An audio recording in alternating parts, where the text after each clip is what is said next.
Hello out there in Radio Land. We invite you to reminisce for a while this afternoon as we present Those Were the Days, brought to you with fond memories by Northwest Federal Savings and Loan Association, by Nelson Hirschberg Ford, and by Eden's Plaza Shopping Center. This is Chuck Shaden with another in our series of programs designed to bridge the sound gap between yesterday and today. Today is Saturday, August 13th, 1977.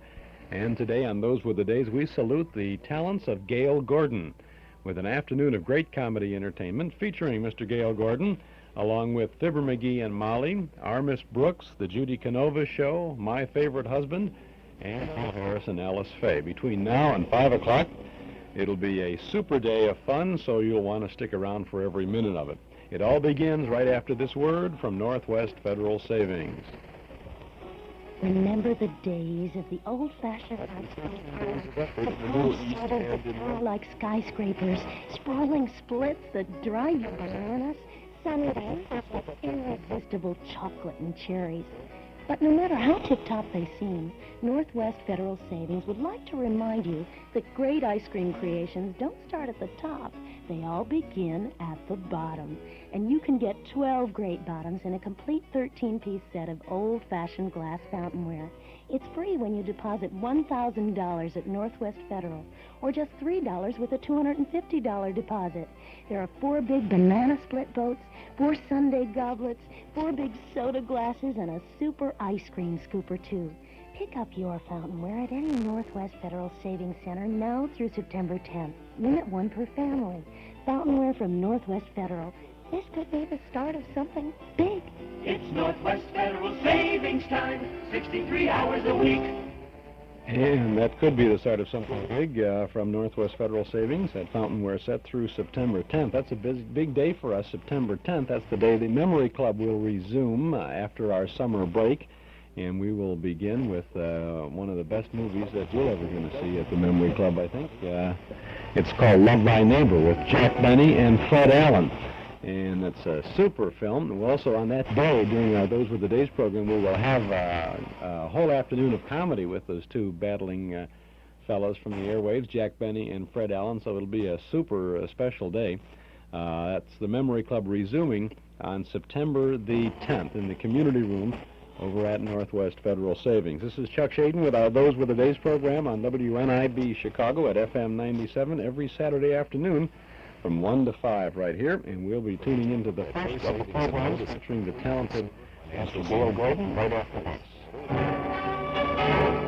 Eden's Plaza Shopping Center, where Eden's Expressway, Skokie Boulevard, and Lake Avenue meet at Wilmette. Eden's Plaza Shopping Center, where convenience is important, and so are you. Eden's Plaza Shopping Center. Easy to reach, easy to park, easy to shop. Back to school value 7 days a week at Eden's Plaza Shopping Center in Wilmette. Well, Gale Gordon, of course, is very familiar to, I guess, just about everybody. I can't imagine anyone who says, well, I don't know who Gale Gordon is. And if you wouldn't know the name, certainly you would know the face. Gale Gordon was on television as Mr. Conklin in the Our Miss Brooks TV show, and he has been with Lucille Ball on 2 or 3 of the Lucille Ball series after I Love Lucy went off the air. He was on a TV series called The Brothers, I think, with Bob Sweeney and Gale Gordon, and if I'm not mistaken, he might have even been in a little thing with red buttons, something like that. I'll have to check back on that.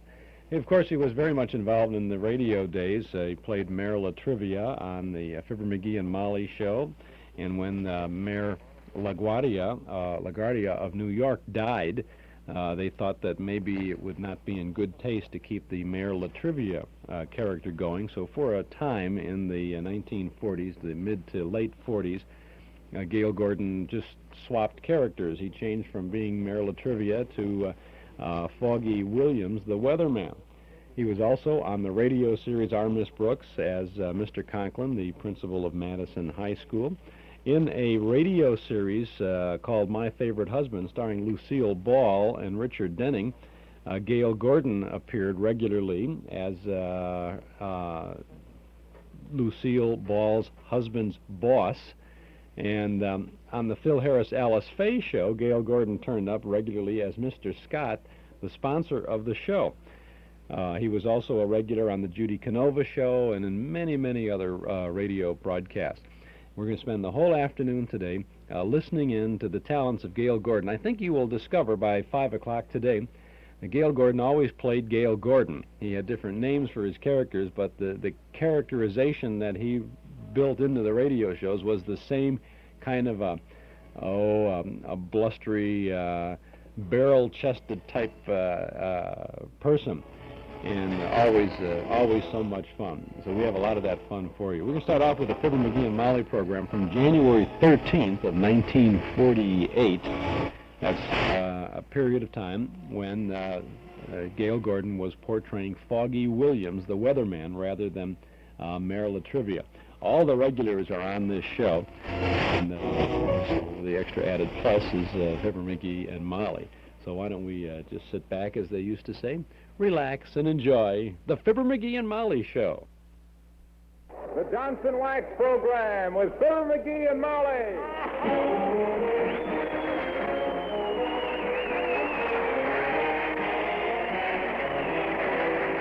The makers of Johnson's Wax products for home and industry present Fibber, McGee, and Molly with Bill Thompson, Gale Gordon, Arthur Q. Bryan, and me, Harlow Wilcox. The script is by Don Quinn and Phil Leslie. Music by the King's Men and Billy Mills Orchestra.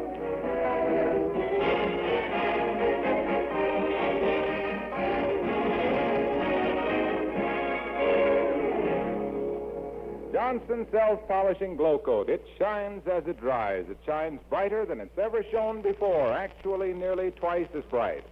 Just think what that means to you and to your home. To you, it means a fast, easy way of waxing your linoleum and varnished floors. With Johnson's Glow Coat, there's no rubbing or buffing. You merely apply and let dry. To your home, it means added beauty, a rich, warm, glowing coat of tough wax that will protect floor surfaces and make them stay beautifully new years longer. Your cleaning chores will stop being chores because dust, dirt, and spilled things vanish with a wipe of a damp mop or cloth. Yes, that Glow Coat beauty is just as easy to keep clean as it is to apply. Once you've seen that shining, glowing, gleaming, protective coat, you'll realize just how lovely your home can be. Be easy on yourself, be easy on your floors. Use Johnson's Self-Polishing Glow Coat and really bring out the beauty of your home. Look on the bright side, shine on the right side, bring out the beauty of home.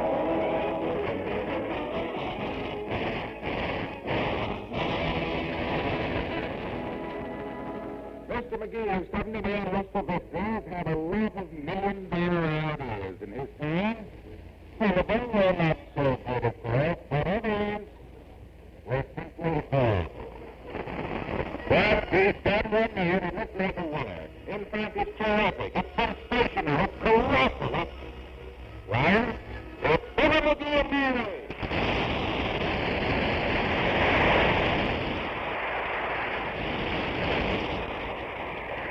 This idea hits me in the middle of the night last night. I leaped out of bed, half asleep as I was, went over to the dresser, grabbed a piece of paper, and wrote it all down. Well, now, it was very intelligent of you, dear. You betcha. Did you find a piece of paper this morning? No, but it didn't have anything wrote on it. What do you mean? I was so sleepy I'd used a yellow file to write with.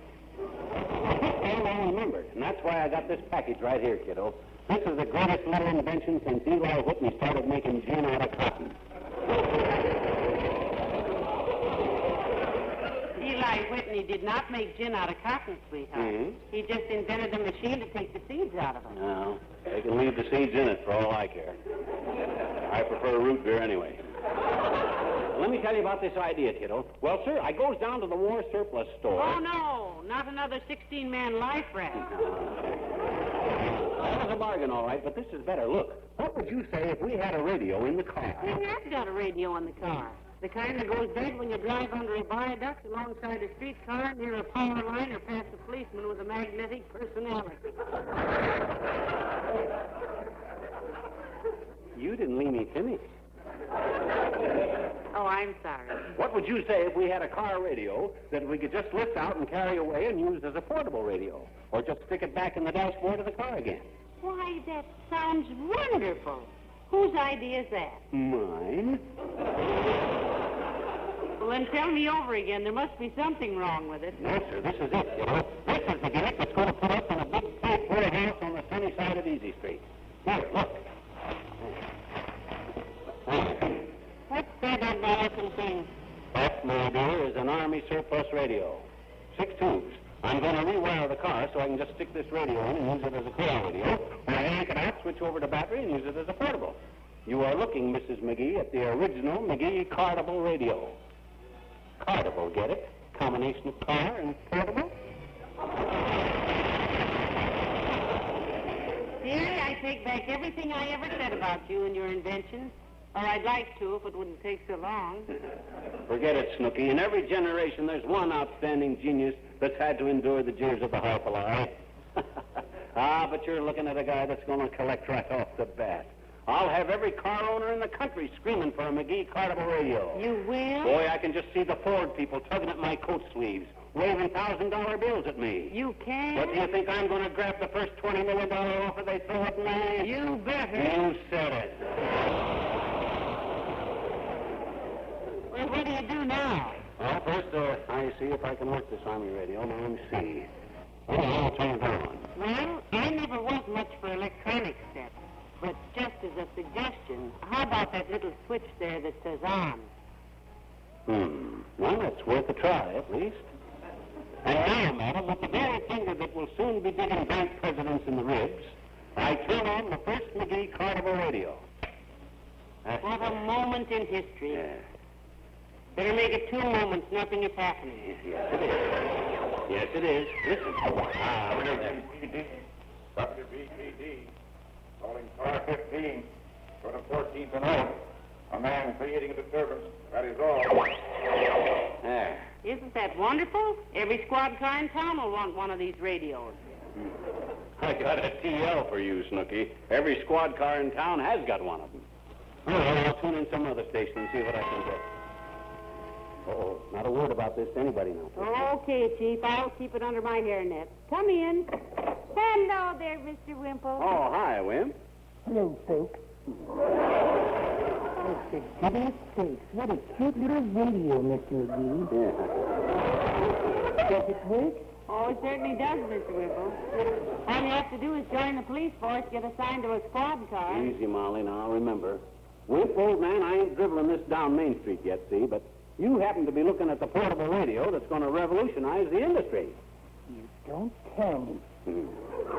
I'll say I don't, not till I get it perfected. All I can say is this is a car radio that is also a portable radio. Use it in the car or lift it out and take it with you. He won't tell you any more than that, though, Mr. Wimple, for fear you might catch on to the idea. Yeah. Well, I wouldn't be in the market for one anyway, I'm afraid. I've already got practically the same thing. What? You have? Yes.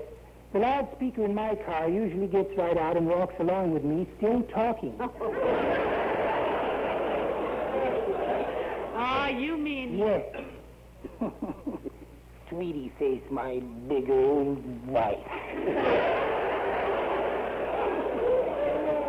How are you two lovebirds getting along these days, Si? Oh, everything is just going along peachy, Mr. McGee. In fact, Sweetie face hasn't said an unkind word to me since Christmas Day. Out of town, is she? No, she caught the mumps. That's pretty tough, Wimp. The mumps is something I wouldn't even wish on Sweetie Face. You wouldn't? No. Well, wasn't exactly what I wished for either, but it's better than nothing.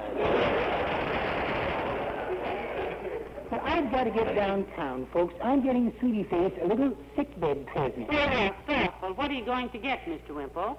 Oh, isn't very much, really. I'm just going to get her a quart of the sourest, puckeriest pickles I can find.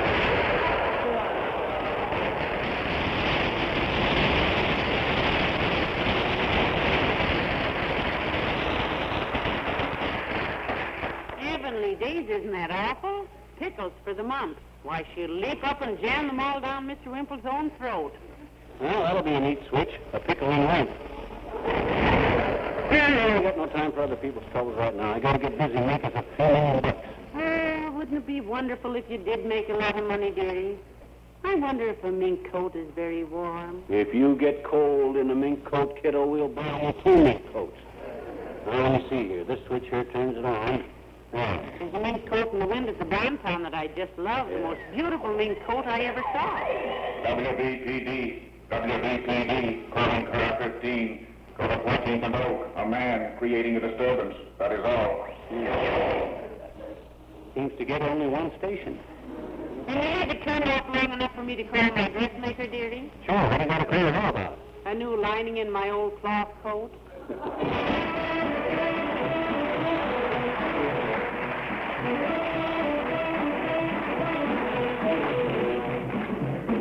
Billy Mills in the orchestra, and pass that peace pipe.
January 13th of 1948. This is Chuck Shadden, our Bones of the Bus program on WNIB Chicago at FM 97. Gale Gordon turning up as Foggy Williams, the Weatherman, perhaps up in the next segment of the McGee and Molly Show. Do you remember Henry Ford's Model T?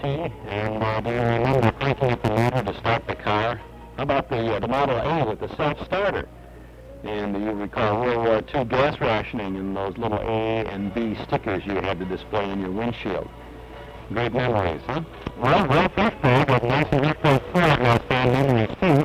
He was the way back some 46 years to 1931 when he and Norm Nelson first started selling Fords on Irving Park Road. And today, Ralph and Jurgen and all the folks at Nelson Hirschberg Ford remember one other thing, that during all those years, the Ford owner who comes again to get his new Ford from Nelson Hirschberg is the Ford owner who's been treated with old-fashioned respect and courtesy. Not only when he buys that new Ford, but while he owns it, too. Thousands of Ford owners come back again and again to do business with Nelson Hirschberg, one of Chicagoland's oldest, most respected Ford dealers. Find out for yourself. Get your new Ford from an old-fashioned dealer. Visit Nelson Hirschberg Ford at 5133 Irving Park Road. That's 5 blocks west of Cicero at Lowney. Now, I think it's time for us to get back to the next segment of Fibber, McGee and Molly.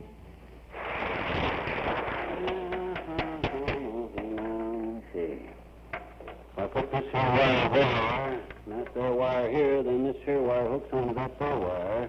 Let's put this here wire there, and that there wire here. There. That ought to do it. Well, how are you getting along, baby? What's that about it rewired, Mary? Now, wait just a sec. Now, listen to this. WVPD, calling car 15. Go to the corner of 14th and Oak. A man creating a disturbance. That is all. That's perfect, sir. Give me a bounce. That's perfect. Give me a bounce. if they sold you a secretary against policemen, I should have come right out flat-footed and said so. Don't worry, kiddo. I'll get it. Don't you worry. Just got to go by this diagram, that's all. Simple as ABC. If NBC will pardon the reference.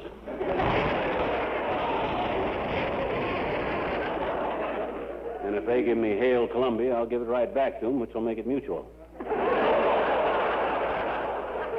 I'll have this thing fixed before... Come in. Oh, it's Mr. Williams, the weatherman, McGee. Come right in, Mr. Williams. Thank you, Mrs. McGee. Hello, McGee. Hi. Ah, rewiring a radio, I see.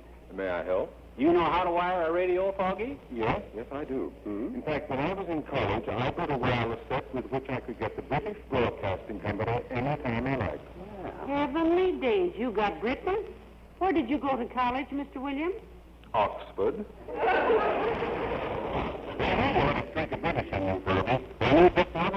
Remember when I was starting a bunch of clothes we were sending to the church? Yes. How did you know he was British from that, McGee? Maybe you didn't notice, kiddo, but I said something about the church will be glad to get this stuff. And the minute I says Churchill, Foggy leaps up and salutes. Oh, incidentally, they really have some bad thoughts for today, don't they, Foggy? Oh, I do indeed. Yes, I was walking through Piccadilly one night. Walking through it. You mean that stuff they speak on the hot dog? You were walking through it? Oh, no, dearie. It's a Piccadilly, not Piccadilly. Piccadilly is the district in London.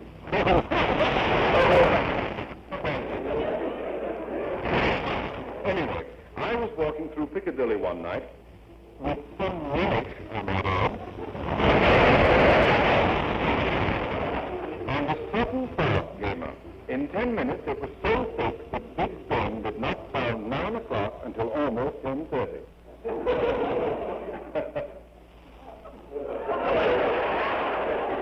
The sound could not penetrate the fog until it cleared slightly.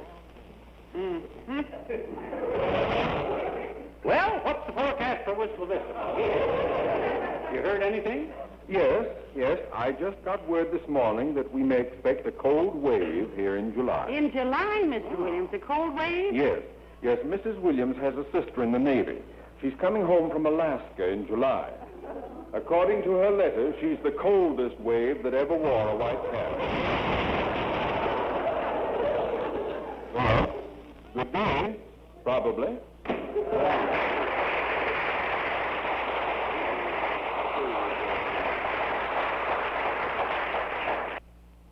McGee, every minute you waste is a hunk of $20 million. I gotta adjust this condenser. What in the world is a condenser, McGee? Well, you see, when a radio shoots an electrical impulse or wave out through the chloroform... Ether. Yes, ether, a wave, or an impulse. It goes out into the form of a long wave or superheterodyne, see? Oh. So when it hits the receiving set, it passes through a condenser which squeezes it into a short wave. Thus the grid leaf, which... Hello, Molly. Hi, pal. Hello, Mr. Wilcox. Hi, Junior. Glad you came in, boy. You were a little late. You see this little radio? Can't go in till the door opens.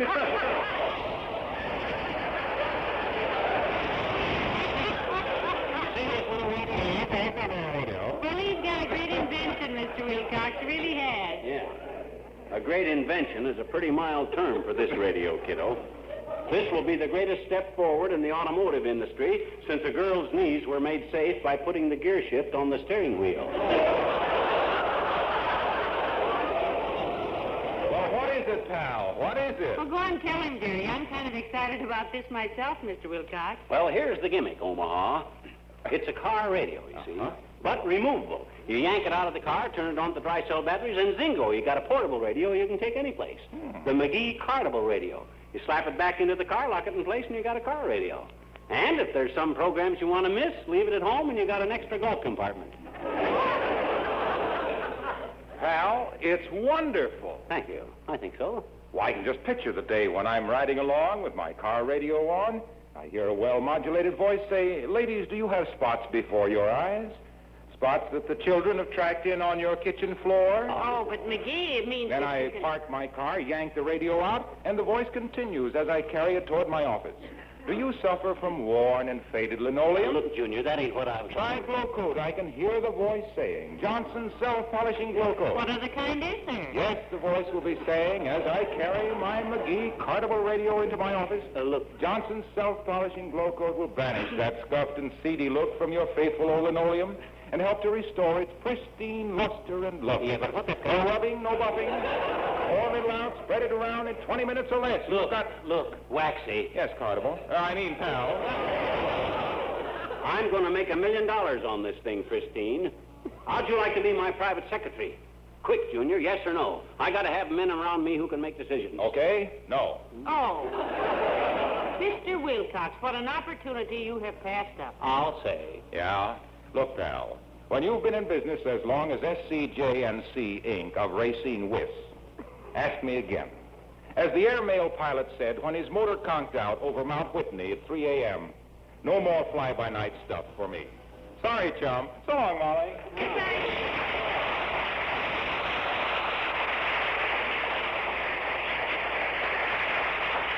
Oh, he thinks this is fly-by-night stuff, does he? Hand me that pair of pliers, Molly. By George, if Fritz Chrysler don't order one of these for every one of his 1949 models, I'll be... Dearie. Hmm? Fritz Chrysler is a violinist. Yeah? Well, if he plays along with me, he can have his own orchestra. Now, let me see. There, I got it, just like the diagram says. Turn it on, kiddo. All right. And don't think I don't appreciate the honor, McGee. Yes, it is. WVPD, calling car 15. Go to 14th and Oak. A man creating a disturbance. That is all. Now. Hand me that diagram again. I can't. It's printed on the radio. Oh, my gosh, it is, isn't it? Well, then what have I been using for a diagram? Well, I don't know. Put that paper under your elbow. Well, that's a sample of the newspaper I was going to get for... Say, that does look kind of like a radio diagram. Well, as I always said, one setback don't make a rocking chair. Now then, where's my screwdriver? Come in. Oh, hello, Mr. Oldtimer. Hello there, kid. Hi, old-timer. If I hook the amplifier tube to the power rod, putting What you doing this time, Johnny? Breaking up what? Well, he's rebuilding a radio, Mr. Oldtimer. Yeah, I'm practically inventing a new radio, old-timer. McGee's Cartable Radio, combination car and portable. Is that so, Johnny? Yeah. I love radios. I remember when I was just a young feller, my mama said she'd like to have a crystal set for her birthday. So I bought her one. A crystal set? Yep, necklace and 4 earrings. 4 earrings. Mama had awful big ears. We made quite a celebration out of Mama's birthday that year, though. Papa said he was going around downtown and doing a big surprise. Big surprise. Yes, sir. And sure enough, in a couple of hours, a surprise come, addressed to Mama with a big tag on it. Took 4 men to carry it in the house. What was it? Papa? Of course, I've watched radio grow up, kids. When I was a youngster, radio hadn't even been invented yet. Yeah, when you were a youngster, they hadn't even invented people. That's pretty good, Johnny. That ain't the way I heard it. No. The way I heard it, farmer says to his wife, "Say," he says, "you were talking in your sleep last night about Wallace starting a third party." "No, I wasn't," says the farmer's wife. "I just heard the chickens raising a ruckus, so I riz up and says, 'Well, I wonder what's got into our hennery.' Well, so long, kids."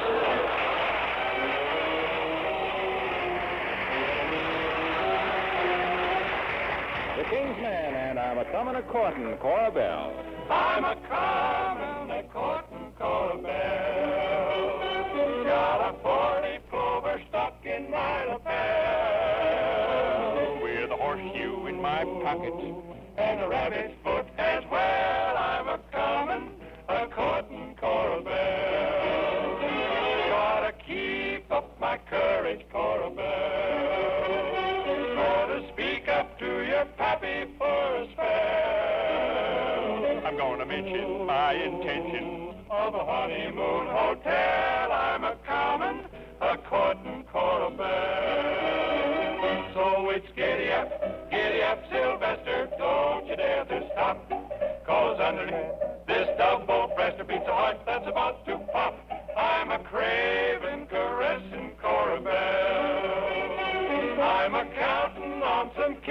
in the dell. Let it thunder, let it lighten, let the rain come down pell-mell. I'm a-comin', a-courtin' Cora Belle. I'm a-comin', courtin' Cora Belle. Cora Belle. Get up, silly. Got a four-leaf clover and a horseshoe in my pocket and a wishbone as well, 'cause I gotta be lucky when I come a-courtin' Cora Belle. So it's giddy up. Hi-yo, Sylvester. Giddy up. Don't stop, 'cause underneath this double-breast there is a heart that's going flip-flop, clippity-clop, flip-flop, a flippity-flop, hippity-hop, hippity-hop, about to pop. I'm caressing a Cora Belle. Caress me, Cora Belle. You know you got me counting on a lot of kissing in the dell. Over yonder in the dell. Let it thunder. And let it lightning, let it rain. Pell-mell, I'm a-comin', courtin', irregardless of the weather. You tell me I can be a steady fella, won't you? Cora Belle.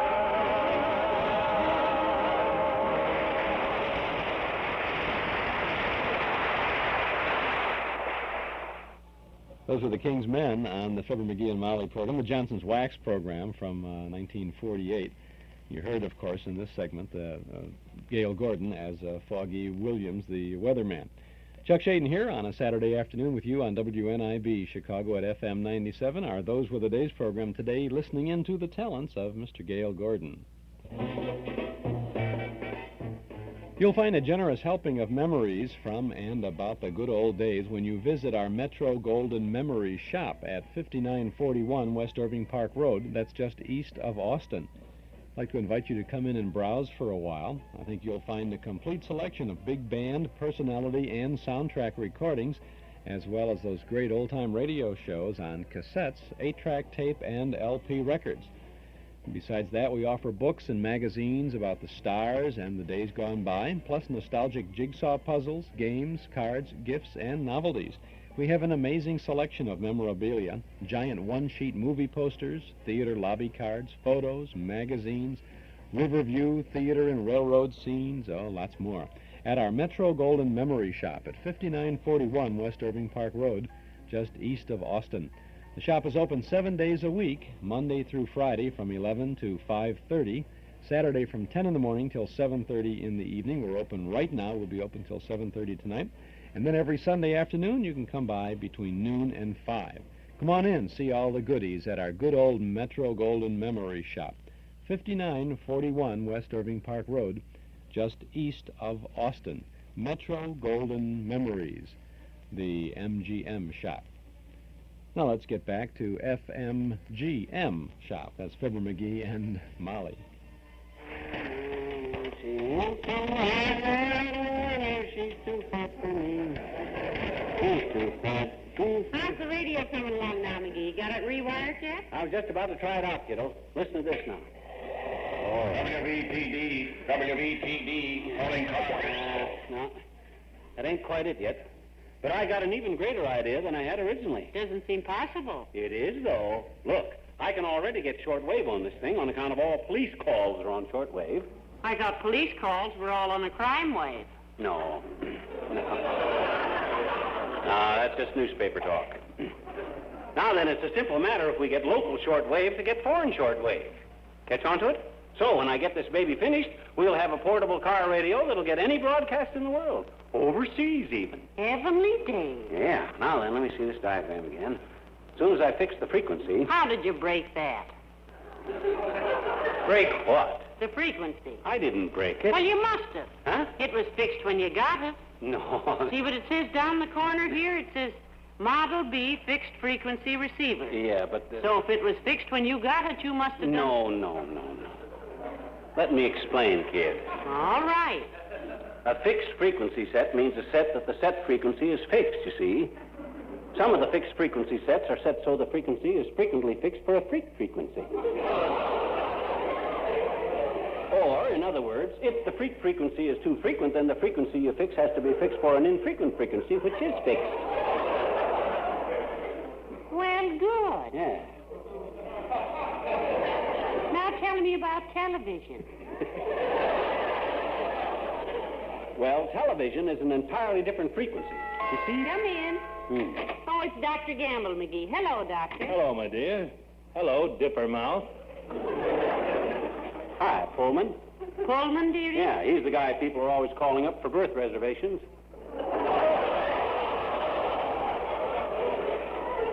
You will excuse me, Button Beezer, if I fail to explode with mirth. That is a very weary bit of whimsy as far as I'm concerned. But why are you taking your radio apart? A peanut tube is not edible, you know. Don't try to tell me anything about radios, you lumpy old acidity bag. I was wiring up 20-tube superhets when you were still trying to pick up your own pulse beat on your cheap graduating stethoscope. Oh, he really has a wonderful invention for radio, Doctor. Tell him about it, McGee. Yeah. I'm sure the doctor can keep a secret. Well, if I can't, I'm in the wrong business, my dear. I've heard more confidential whispers in my time than a speakeasy peephole. Well, briefly, Doctor, I'm about to go into the manufacturing business. McGee's Cartable Radio, combination of car and portable. Radio for your car, then you can unhook, lift it out, and carry it around with you. You know, it hurts me to say this, Buster, but for once I think you have a sensible idea. You betcha. Yes, you got to drop in and see me tomorrow. This is not normal. Not only is it a combination car and portable radio, my fat friend, but the McGee Cartable will be able to get foreign broadcasts from overseas. Just as soon as I make a few more adjustments here now. Pliers? Pliers. Screwdriver. Screwdriver. Tire tape. Can't find it. Don't need it. Now, let's see. Aha! Well, Yeah. you think you found the trouble, dearie? Yeah. You see, Doctor, he had a little difficulty with it before. All he could get was the Wistful Vista police broadcast. Oh, well, see if you can get Romania, McGee. I want to see why King Michael quit. I can tell you that, Fatso. They twisted his army. Well, she's all hooked up, kids. Now, wait till you see what I get this time. Préfecture de Paris, Préfecture de Paris, ici, donnez-moi bicyclette 15. My gosh, did you hear that? We got Spain. That was Spanish. That was French, stupid, and keep quiet. I studied medicine at the Sorbonne in Paris. And Alerte, ici, donnez-moi bicyclette 15, au coin de la rue de la Paix et de la rue du Chêne. Il y a un homme qui fait vieux scandale. C'est tout, fini. Was it really Paris, Doc? Was it really What Paris? did he say, Doctor? What did Yes, he say? yes, it was Paris, all right. What'd he say? And as near as I can translate it, he said, Paris police calling bicycle 15, go to the corner of Rue de la Paix and Oak. A man is creating a disturbance.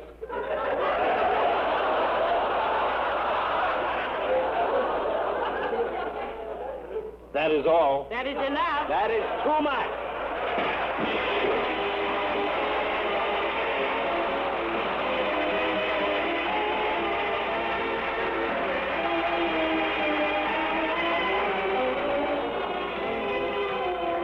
If you heard someone say, my floors haven't been washed in 17 years, you'd be surprised only if you didn't know about Johnson's liquid cleaning and polishing wax. Bright cleaning floors without tiresome scrubbing is the standard result if you use Johnson's liquid wax.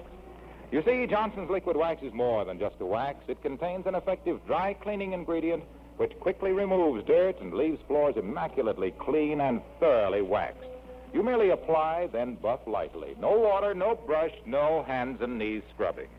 This simple cleaning method leaves your floors glowing and gleaming. After the first application, all you need do is touch up the heavy traffic spots whenever necessary. Your floors will stay perfectly beautiful longer. They'll never be exposed to water that cracks and warps wood flooring. Forget tiresome, messy scrubbing. Remember Johnson's liquid wax to bring out the beauty of your home. Look on the bright side, shine up the right side, bring out the beauty of the home.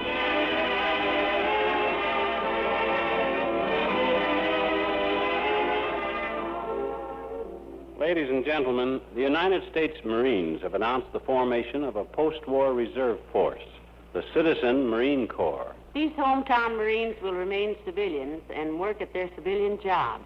But in their spare time, they'll wear Marine uniforms and learn to handle Marine equipment. Men who enroll will be given Marine training at regular weekly meetings and at 2 weeks of summer camp each year, and all of this on salary. So if you're between the ages of 17 and 32, contact your nearest Marine Corps office or write to Division of Reserve, Marine Corps, Washington, D.C. Good night. Good night, all.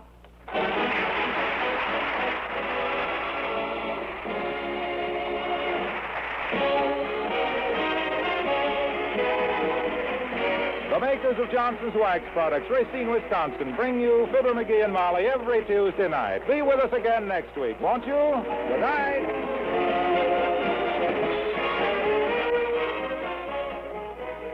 This is NBC, the National Broadcasting Company. And no chimes supply the ending of that, so maybe we should, huh? Boom, boom, boom. I must get those chimes from Bert Katz over at the Pequod. Got to get them into the studio here. He has a set of authentic NBC chimes over at his restaurant in Morton Grove. The Pequod, P-E-Q-U-O-D. He's got a couple of hundred old-time radios over there too. But he brought those chimes over to me one time. We were having some pizza there, and he brought the chimes over, and I just, oh, what a thrill. And the notes are so pure and boom, boom, boom. They're really nice. We didn't have them on this Fibber, McGee, and Molly show from January 13th of 1948. You'll want to know how fast time flies by 5 o'clock this afternoon. You'll have heard another Fibber, McGee, and Molly show from 4 years later, because we do have another one from 1952. Johnson's Wax was no longer sponsoring the program by that time, and so be a little interesting to hear a pet milk program called Fibber, McGee, and Molly. And Gale Gordon will be on that show as Mayor Latrivia. Come back on this show as the character came back on the show. Apparently they felt that a sufficient number of years had passed since the death of Mayor LaGuardia of New York. Now, let's see, we're saluting the talents of Gale Gordon this afternoon on our Those Were the Days program. My name is Chuck Shaden. You're listening in to WNIB. That's at 97 on your FM dial in Chicago. A regular Saturday afternoon get-together. We have all kinds of good things. With the Gale Gordon idea today, we'll be tuning into him next as Mr. Conklin, Osgood Conklin, Miss Brooks, on our Miss Brooks program. And he'll be in on the cast with the Judy CANOVA show. He'll be with Lucille Ball in My Favorite Husband, and as the sponsor on a Phil Harris Alice Faye show. You got about $1 million worth of entertainment this afternoon, all from the good old days of radio. Next Saturday afternoon, no exception, because we've got more of the same. Next Saturday, the 20th of August, we've got the theme that we've set up for next week is called the Radio Connection, and we are presenting programs that were connected to one another. We're going to have 2 consecutive Danny Kaye shows from January of 1945, his first and second shows of the season, with Eve Arden, Lionel Stander, and some of the regulars. Frank Nelson is on the one show. Harry James and the Music Makers was on those shows, sponsored by Pabst Blue Ribbon Beer. Then we have 2 one-half-hour shows from a single evening in 1937. It's the Camel Caravan, and the first show of the Camel Caravan was Jack Oakey's College, a variety show with Jack Oakey, Stuart Irwin, and Bill Goodwin. And then we have Benny Goodman's Swing School, with Benny Goodman in the orchestra, Gene Krupa, Teddy Wilson, and Martha Tilton, both shows sponsored by Camel Cigarettes. Then from 1944, from 2 consecutive days in May of 1944, consecutive weeks, Suspense. We have a 2-part suspense program called Donovan's Brain, starring Orson Welles with Hans Conried. And we'll have both parts for you next Saturday afternoon. On the 27th of August, we'll be spotlighting the Wacky School of Comedy. We're going to have Spike Jones and the City Slickers on a Spotlight Review. We're going to have a Stan Freberg show, the last show in the Freberg series. We're going to have an Arbogast program from Chicago in 1951. Our special guest is going to be Bob Arbogast, who conducted the show on a satire show weeknights on WMAQ radio.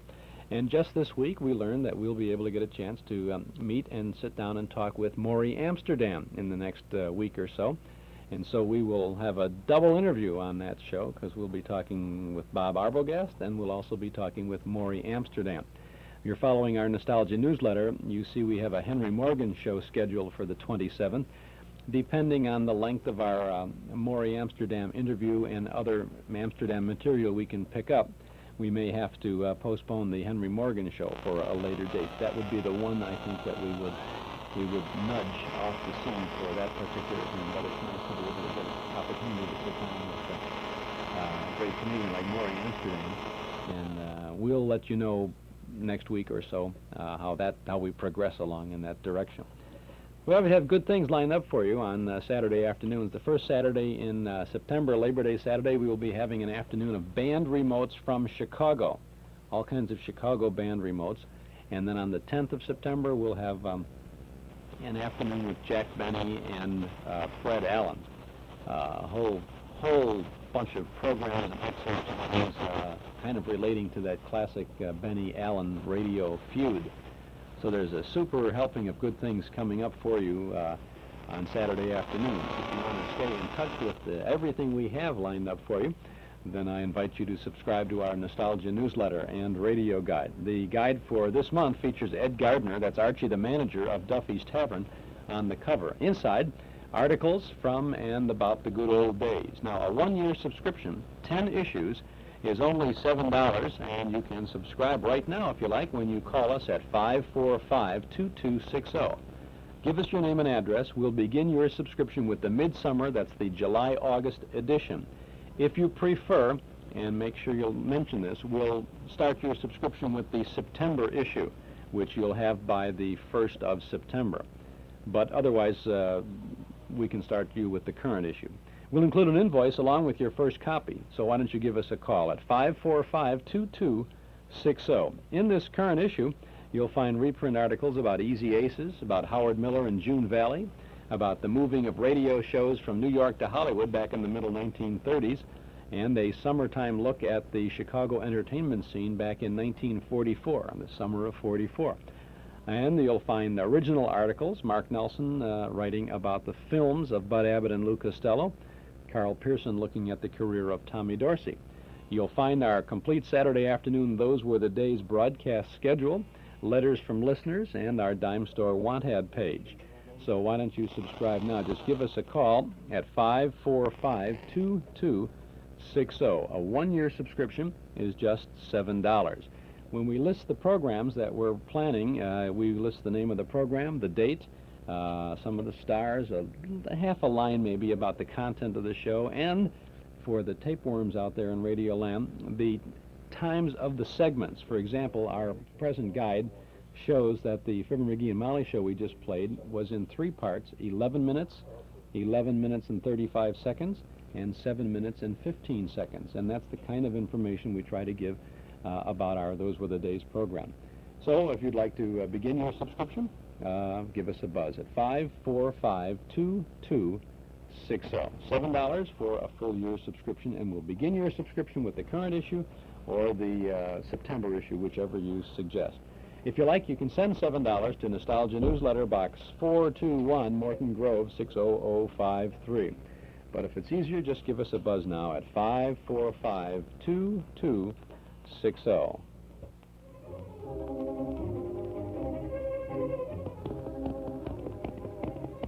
Whoa, whoa, big fellow. Stout. Well, Tonto, here we are at the Northwest Federal Silver Mine. Heap plenty silver here for making loans. Right, Pronto. Oh, wait. What's that? Sound like footsteps. Yes. Look, it's a man. Let's see what he wants. What you want? Huh? Oh, pardon me. I must be lost. I'm new out here. I just agreed to buy that ranch down the road a piece. I see. Have you arranged for financing yet? Huh?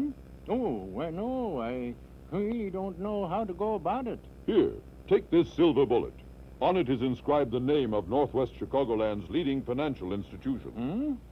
Northwest Federal Savings. That's right. They'll send out their faithful companion for a prompt appraisal of your ranch. And in a couple of days, you'll have the best loan quotation in town, with no obligation. That's right, Kimosabe. Say, that's great. Northwest Federal Savings, huh? Wow. I'm glad I happened along here. Well, thanks, Mr. Hey, where'd he go? He's gone, and I wanted to thank him. Well, who is he, anyway? Him, loan arranger. We've got silver to lend away! Northwest Federal Savings, serving you 63 hours a week in Chicago on Irving Park Road, in Edison Park on Northwest Highway, in Des Plaines on Dempster Street, in Norridge at Harlem and Irving, and in Arlington Heights on Algonquin at Gulf Road. They've got a lot of heart out there in Arlington anyway. Chuck Shaden with you on our TWTD program. Those were the days every Saturday from 1 to 5 on WNIB Chicago at FM 97. Boy, we had a sensational evening out at Ravinia last Wednesday night when Tex Beneke, Helen O'Connell, and Bob Eberly were there, and so was I. And a little later on in our show, I'll take a couple of minutes and if you weren't there, kind of describe the scene to you. There were over 10,000 people out there Wednesday night. 3,500 of them seated in the pavilion, and over 7,000, I think, on the grounds at Ravinia, listening into the sound of the Glenn Miller music and the Jimmy Dorsey orchestras, you know, with the Tex Beneke and the band. It was a wonderful, wonderful evening. You can really get a great high from listening to that kind of sound out there at Ravinia. We'll tell you about that later on. Now I want to continue with our look at the talents of Gale Gordon. So we go back to the 1940s now for this Armed Forces radio rebroadcast of the Our Miss Brooks program. Eve Arden is Miss Brooks. Richard Crenna is Walter Denton. And we have Gale Gordon, of course, as Osgood Conklin. And you may recognize the voice of Frank Nelson in this, popping up as a character by the name of Mr. Stone. Let's tune in now to Our Miss Brooks. It's time once again for another comedy episode of Our Miss Brooks under the direction of Al Lewis. Well, everyone knows that our public school system is, of necessity, a carefully budgeted operation. And our Miss Brooks, who teaches English at Madison High School, has some very definite ideas on the subject of economy. Personally, I've always been a firm believer in economical living. As a school teacher, I've found that by budgeting my income, thinking ahead, and doing without certain things right now, I can count on other things later on. Little luxuries like food and shelter. But in the hands of Madison's beloved principal, Osgood Conklin, even economy can be carried too far. I was discussing the subject with my landlady last Thursday at breakfast. So Mr. Conklin has launched another economy drive. Drive isn't the word, Mrs. Davis. It's more of a crusade. You might not believe this, but he's rationed each teacher to one piece of chalk a day. That's ridiculous, Connie. What do you do when the chalk wears out? I wet my finger. That's terrible. Oh, that's nothing. Today I have to stop in Mr. Conklin's office for my weekly pencil. You mean to tell me he only gives you one pencil per week? You don't get that unless you bring in a small bag of shavings. My goodness. What in the world does Mr. Conklin do with pencil shavings? I think he smokes them in his pipe. At least I hope he does. I've been mixing in chopped rubber bands with mine. Well, if you ask me, Connie, I'd say that Osgood Conklin was penny wise and pound foolish. If you ask me, I'd say he was all foolish and a yard wide. And his judgment's so poor. Remember the idea I had a few months ago to get a tape recorder in school so the students could play back the recordings of their own voices? Yes, indeed. I thought that was a wonderful idea. When I told Mr. Conklin about it, he suggested I take an aspirin. Now I read where it's being done in high schools and colleges all over the country. I know it. Walter Denton showed me a spread just the other morning where some college professor came out and said taping was a great aid in learning English. Walter was all excited about it. It wasn't the learning part that excited Walter. He's just gadget happy. You're right there, Connie. When it comes to anything mechanical, that boy is a genius. He must be. He's kept that car of his running for 5 years with the wheels held on by corn plasters.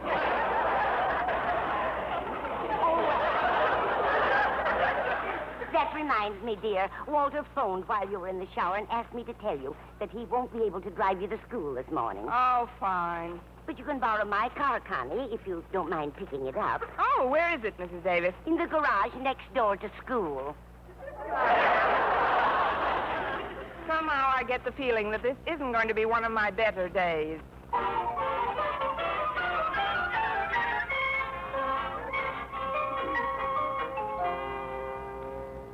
Oh, thank goodness I'm on time. Now I can take my... Well, this is a switch. Pupil beats teacher to classroom. What are you doing here so early, Walter?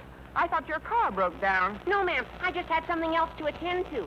Now then, if you'll just read this, please. What is it? I'll tell you in a minute. Meanwhile, just read it aloud. All right. In my opinion, which is shared, I am sure, by students and faculty alike, he is a generous and progressive-minded leader who will spare no expense to improve the teaching methods in our high schools. There, it's finished. What's finished? What's this box on my desk? Well, it's a tape recorder, Miss Brooks, and I have just captured for posterity your true opinion of our principal. My true opinion. My true opinion. As I was saying when I so rudely interrupted myself, my true opinion of our principal would melt the tape, Walter. But where did you get this machine, anyway? I got it from Larkin's electrical shop. Mr. Larkin said we could use it for an indefinite trial period with absolutely no obligation. No obligation? Well, just a small obligation. What is it? We have to buy it. He's going to call Mr. Conklin on the phone about it later today. I don't like to start teaching before class officially begins, Walter, but you have just used two words which cannot possibly fit into one sentence. What words? The words buy and Conklin. He'll never authorize an expenditure like this. Why, I've got to go into an emergency conference with him this morning to see if I can get another pencil. You know if he's in his office yet? Sure, he got here early today. Fine, then I'll pack up my shavings in my old kit bag and run along. One moment, Miss Brooks. If you see Harriet Conklin in her dad's office, would you kindly waft her my way? Ere the humdrum rigors of another school day begin, I long to gaze upon my delectable Delilah. I'll send her down, Walter, but be sure to keep your cap on. Remember what happened to Samson.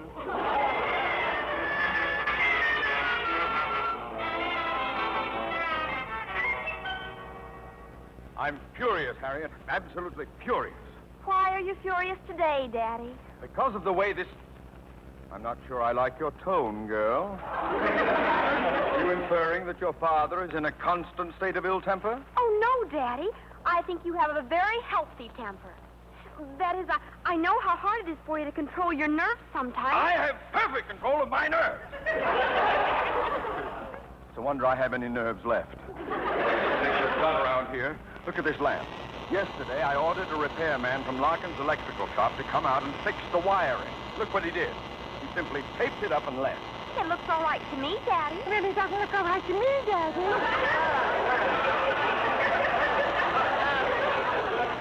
On top of that, the blundering dolt left a note saying I owe him $3.85. Now that takes plenty of gall. Well, I don't understand, Daddy. Why should you be so upset? Doesn't the Board of Education pay all our school's expenses? Yes, Harriet, it does. And that's one of the reasons for my crackdown campaign on waste. Mr. Stone, the head of our board, dropped in on me the other day and informed me that any principal who couldn't run his school with an absolute minimum of expenditure would be removed from office. But, Daddy... I am not a rich man, Harriet, and you and your mother have to have food and you have to have clothes. Constantly. Well, I can't afford to jeopardize my position here. That's why I've got this ball of tape on my desk. I'm going to fix some other loose wires I saw in the hall myself. Yeah, well, come in. Hello, Mr. Conklin. Harriet. Hi, Miss Brooks. Samson's waiting for you in my tent, Delilah. A classroom. Oh, thanks, Miss Brooks. I'll run along now, Daddy. See you at lunchtime. I'll be counting the minutes. Now then, Miss Brooks, you may step forward to my desk and briefly state your business. Aye, aye, sir. Miss Constance Brooks reporting for her pencil, sir. Request denied.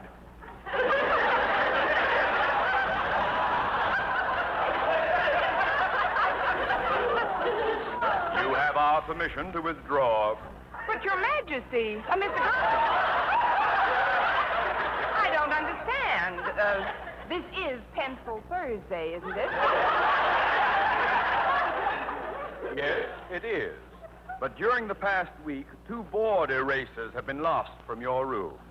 However, we'll discuss that as soon as I take care of that wiring in the hall. But, sir... Just be a minute.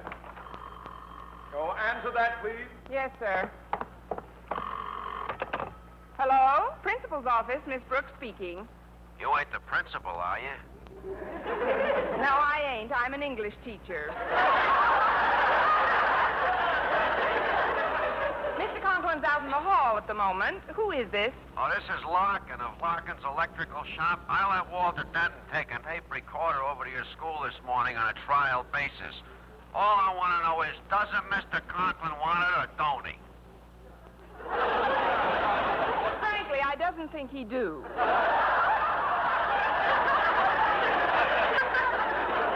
However, I'll ask him if you want me to. Yeah, do that. Will you tell him it's only $385? What? It's a steal at $385. Tell him that. Well, I'll step out to the hall, Mr. Larkin, but I'm sure all I'll get is the exercise. Excuse me a minute. Sure. Just ask him what about the tape job. He probably knows all about it already, maybe. My partner's out for coffee now, but he might have already phoned Mr. Conklin before I got here about it already. I perfectly understand. Phone the hold, please. I mean, hold the phone.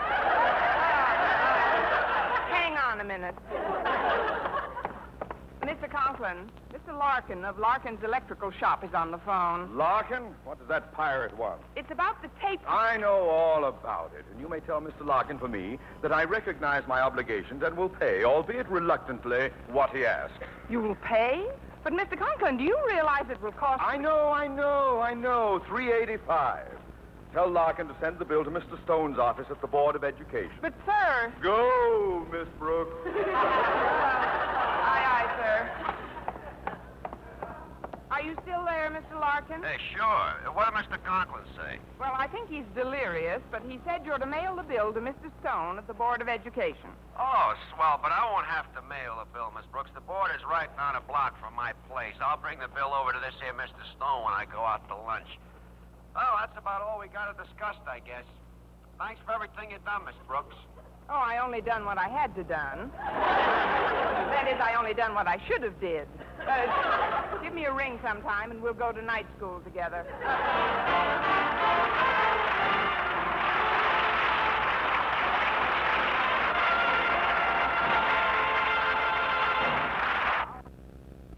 And that's the first half of Our Miss Brooks, a little story about an economy kick over there at Madison High. This is Chuck Shaden with our Those Were the Days program on WNIB Chicago at FM 97. That's always a good trivia question for you if you want to, you want to show how smart you are and you want to try to trip up somebody. Ask them what was the name of Miss Brooks High School. And everybody will know it, but they won't remember it. Madison High School. Now, you know it right off the bat because we're talking about it, but, hit them out of context. And the other thing is to give an answer like you really know the answer, whether you know it or not. You're going to be impressed with you, too. Of course, that won't last long. You won't last long on that. We'll get back to our Miss Brooks in just a moment. Frigidaire Appliances, TV by Sony, Magnavox, and Quasar. Stereos by Sony and Magnavox. Corning Electric Ranges. Crown and Hardwick Gas Ranges. Shop no further. Townhouse TV and Appliances has them all. Visit Townhouse and you'll be surprised at the selection and at the price. That's not all. You'll get the Townhouse Guarantee. Guaranteed delivery on the day promised. Guaranteed normal installation on all products delivered. Removal of your old appliance to the basement, to the garage, or off the premises. And Townhouse also guarantees to remove all cartons and packing material as well. TOWNHOUSE. That spells service. Get it at 7243 Touhy Avenue, just west of Harlem. Townhouse TV and Appliances. Open Monday, Thursday, and Friday nights till 9, Saturday until 5. Now let's get back now to Eve Arden and Richard Crenna and Gale Gordon and Jeff Chandler as Mr. Boynton. Chandler is Mr. Boynton on Our Miss Brooks. Well, I could hardly believe that Mr. Conklin actually had okayed the requisition for a $385 tape recorder. When lunch period arrived, my bewilderment and I joined my favorite biology teacher, Philip Boynton, in the cafeteria. It is amazing, Miss Brooks, in view of Mr. Conklin's recent attitude toward expenses. Maybe he's becoming a little more sensible about economizing. Not Mr. Conklin. He couldn't have changed that fast. Why, he's the only person I know who ever sent in 9 cents to the March of Dimes. It's certainly contradictory, especially in view of his action toward me this morning. What did he do to you? He stormed into my lab, announced he was cutting me off without a penny for frog food. I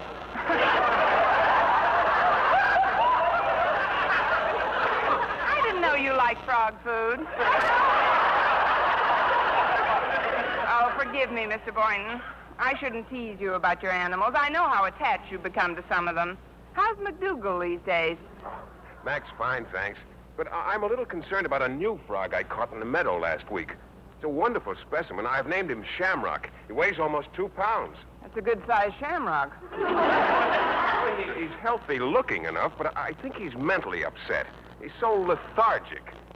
Yes, I'm almost certain that this frog is the victim of some deep-seated frustration. You see, I've practically psychoanalyzed him. Must have used a very small couch. Maybe he resents being cooped up in the laboratory. Well, that's the conclusion I reached. He's probably longing for his native surroundings, a pond, flowers, and trees, but, well, before I decide definitely about taking him back to the meadow, I'd like very much for you to meet him, Miss Brooks. All right, Mr. Boynton, but only on one condition. What's that? That you tell him in advance it's strictly platonic.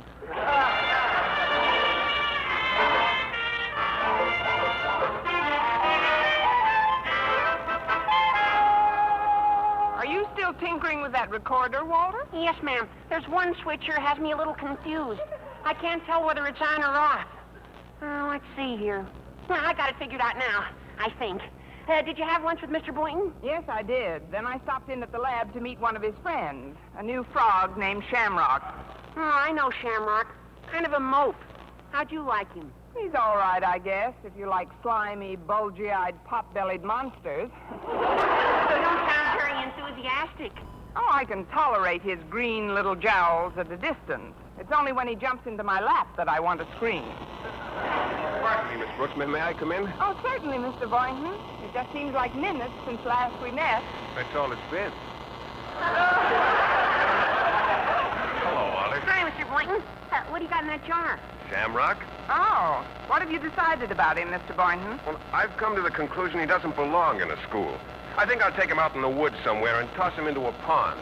Toss him into a pond? Mr. Boynton feels that Shamrock isn't happy. He just can't seem to adjust to city life. Well, why not? I think it's the fault of television. He's probably jealous of Hopalong Cassidy's success.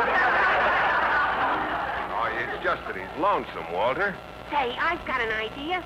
Maybe we can get him to croak into this microphone, and when we play it back, he'll think it's another frog and fall in love with it. Now, that's a fine thing to do to a frog. What good's a tape recording on a cold night in the swamp?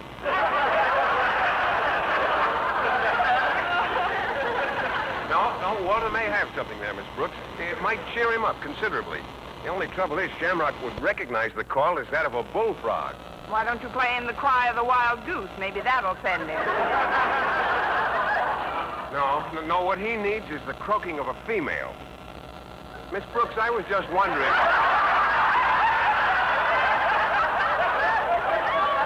can stop right now. I don't want to give myself the best of it, but I don't think I'm his type. I merely wanted you to hold the jar for a moment, Miss Brooks. You see, by turning down the bass on this recorder and bringing up the treble control, we might fool him. You could fool me. Hey, I see what you mean, Mr. Boynton. It'll play back higher. Here, I'll turn it on. Oh, it is on.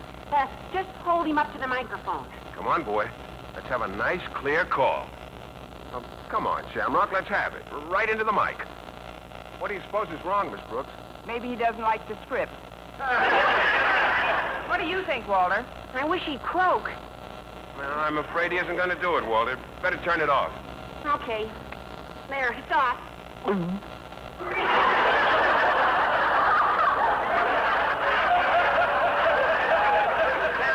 I call nice timing. Pardon me, folks, but I have to speak with Miss Brooks for a moment. Oh, certainly, Mr. Conklin. What's wrong, Mr. Conklin? Am I overdrawn on my paper clips? Word has reached me that you were seen filling your personal fountain pen with school ink.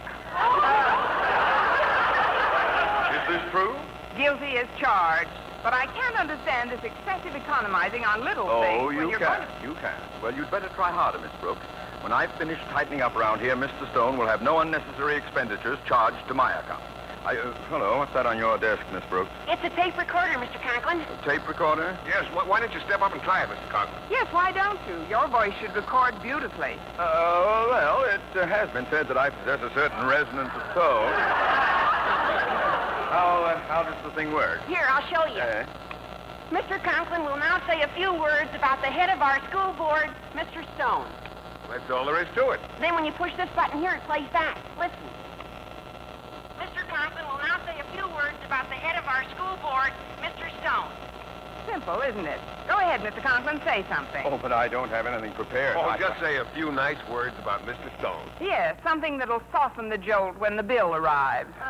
Well, I'll improvise something. I have known Mr. Stone for many years, and in my opinion, he's... Soften the jolt when the bill arrives! What do you mean by that, Miss Brooks? Please be calm, Mr. Conklin. It was your idea to send the bill to Mr. Stone. What bill? The $385 bill for this tape recorder. $385? I never authorized anything of the sort. But surely you remember Mr. Larkin calling about it this morning. Oh, Larkin is at the bottom of this. That scoundrel. Oh, what's wrong with Mr. Larkin? He's a crook. He ought to be on the rock pile. If I ever get the opportunity, I'll have that conniving wretch run out of town on a rail. But, Mr. Conklin, you told me yourself to have Mr. Larkin send the bill to Mr. Stone. I was referring to a bill for some tape he put on my office lamp. A bill for $3.85. Tennis, anyone? I'm ruined. When Mr. Stone gets that bill, he'll come charging over here like a wounded buffalo. I can almost hear him growling my name. Osgood Conklin. It's almost as if he were in my presence. What's the meaning of this bill? I can picture the scene as vividly as if he was... Oh, hello, Mr. Stone. Don't hello me, Osgood. What's this $385 bill for? Well, sir, it's like this. May I present Miss Brooks? She can explain everything. Well, Miss Brooks? Likewise, I'm sure. Mr. Stone, this tape recorder was delivered here because, well... May I present Walter Denton? He knows more about the matter than anybody. Let's have it, Denton. Yes, sir. Well, when I saw this machine in Larkin's, well, I was just sort of standing there, and have you met Mr. Boynton? You charge. What's this all about, Boynton? Well, this is Miss Brooks. We met! Please, Mr. Stone. I know you have a right to be I'm angry. not angry, Miss Brooks. I'm jealous. Jealous? Yes. I wanted to be the first one to introduce tape recorders into our local school system. They're a boon to modern education. I'd give a lot to know the identity of the progressive-minded individual who first wanted one for Madison. Mr. Stone, it is with great reluctance, born of innate modesty, that I reveal my role in the matter of this tape recorder. Your role? When I first got the idea... When you first got the idea? Why, I told you about using tape recorders in schools 3 months ago. No, Miss Brooks, let's not wash our soiled linen in public. Why not? It can use it. You see, Mr. Stone, although Miss Brooks is one of our best and oldest teachers... In point of service, he means. Still hasn't been able to adjust herself to the rather stern but just discipline with which I operate this institution. Personally, I'm afraid she rather resents me. How can you say that, Mr. Conklin? Quiet, you. Let the boy talk. Oh, gosh. Only this morning, Miss Brooks recorded a beautiful speech about Mr. Conklin. Why don't you play it back for Mr. Conklin, Walter? I'm not interested. Yeah, I am. Any matter that involves the relationship between one of our principals and a member of the faculty is the board's concern. Play the record, boy. Yes, sir. Miss Brooks, what do you think of Madison's principal, Osgood Conklin? He's all right, I guess, if you like slimy, bulgy-eyed pot-bellied.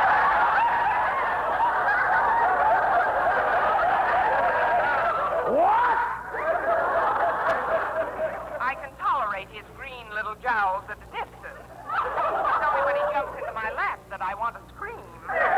Osgood Conklin.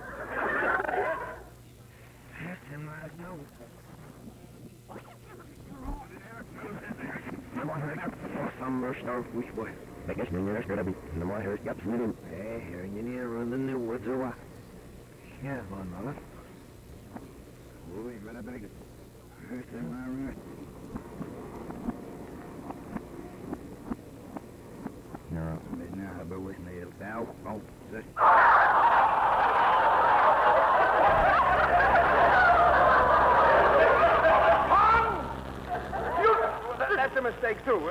Shut it off, Walter. Touch that machine, boy. I want to hear more of this. What do you think, Walter? I wish he'd croak.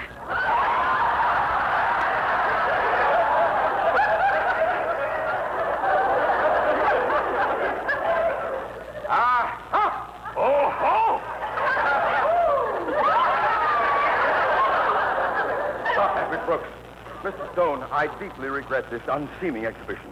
That this unholy triumvirate should choose to expose their flagrant disrespect for me in your presence is a cruel blow indeed. They know how I admire and respect you, sir. How I cherish your friendship. Oh, be quiet, Osgood! Boys, I want to hear everything that's on those records. Yes, sir. Mr. Conklin will now say a few words about the head of our school board, Mr. Stone. He's a crook! He ought to be on the rock pile. If I ever get the opportunity, I'll have that conniving wretch run out of town on a rail. Are my ears playing tricks on me? Did I just hear what I thought I heard? Play it again, Walter. We can all dance to it this time.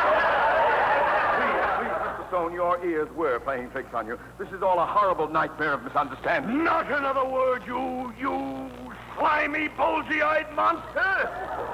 You forgot pot-bellied. You keep out of there.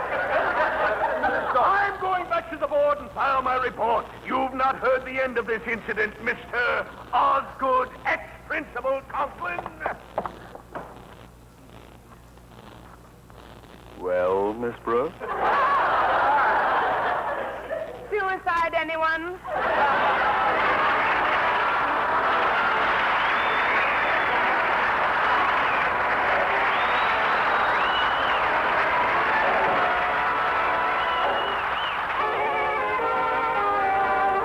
And now, once again, here is our Miss Brooks. Well, we all made a hurried trip to the Board of Education and finally convinced Mr. Stone that he had merely been the victim of a comedy of errors and not any malicious mischief. Accordingly, when we returned to school, Mr. Conklin was so relieved that although he held me responsible for the incident, he only loaded me down with enough extra bookwork to keep me from walking home from school with Mr. Boynton for the next 3 weeks. When I returned to my classroom, Walter Denton greeted me at the door. Well, Miss Brooks, I got the machine all fixed. Now you can make the right speech about Mr. Conklin and getting good with him again. Are you ready? I'm ready. Good. I'll start the interview. Miss Brooks, what do you think of Madison's principal, Osgood Conklin? He's all right, I guess, if you like slimy, bulgy-eyed, pot-bellied monsters.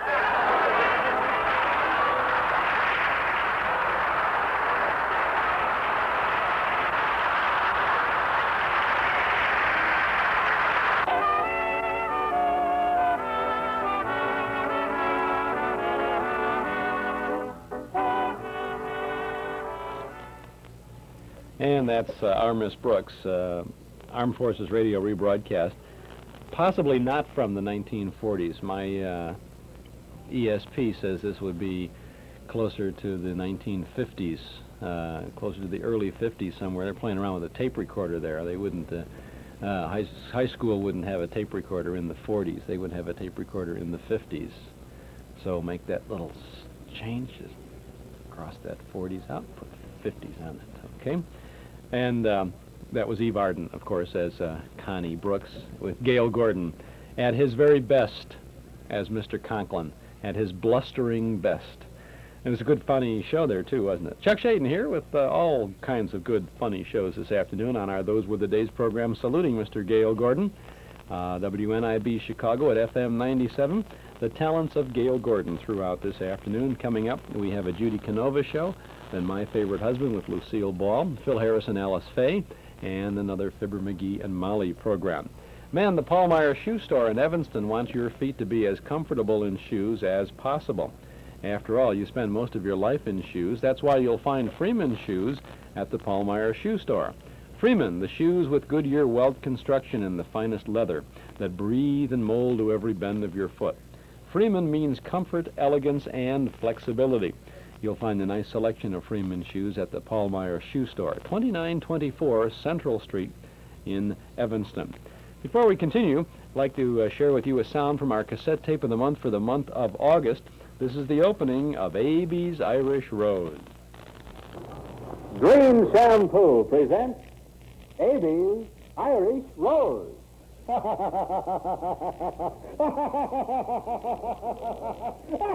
are you laughing at? What am I laughing at? I am just laughing. What's the matter? There's a laugh?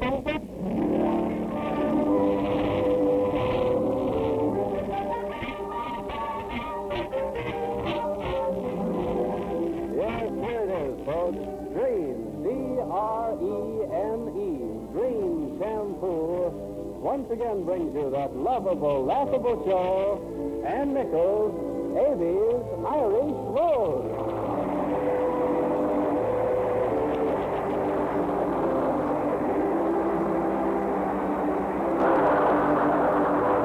Well, this business of being summer hotel owners is getting more and more complicated for the two fathers, Patrick and Solomon. In their first effort at managing Looney Lake Lodge on Lake Looney in the Catskills, the fathers lost their meat chef by giving him the wrong tip on how to cook roast beef. And then, suddenly getting the idea that the twins had scarlet fever, they frightened several hundred guests into planning a mass exodus. And you'll have a lot of fun with that show. A.B.'s Irish Rose. It's our cassette tape of the month for August. 60 minutes of good family comedy on our August cassette tape. Only $5 from the Hall Closet, Box 421, Morton Grove, 60053.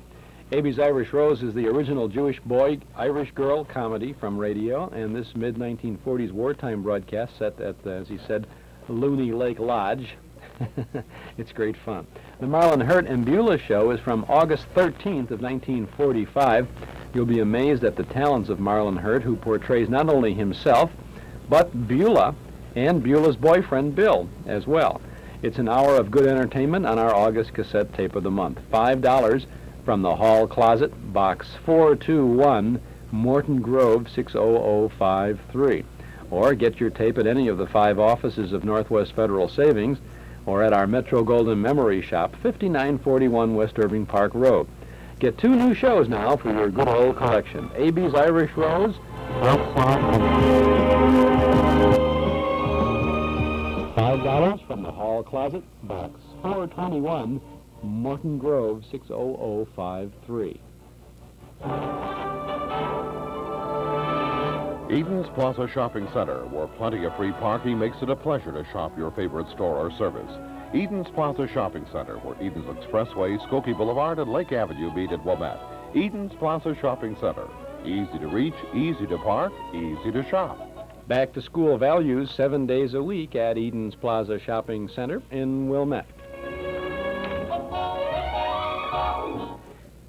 We've got the Judy CANOVA show coming up in just a half a minute. I want to remind you, or I'd like to invite you to tune into Clark Weber's Contact show this Tuesday evening on WIND Radio. Tuesday evening, the 16th of August. He's invited me to join him on the air and talk about old-time radio, and I guess we're going to take calls from listeners. It's this week is WIND's 50th anniversary as a radio station in this metropolitan area. And they're celebrating apparently all week long. And on Tuesday night, they said, hey, Chuck, how about coming over and joining us? So we'll come over with an armload of excerpts from some old-time radio shows, and we'll talk about old-time radio with Clark, and maybe you can join us, too. That's Tuesday evening, the 16th of August, next Tuesday night between 10 p.m. and midnight on WIND. That's what, 520 on the AM radio dial, all the way to the left of your AM radio dial, I guess. So contact with Clark Weber and Chuck Shaden this Tuesday night. Maybe you can pop in and join us for some memories about WIND and about the radio in general. Radio in general, of course, was responsible for so many great radio shows, and one of them is being celebrated right now as we tune into this Judy CANOVA show. Judy CANOVA was on Saturday nights. I can really remember listening on Saturday nights. The whole lineup on Saturday was really fun. I remember listening I don't know exactly what period of time in the 40s this was, but the lineup was they had the curtain time program with Mars candy bars from 6:30 to 7. At 7 o'clock, we listened to The Life of Riley, and at 7:30, it was Truth or Consequences. At 8 o'clock, it was the Philip Morris Playhouse, followed by Your Hit Parade. Now, these were not all on the same station. We'd move around a little bit.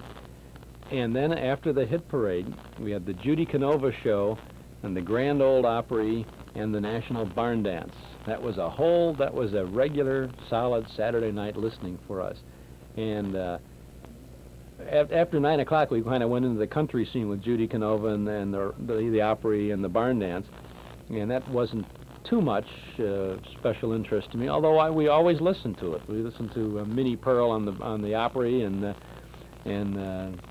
the Hoosier Hot Shots, and Baby Genevieve, and Arky the Arkansas Woodchopper, and Lulabelle and Scotty on the National Barn Dance. And on the Judy CANOVA show, it was always great fun. Mel Blanc is on this show. Ruby Dandridge, Hans Conried, Gale Gordon is here, the Sportsman Quartet.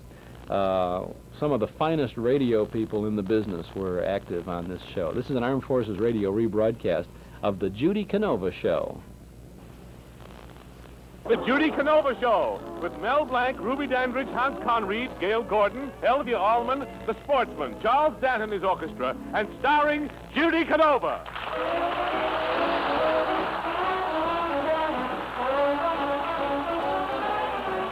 If I could be with you 1 hour tonight, if I was free to do the things I might, I want you to know that I wouldn't go until I told you, honey, how I love you so. If I could be with you, I love you strong. If I could be with you, I love you long. I'm telling you true, I'd be anything but blue if I could be with you. If I could be with you, I'd love you strong. If I could be with you, I'd love you long. I want you to know that I wouldn't go until I told you, honey, how I love you so. If I could be with you 1 hour tonight, and I was free to do the things I might, I'm telling you true, I'd be anything but blue if I could be with you for just an hour.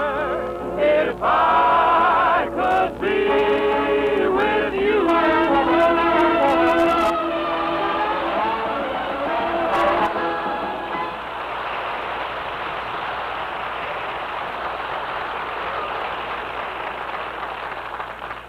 Well, for weeks now, Judy has made every effort to be friendly with her next-door neighbors, the Dodgers. But the Dodgers are wealthy and standoffish and have snubbed Judy at every opportunity.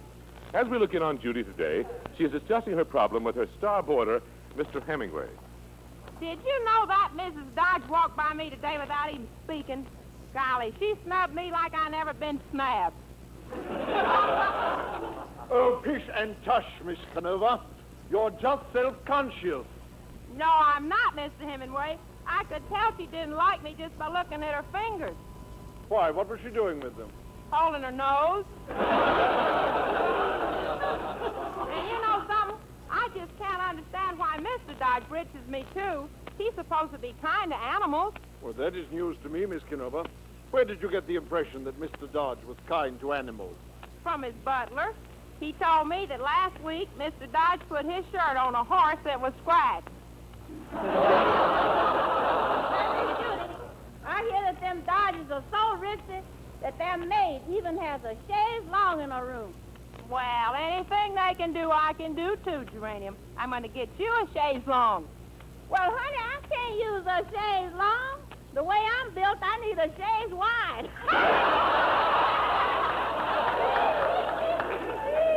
You can't possibly expect to compete with the Dodgers socially, Miss CANOVA. Why, I understand their house is so large they need 15 baths.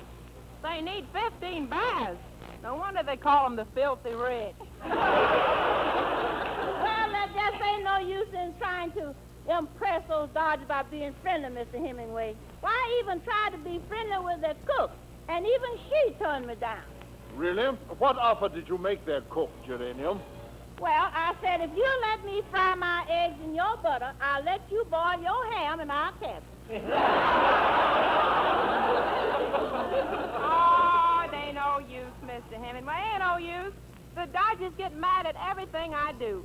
Why, do you know that Mrs. Dodge saw me taking a sunbath in the backyard in my new French bathing suit, and she had a high board fence built between her property and ours? Well, she was probably afraid Mr. Dodge might see her in that bathing suit. He did see me.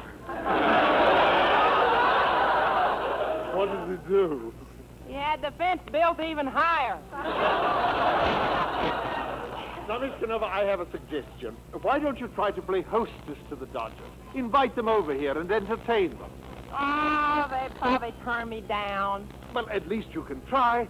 Look, I can see Mr. and Mrs. Dodge in their living room now. Go on over, Miss Canova, and take the bull by the horns. It's not the bull I'm afraid of. It's the old heifer he married.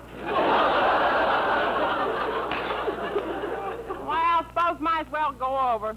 Gee, I hope they're more friendly than they were the other day. Good heavens, Wilfred, look! Look who's coming to call on us. Oh, no, not that Canova person.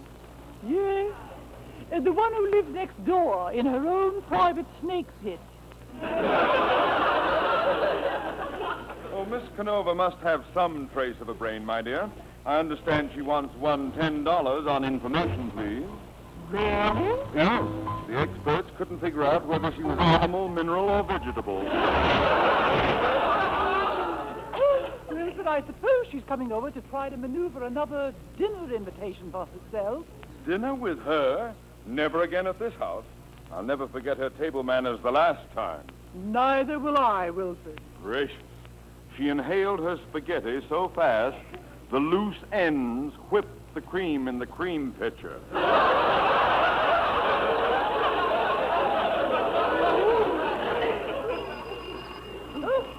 Dear, there she is now. I suppose we'll have to let her in. I wonder what she wants this time.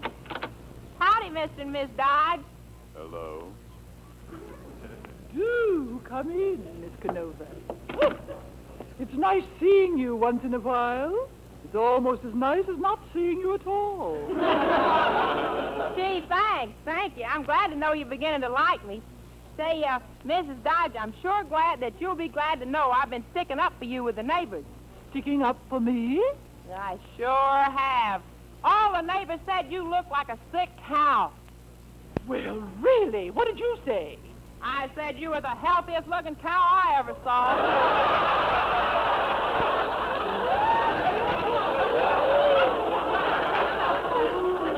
Miss Canova, if you think Mrs. Dodge resembles a cow now, you should have seen her the day we got married. I said the wrong thing, my dear. Miss Canova. Miss Canova, what is the purpose of your visit? Oh, well, I was kind of sort of thinking that maybe you'd like to come over to my house some night. Maybe I could interest you in a square dance. I think not, Miss Canova. Think not. Let's see. Well, how about a taffy pull? I think not. Think not. Well, now, let's see. How about a game of charades? I think not. We only like to go where we're most apt to see some of our friends. Well, how about a scavenger hunt?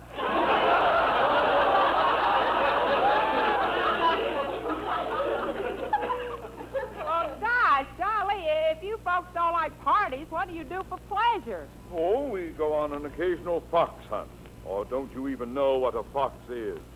Well, I know. A fox is a wolf that don't have to whistle.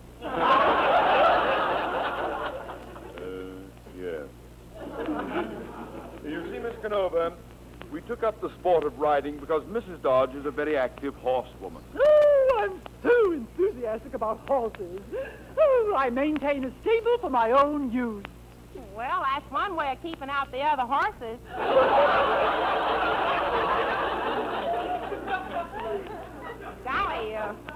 Golly, Miss Dodge, ain't you kind of old to go riding horseback? Well, sometimes I think so. Here I am, almost going on 40. Yep, time flies. Here I am, 21, going on 24. What happened to 22 and 23? Did I ask you what happened to 51, 52, and 53?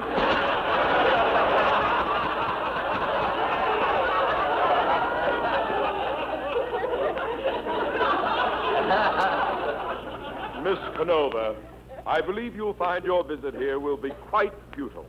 You see, Mrs. Dodge travels in certain circles. Oh, shucks, if I had legs like hers, I'd travel in circles, too.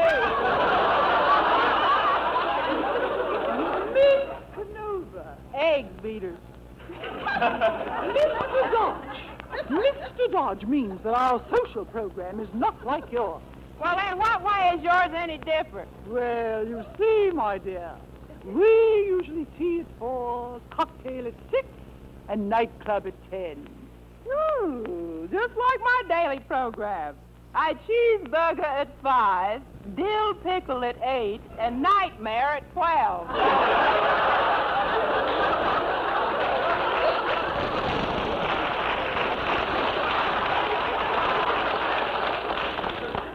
Well, if I can think of anything that you folks might like to do, I'll pay you another visit. Goodbye now. Thank you.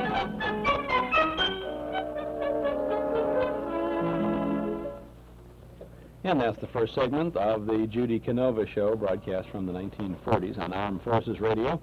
And you heard Gale Gordon popping in there, too. This is Chuck Shaden popping in your house every Saturday afternoon from 1 to 5 on WNIB Chicago at FM 97 with our Those Were the Days program. Have you been giving some thought to selling your home and moving to another? Ever wonder what your present home is worth? Well, why don't you call Frank Lamphere at Antique Realty, 5852 West Diversey. He's a certified appraiser and a licensed real estate broker. He'll be happy to give you a good idea of the current market value of your home.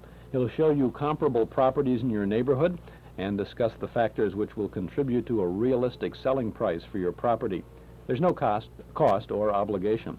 If you're interested in selling now, or if you simply want a point of reference for future use, give a call to Antique Realty, 889-3840. They've had years of experience servicing Northwest Chicago and suburbs. A large part of their business comes from repeat customers and referrals. Antique Realty is a member of the Northwest Multiple Listing Service with more than 130 offices ready to help sell your home to the right buyer. It's a seller's market, and if you're thinking of selling, now's the time to go to market. Call or visit Antique Realty with the red and white striped canopy out front, lots of antique furnishings inside. 5852 West Diversey Avenue, just east of Austin. 889-3840. Antique Realty for good old-fashioned personalized service.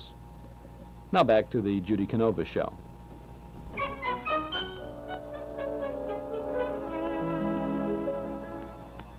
Any luck from your visit, Miss Canova? Nah. All them Dodgers is interested in is fox hunting and going to the dogs. You mean riding to hounds? Egad, they like hunting. Miss Canova, that's your cue. Invite the Dodgers to a fox hunt. Yeah, but I don't know anything about catching foxes. The only thing folks did down where I come from was hunt and drink. Well, what did they hunt? Drink?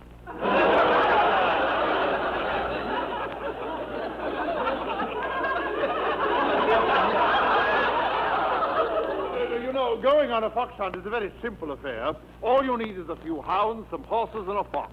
The hunters line up, the fox is released, the master of the hunt, fox is released, the master of the hunt, fox is released, the master of the hunt, fox is released, the master of the hunt blows his horn, stands up in his stirrups, and shouts.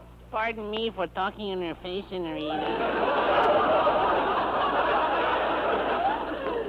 Oh, hello, Pedro. Well, Senorita, I heard you talking, and if you want, I can borrow a dog from my cousin Gonzalez. He has every breed of dog you can think of. St. Bernard, Airedale, Pointer, Setter, Collie, Bulldog, Chihuahua, and Dachshund. Golly, how many dogs has Gonzalez got? One.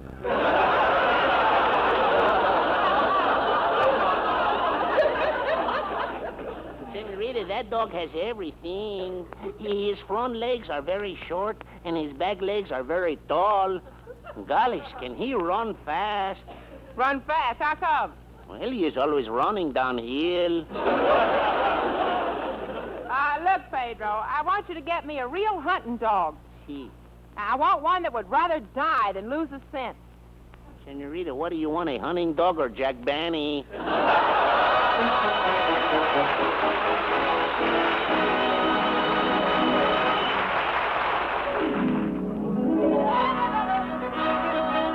Now back to Judy Canova, the Sportsman, and Clancy lowered the boom. Now, Clancy was a peaceful man, if you know what I mean. The cops picked up the pieces after Clancy left the scene. He never looked for trouble, that's a fact you may assume. But nevertheless, when trouble would press, Clancy lowered the boom. Oh, the Clancy, oh, the Clancy. Whenever he got his Irish up, Clancy lowered the boom. Boom, boom, boom, boom, boom, boom, boom. Oh, there he was, a fighting man, they all knew he was tough. He strutted around the neighborhood a shooting off his guff. He picked a fight with Clancy there, and then he sealed his doom. Before you could shout, Oh, Larry, look out! Clancy lowered the boom. Oh, the Clancy, oh, the Clancy. Whenever he got his Irish up, Clancy lowered the boom. Boom, boom, boom, boom, boom, boom, boom. Now Clancy, he left the barber shop with tonic upon his hair. He walked into the blue room and he met O'Reilly there. O'Reilly, he said, For goodness sake, now do I smell perfume? before you could stack your shoe in the rack, Clancy lowered the boom. Oh, the Clancy, oh, the Clancy. Whenever he got his Irish up, Clancy lowered the boom. Boom, boom, boom, boom, boom, boom, boom. St. Patrick's Day was mighty gay, 'twas Kelly's wedding day. McDougal, who was sort of tight, said, Guess I'll start a fight. He wrecked the hall, then kissed the bride and pulverized the groom. Then quick as a wink, before you could think, Clancy lowered the boom. Oh, the Clancy, oh, the Clancy. Whenever he got his Irish up, Clancy lowered the boom. Boom, boom, boom, boom, boom, boom, boom, boom, boom, boom, boom, boom, boom, boom, boom. Clancy lowered the boom.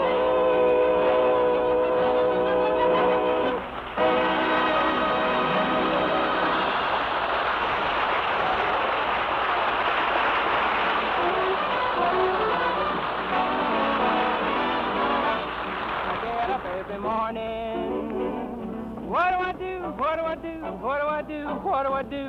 I do it every morning. I think of you.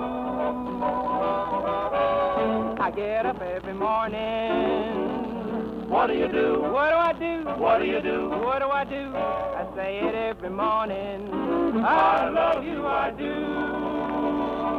You're always with me, even when we're apart. Won't you say that you'll give me every bit of your heart? So when you get up every morning, what do I do? What do I do? What do I do? What do I do? The same as I always do. The same as I always say. The same as the whole night through. I dream of you. Dream of you. The same as the whole night through, I dream of you.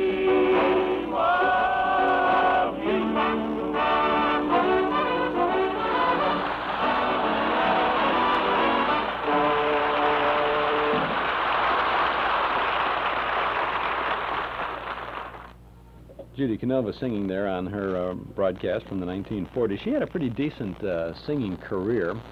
She was not the biggest vocalist of all time, but her vocal talents were considerable, and combined with her comedic abilities, she provided lots of good entertainment on radio. She did some movies, and I think even in the early days of television, she had some things to do on the TV screen too.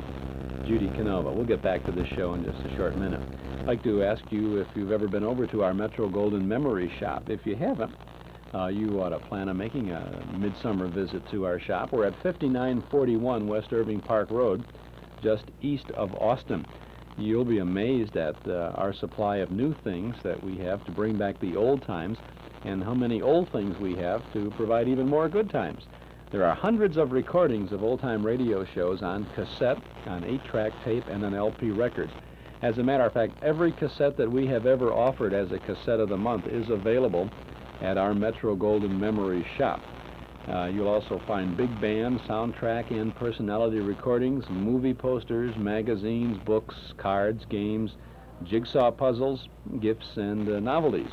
It's all there, and it's waiting for you at our Metro-Goldwyn Memory shop, 5941 West Irving Park Road, just east of Austin. Hope you'll pay us a visit real soon. Our shop is open 7 days a week. We're there Monday through Friday from 11 a.m. to 5:30 p.m. On Saturdays from 10 in the morning till 7:30 in the evening. We're open right now. And then on Sunday, we're there from noon until 5 every Sunday. So come on in, see all the goodies. We have movie and radio stills, photographs, 16-inch radio transcription discs. We have radio scripts, and if you can remember it, well, we've probably got it. At our Metro-Goldwyn Memory shop, 5941 West Irving Park Road, just east of Austin. You know where the old pay show is? The new pay show? The patio. That's at Austin and Irving. We're just about a block east of the patio on the south side of the street. Metro-Goldwyn Memories, the MGM shop. Let's get back now to Judy CANOVA.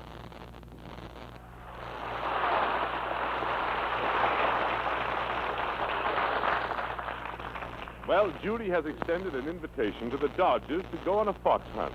Although they've not accepted it yet, Judy has gone ahead with all the preparations. She's outside now, looking at the horse she rented. Hey, how you like this here horse I rented, Mr. Hemingway?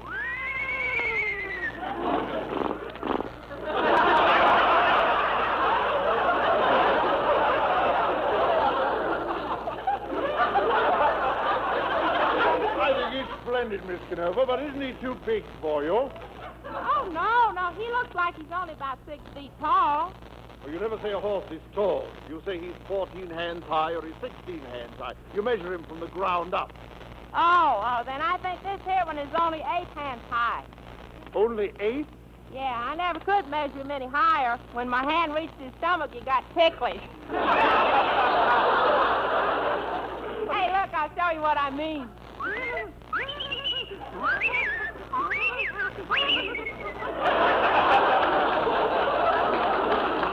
Miss CANOVA, there certainly is a spirited horse. What's his name? They told me at the place I got him, but I can't remember now. Well, you should try to remember the name of a horse you're going to ride. Do you know what it starts with? Oh, sure. Giddy up. Hey, you know, Mr. Hemingway, I just noticed something. Don't this horse have a sway back? He didn't have until I tried to ride him. I brought along some hay and oats as sort of a payment to the horse for letting me get on his back. Yeah, you like Tom Dewey? Tom Dewey? Why do you call a horse that? Because after what happened, I don't think he'll ever run again.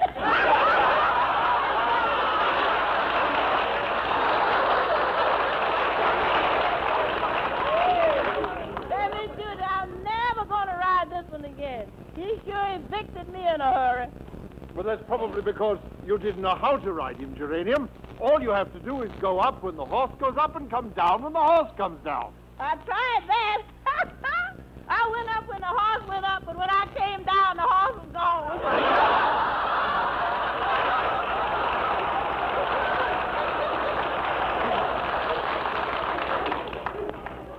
Gee, I sure hope that don't happen to me when that fox hunt starts. Oh, look, here comes Pedro with the dog.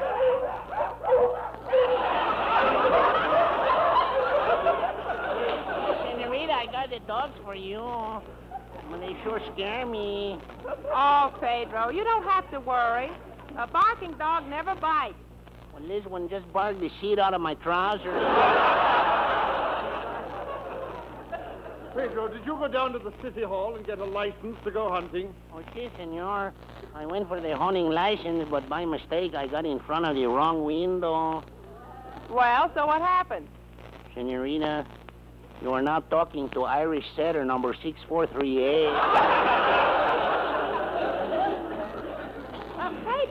Pedro, this strange-looking animal over there, is he a hunting dog?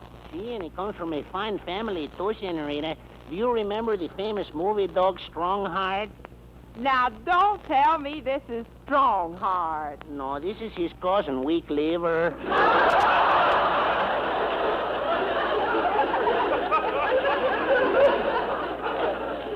Senorita, he eats nothing but beer and pretzels.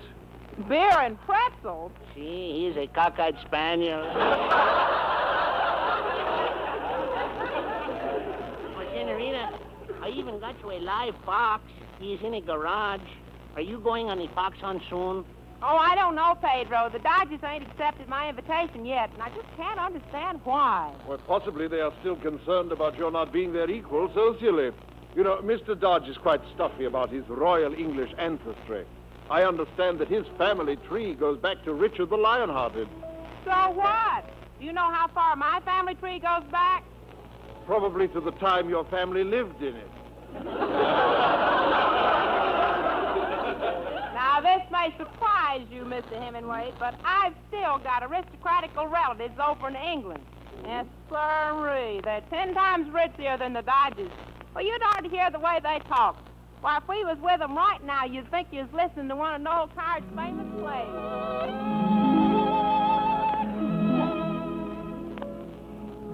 Oh, Penelope. It's jolly being with you. Jolly. It's jolly being with you, too, Reginald. You're so utterly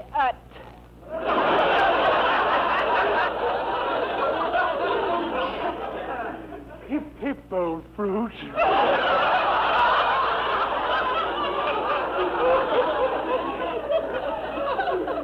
Tip-top, old Red. Reginald. Thank you. I'll pour. Thank you.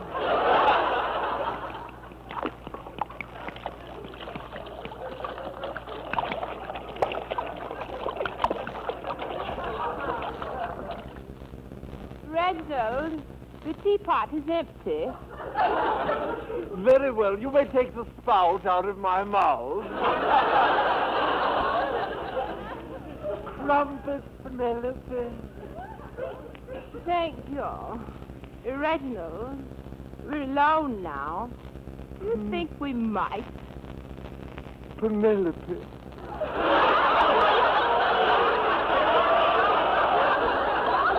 Quite anxious, aren't you? You will? Yes.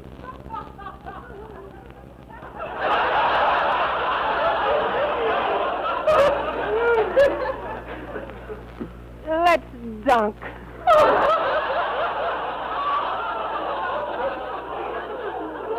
Penelope, please remember, we English never dunk.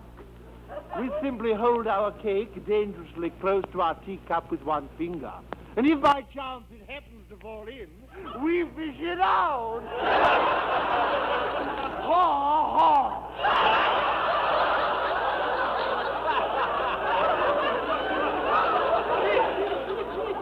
I say, isn't that sneaky?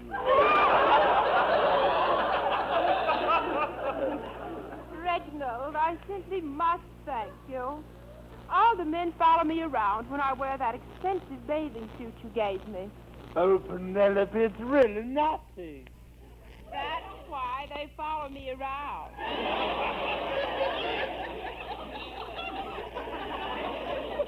Reginald, I haven't seen you for some time. I should like to ask you a question. A question, Penelope? Yes? What's new? Oh, let me see now. Oh, yes, I received a letter from Mother this morning.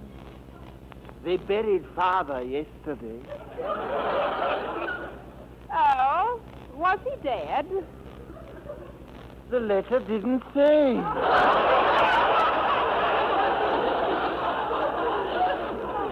Reginald, today is the anniversary of our engagement. 15 years ago today, you took me in your arms and kissed me. Oh, I remember, Penelope. And you know something? What, Reginald? Lately, I've had the urge to do it again.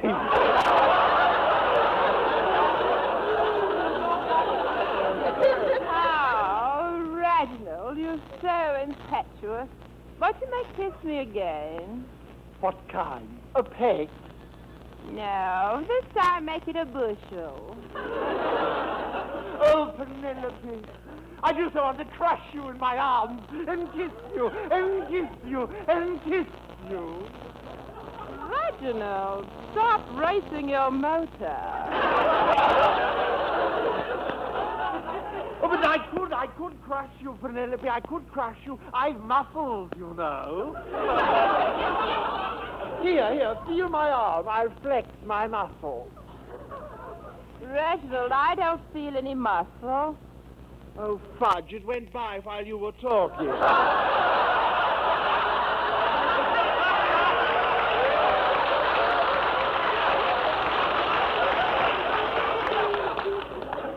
Reginald, we'd better dress for dinner. Lord Essex and Lady Cynthia will be here. And Mr. Hemingway, I reckon with an English background like that there in my family, the Dodgers ought to be proud to go with me on a fox hunt, huh? Look, Miss Canova, Mr. Dodger's coming over here right now. Miss Canova, I'd like to speak to you. Oh, golly, Mr. Dodge. Are you going to accept my invitation to go on the fox hunt? Indeed we are. We're going to start hunting the fox right now. Right now, Mr. Dodge? Yes. Grab a baseball bat and come on over. He's down in our basement. Senorita, it was all my fault. I shouldn't have let the fox get away. Oh, don't worry about it, Pedro. We can get another one. We'll never get another one like that one. He was the prettiest fox I ever saw. He was? He had a big bushy tail and a long white stripe running down his back. Now back to Judy Canova, the Sportsman, and the sentimental ballad, Careless Hands.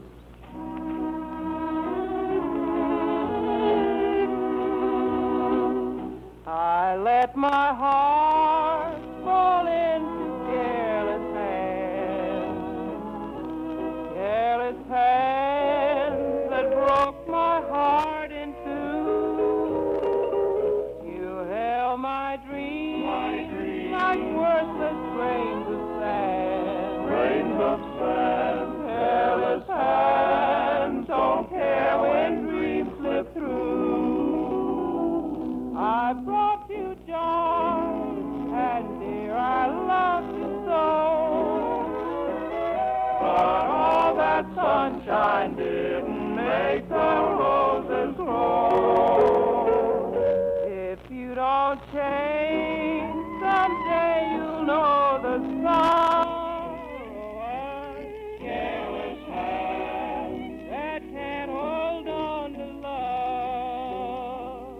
I brought you joy, and dear, I love you so. But all that sunshine didn't make the roses grow. If you don't change, someday you'll know the sorrow of careless hands that can't hold on to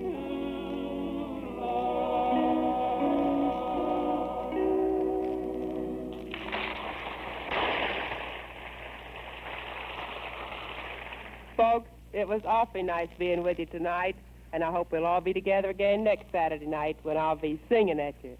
This is Judy Canova from Hollywood saying good night, everyone.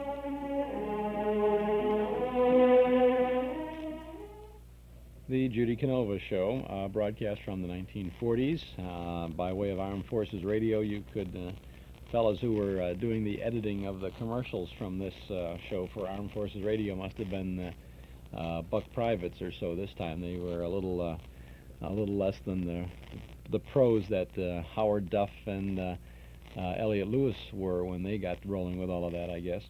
Anyway, it was a pretty good show, lots of fun, and Mel Blanc had to be the horse that was the horse that you heard had to be Mel Blanc because he's on the show anyway, and it's one of his famous horse characterizations there. This is Chuck Shaden on Are Those Were the Days program this Saturday afternoon on WNIB Chicago at FM 97. Today we're saluting the talents of Gale Gordon. We have Gale co-starring with Lucille Ball and Richard Denning in a My Favorite Husband program coming up. And then he is Mr. Scott, the sponsor, on a Phil Harris Alice Faye show from 1949. And then Fibber, McGee, and Molly show is in the offing yet this afternoon. So hope you'll stick around for all of those things. You're invited to pop in anytime to Northwest Federal Savings and find out about the Rusty Rooster Club. The Rusty Rooster Club is on the air.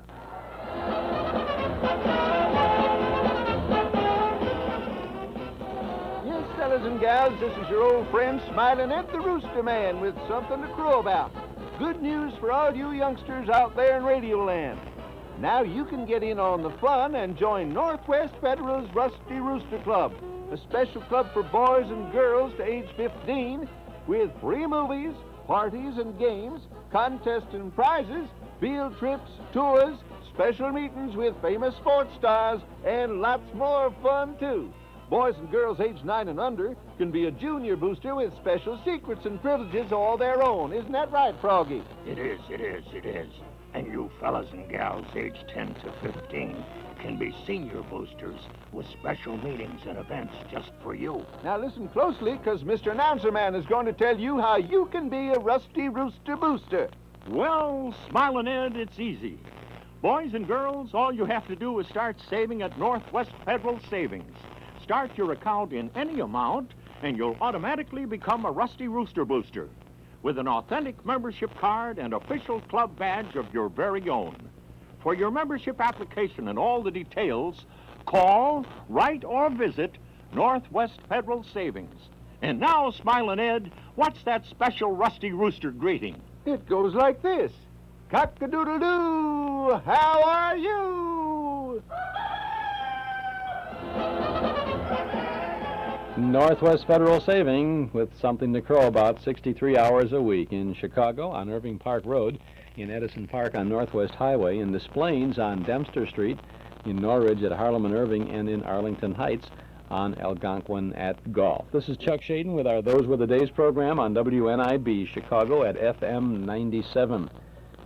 Well, last week was quite a week for us. We had a fantastic experience Wednesday evening out at Ravinia, where the Ravinia Festival presented the nostalgic sounds of the summer of '42 with an unbelievable program starring Tex Beneke, Bob Eberly, and Helen O'Connell. And somehow or other, we got involved in the whole scene as master of ceremonies for the evening. Tell you what happened on the whole business. It was back in May that the people from Ravinia called and said that Tex Beneke was coming into town for this program, and they were wondering if there was anything they could do to assist in our program with it on the radio. And I said, well, I'd like to have a chance to talk to any of these folks that are coming into town. And we subsequently, a couple of weeks ago, did an interview with Tex Beneke, which you heard last Saturday afternoon on our broadcast. Well, Tex's manager and the people who were booking the show for Ravinia talked about the program that they were putting on, and they said, gee, it would be good to have somebody to come in as an MC, and since Shaden seems to be so interested in all of this and did a decent job with the interview, why don't we invite him to pop up and be the master of ceremonies for the evening? So the people from Ravinia called me, and then I got in touch with the West Coast where they were doing the setup for the show, and I agreed to be the MC for the program, although I didn't really know what it was going to be, co-host or MC or what. Am I just going to do a little announcing or whatever the story was? And we had arranged to meet at Ravinia last Wednesday afternoon, and they were going to have a rehearsal at 2 o'clock. So we got over there, and Symphony Orchestra had been rehearsing, and they didn't break till just 2 o'clock, so they had to strike the set for the symphony and put up the bandstand for the Beneke Orchestra and all of that stuff. So everybody was standing around. This happens a lot in glamorous showbiz. You stand around doing nothing until everybody's ready. So it was about an hour, hour and a half maybe before any rehearsal got together. And I still didn't know exactly what they wanted of me, but the Texas manager kept saying, "Well, don't worry, we'll get it together. We'll put it together." So they were rehearsing, and it was really a thrill to be out there just to see these people rehearsing. Tex Beneke there, and was sitting in the empty band shell out at Ravinia, talking with Bob Eberly about his.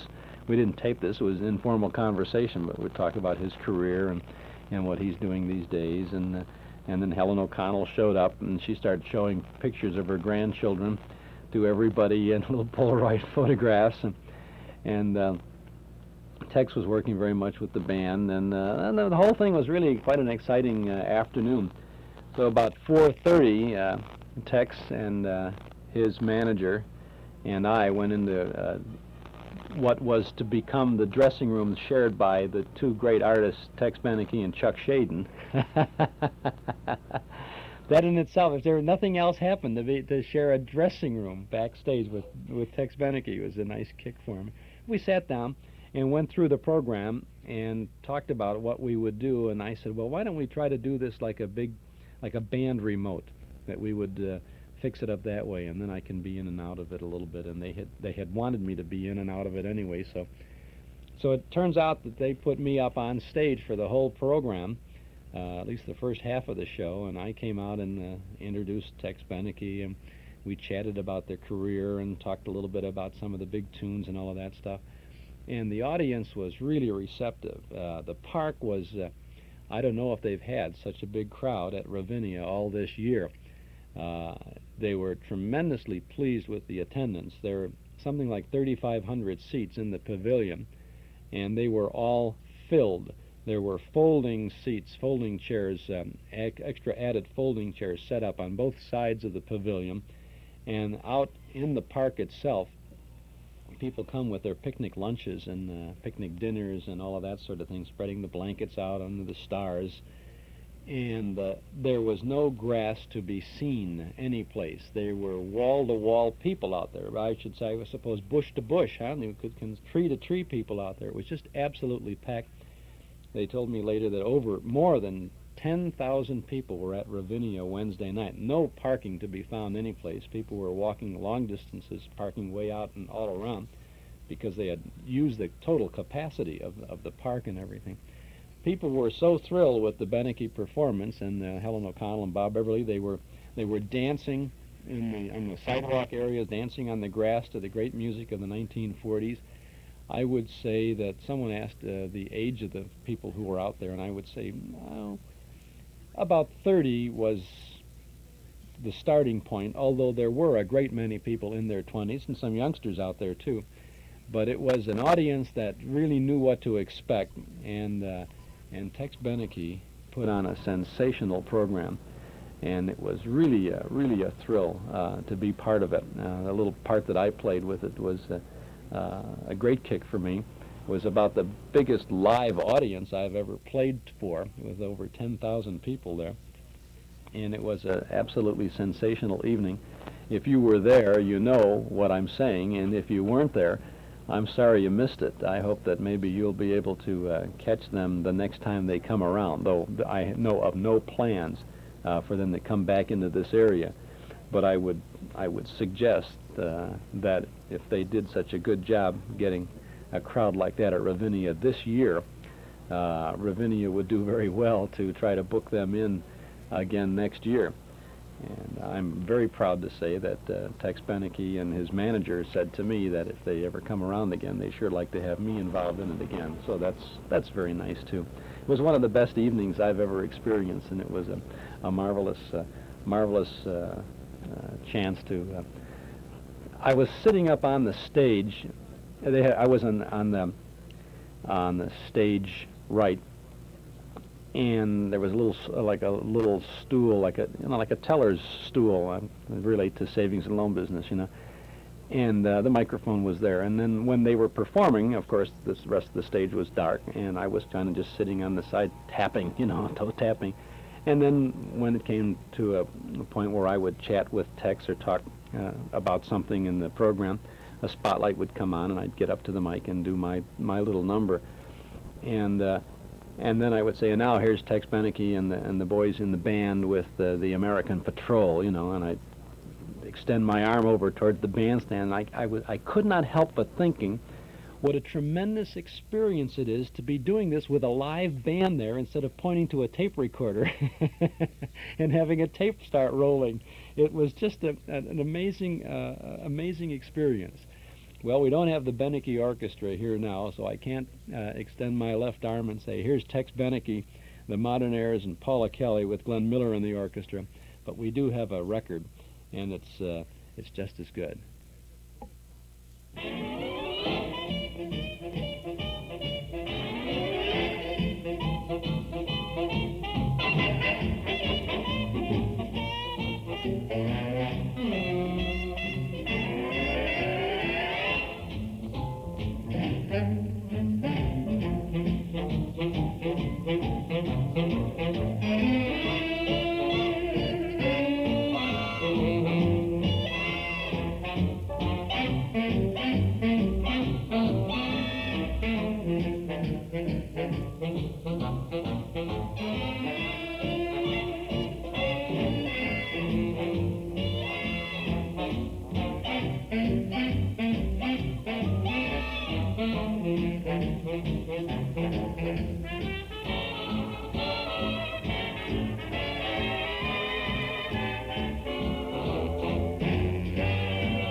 She's the toast of Kalamazoo, zoo, zoo, zoo, zoo, zoo. Years have gone by.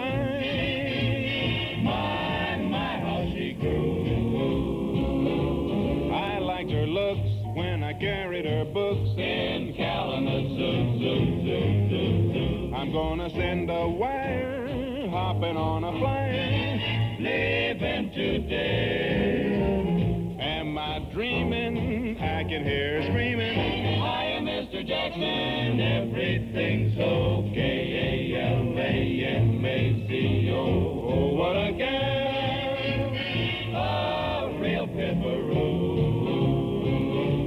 I'll make my bid for that freckle-faced kid I'm hurrying to. I'm going to Michigan to see the sweetest gal in Kalamazoo.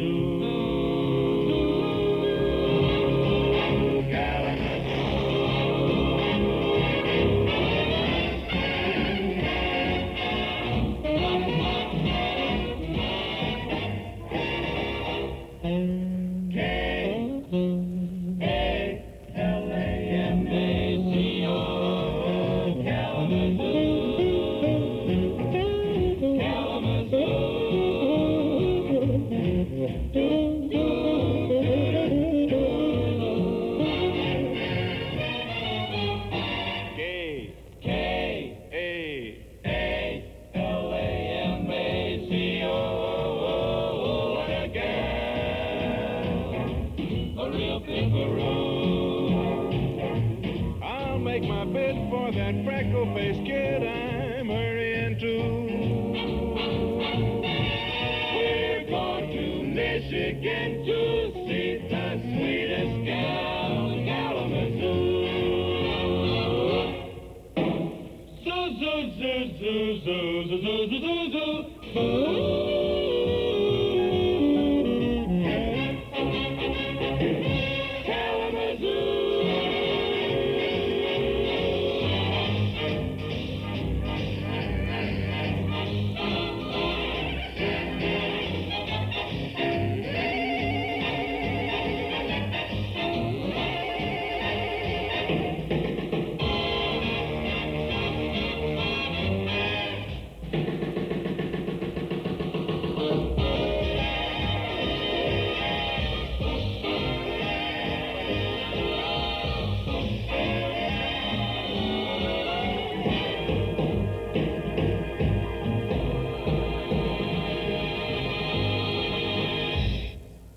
And if you were at Ravinia, you would have heard the audience screaming wildly at the conclusion of that. And all through it, too. Wow, what a great performance Tex Beneke put on at Ravinia last Wednesday night. Bob Everly, Helen O'Connell, everybody looks great. They really are still capable of presenting a fantastic program. They really did a fantabulous job.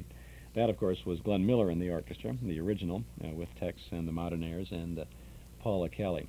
We had some photos taken at Ravinia during the concert and backstage, and I suspect that if you are a subscriber to our Nostalgia newsletter, you will be able to see them in the September issue. We'll have a page or so of some of those photos.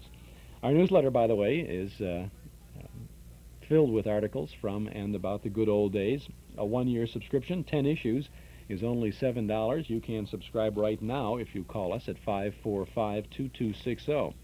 Just give us your name and address. We'll begin your subscription with our current Midsummer July-August edition, or we'll start with the September issue. Just let us know which you prefer. We'll include an invoice along with your first copy, 545-2260. If you want, you can just send $7 to Nostalgia Newsletter, Box 421, Morton Grove, 60053.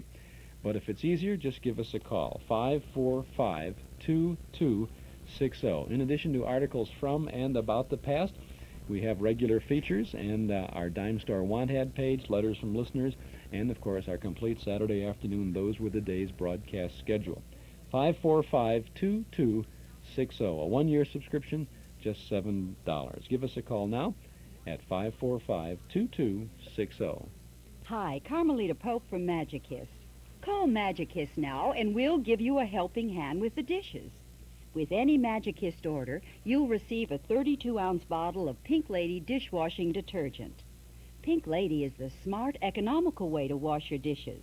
And Magic-Kiss is the smart, economical way to clean your carpeting, rugs, furniture, and draperies. Have Magic-Kiss clean the carpeting and furniture in your home or office. Or call for pickup and delivery of your rugs and drapes. You can save 20% for cash and carry on rugs and drapes. And bank cards are welcome. Call Magic-Kiss now and receive a bottle of Pink Lady dishwashing detergent at no extra charge. Chicago phones 378-8600. Suburbs see the white pages. And remember, Magic-Kiss sells rugs, too. When you have your carpets or rugs cleaned, have Magic-Kiss apply soil retardant. It's only 3 cents per square foot. And ask Magic-Kiss about Wisconsin Dells tickets.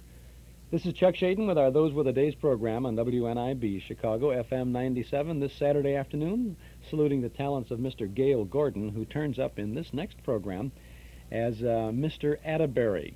He is the employer of Richard Denning, who is married to Lucille Ball. The program is My Favorite Husband. This is an Armed Forces rebroadcast from 1949.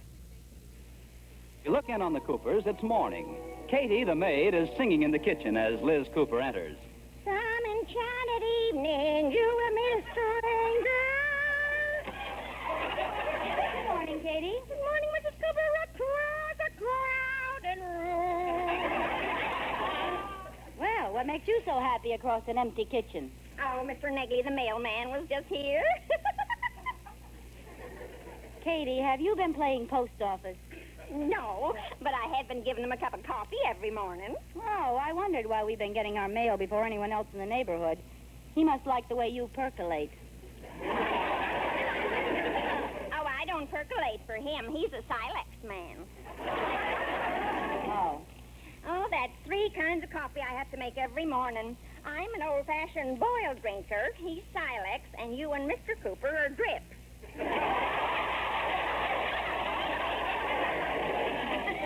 Well, thanks a lot. Oh, well, I didn't mean it like that, Mrs. Cooper. I know. Say, was there anything interesting in the mail? Oh, the mail. Where did you put it? Where is it? Where is it? Please, let go my apron. You're choking me. It's on the table by Mr. Cooper's plate. Oh, there should be a bill there for Miller's department store. I have to get it out before George sees it. Hey, how come the mail's so early? Too late. Cross your fingers, Katie. Maybe it isn't in today's mail. Oh, my goodness, what's on the bill that's so important? Oh, a little velveteen suit I couldn't resist and shouldn't have bought and finally did and wish I hadn't. Oh, I bet it didn't even come this morning. Yes? Want to give any odds? May I see you a moment, Elizabeth? My full name. Oh, he's really ripping. Start a roaring fire, Katie. He'll want to heat up a few pokers. Oh, yes, ma'am. Good morning, George. How's my little husband this morning? Liz, do you have any idea what the mailman brought this morning? The mail? No, a bill from Miller's department store for $98. Oh. I'm sure you have a reasonable explanation for this. I have? Liz, we talked this over last month, and you promised you'd never charge anything again without asking me, didn't you? Yes, George. Well? Let's face it, George. I'm rotten through and through. Now, Liz, you can't kid your way out of this. Oh, I don't mean to buy those things, George. I just go in to browse, and some sneaky little clerk catches me with my charger plate down. Back it goes, Liz.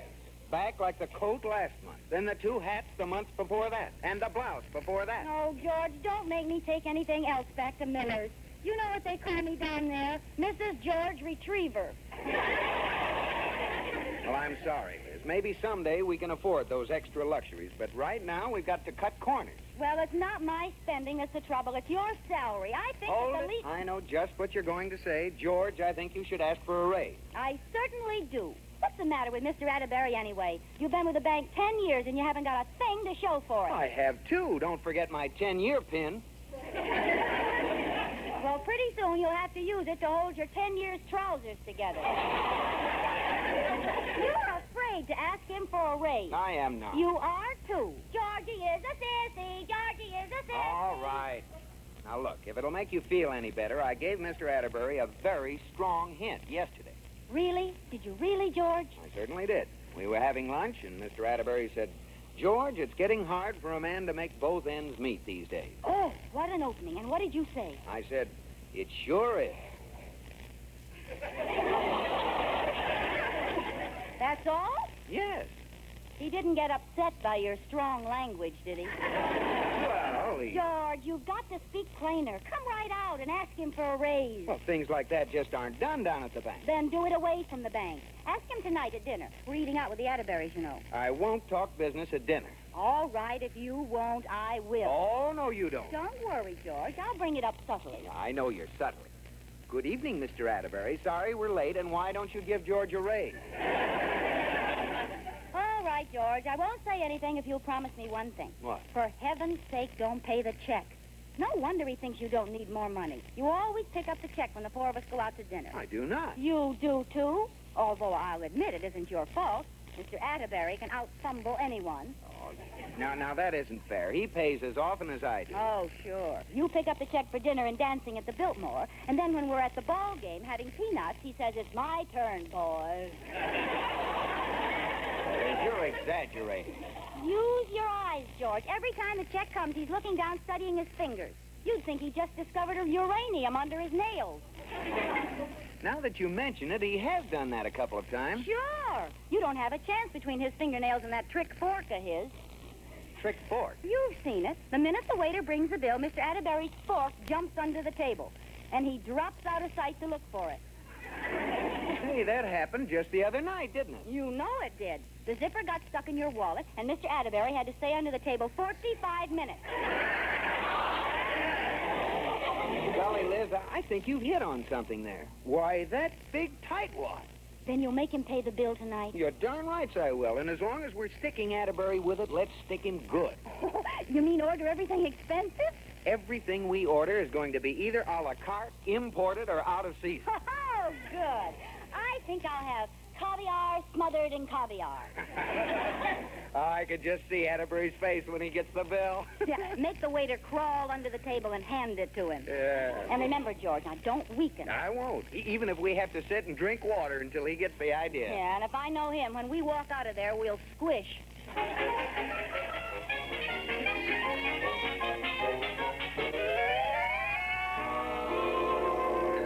Wonder what's keeping Liz and George. What time is it, Irish girl? Oh, it's just 7, Rudolph. We're early. Oh. You know, George has been acting funny lately. I think he'd like to ask me for a raise, but he hasn't got the nerve. Well, I'm surprised he hasn't asked you. You'd think the bank was making $1 million the way you throw your money away. Me? Throw money away? What are you talking about, Lotus Bud? Well, for one thing, every time we go to dinner with Liz and George, you pick up the check. Oh, I wouldn't say every time. I would. Although I'll admit it isn't your fault. George Cooper can out-fumble anyone. Oh, now, that isn't fair, Iris. He pays as often as I do. Sure. You buy box seats to the symphony, and he pays the tax on free passes to the circus. Well, that doesn't happen all the time. To say nothing of his 2 wallets. One, he has the zipper welded together. And the other one is made out of a magic carpet. As soon as the check appears, it shifts to another suit at home. Well, now that you mention it, that does happen pretty often. And if those don't work, he goes to make a phone call. Well, tonight I think I'll just teach that young scamp a lesson. Are you going to outweigh him? You bet I am. George pays the bill for this meal. And as long as we're going to stick him, let's stick him good. You mean order everything expensive? Yeah. Ooh, what fun! Here they come. Remember, the sky's the limit. Yoo-hoo, George boy, Liz girl, here we are. Iris, Mr. Atterbury. Oh, Liz girl, George boy. Hi, everybody. Well, sit down, sit down. Oh, my, I'm starved. I feel like eating something extra special tonight. Yes, me too. Get the waiter, Rudolph. Let's not waste any time. Yeah. Waiter. Yes, sir? We'd like to order, please. Very well. Why don't we start off with some champagne? Oh, that sounds good. Yeah, okay by me. That's a fine idea.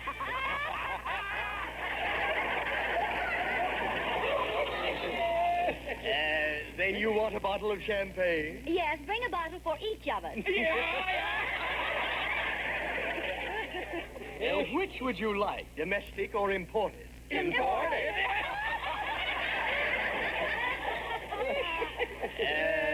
Are you sure you haven't had enough to drink already? No, it's over as judges. What else would you have, Liz? I think I'll have a porterhouse steak. One porterhouse steak. As an appetizer. As an appetizer? I'd like a double lobster thermidor. Yes, ma'am. Oh, that sounds good. I think I'll have that, too. Instead of the steak? No, just pour it over the steak.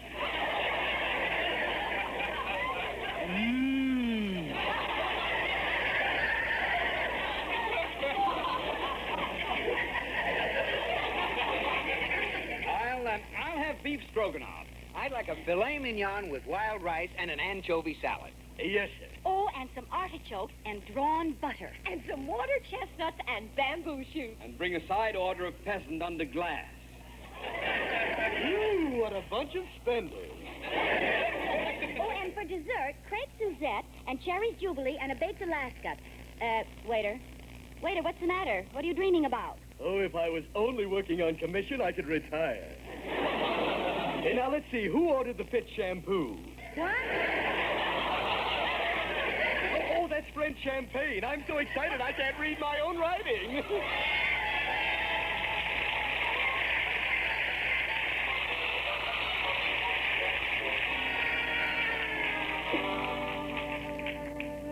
My, that was a delicious dinner. Ah, I'm so full I can't move. I'll bet I've gained 5 pounds. How about some after-dinner mince? Oh, we've had some. Well, how about some after-dinner mince? Well, shall we settle up the check? Will it be cash, or do you want to finance it? Well, come, gentlemen. Which one of you is the host? You have just heard a solo by Rudolph Atterbury on his magic fork. Pardon me, I'll pick it up. Yeah, I'll get it. I'll get it. George, just wait him out. Yeah, what's he doing under there? Stripping down to his money belt? Funny, I can't seem to find my fork anyplace. Yeah, look, here's the check. Will someone pay it so I can go home? I'll pay it. George. Yes, sir, I'll take care of that little old check. Well, what do you know? I found my fork. That was quick. Here you are, sir. Oh, now, isn't that the limit? What's the matter, George? I left my wallet in my other suit. Oh, that's too bad. Well, that's liable to happen.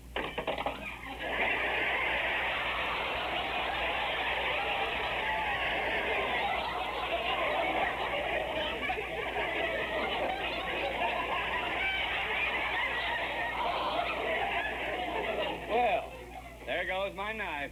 Hey, let me get it this But time. I can Here. Thanks a lot. And look, I'll make it easy for both of you. Let me decide which one pays. 1 potato, 2 potato, 3 potato, 4, 5 potato, 6 potato, 7 potato more. My mother told me to take you. Ah, that's you, George. I demand a recount. I just remembered I have to make a phone call. I don't think you will. I'll be right. Who tripped me? Nobody. Mr. Atterbury tied your shoelaces together. What dropped out of your pocket when you fell, George boy? Looks like your wallet. Yeah, we're dead. Well, give me the check, waiter. George, you'd better hit him for that raise right now. We'll need it to pay for this meal. Oh, Liz, not now. Now, keep quiet. You won't ask him? No. Waiter, will you bring me a paper bag to put the leftovers in?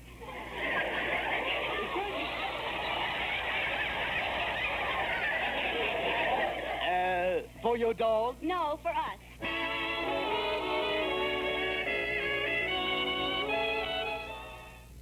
We'll get back to My Favorite Husband in just a little bit. Lucille Ball and Richard Denning and Gale Gordon and Frank Nelson, too, in this 1949 Armed Forces rebroadcast. This is Chuck Shaden on Those Were the Days, coming to you from WNIB Chicago at FM 97. The fine family of Paterno offers you a selection of fine wines from the vineyards of the world. From California to France, from Italy to Portugal, you'll find the Paterno wine cellar stocked with the widest selection of wines from all the best places. Paterno Foremost Liquors at 5303 Milwaukee Avenue at Central, just north of Foster, is the largest beverage store of its kind in all Chicagoland. A visit to the Paterno wine cellar is an experience you won't forget, and you'll return often to keep your own wine cellar stocked.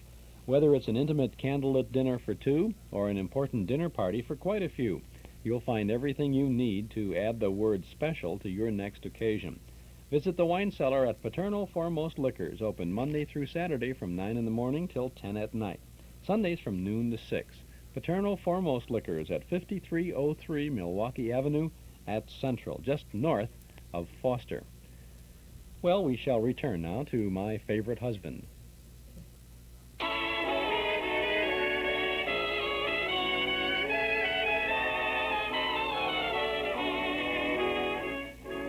Liz has finally convinced George that he must ask Mr. Atterbury for a raise. She's been giving him pep talks all morning, and right now she's having final inspection. There, now let me look at you. Your suit's pressed, your pants have a nice crease, you're wearing your sincere tie, you have a clean white handkerchief in your pocket. Now, what are you going to say to him? Mr. Atterbury, will you marry me? George. Now, what are you going to say? Let's rehearse it. I'm Mr. Atterbury. Go ahead, boy. Mr. Atterbury, I don't want you to grant me special privileges.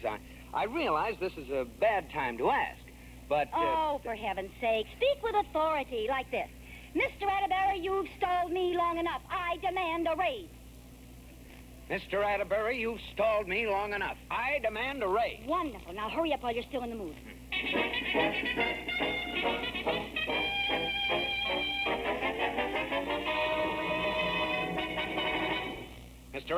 you've stalled me long enough. I demand a raise. What have you got to say about that? Mr. Atterbury will see you now, Mr. Cooper. Oh, thanks, Adele. Mr. Atterbury? Yes, Cooper boy, what is it? You've stalled me. You've stalled me. We'll step on the starter, boy. Let's get going. Well, you see... My time is valuable, Cooper. I just wasted a half hour with Joe Ridgely. He had the nerve to come in here and ask for a raise. A raise? Well, what happened? Let's just say there'll be one less glass by the water cooler. You fired him? Bluntly, yes. Now, what did you want? Must have been important. Oh, yes, sir. I wanted to know, could you lend me your key to the men's room?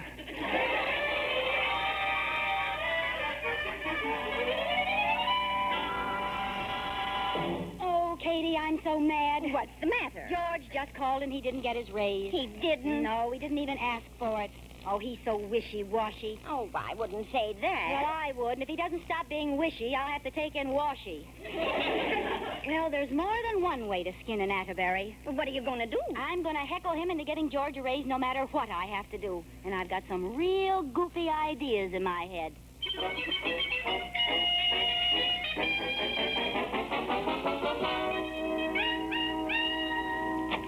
Oh, George, boy, come in. I've had the most amazing morning. Your campaign manager has been very active. What do you mean? Liz has started a cold war to get you a raise. So far, I've had 4 anonymous phone calls. No. Yes, and 3 telegrams. Well, how do you know Liz sent them? Look at the signature on this one. The Society for the Prevention of Cruelty to George Coopers. Listen to this. I think you should give my brother George Cooper a raise. Signed, Gary.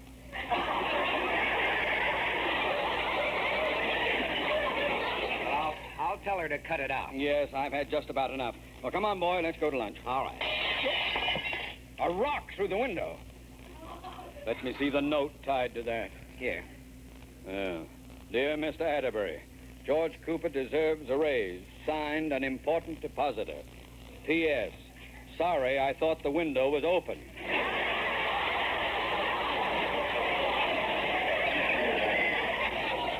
This will be deducted from your paycheck, boy. Come on, let's go eat. Well, don't worry about Liz, Mr. Atterbury. I'm sure she won't do anything else. Oh, won't she? Do you by any chance recognize that little old lady selling apples in front of the bank? Apples! Oh, no. Apples. Buy an apple, mister. Liz. Apples. Buy an apple and help a starving vice president and his wife. Oh, Liz. Buy an apple, Mr. Atterbury? No, I won't buy an apple. The Atterbury's bank is failing. It's failing. He can't even afford to buy an apple. Liz, take your apples and get out of here. Okay, I'm going. A fine way to treat a poor old lady.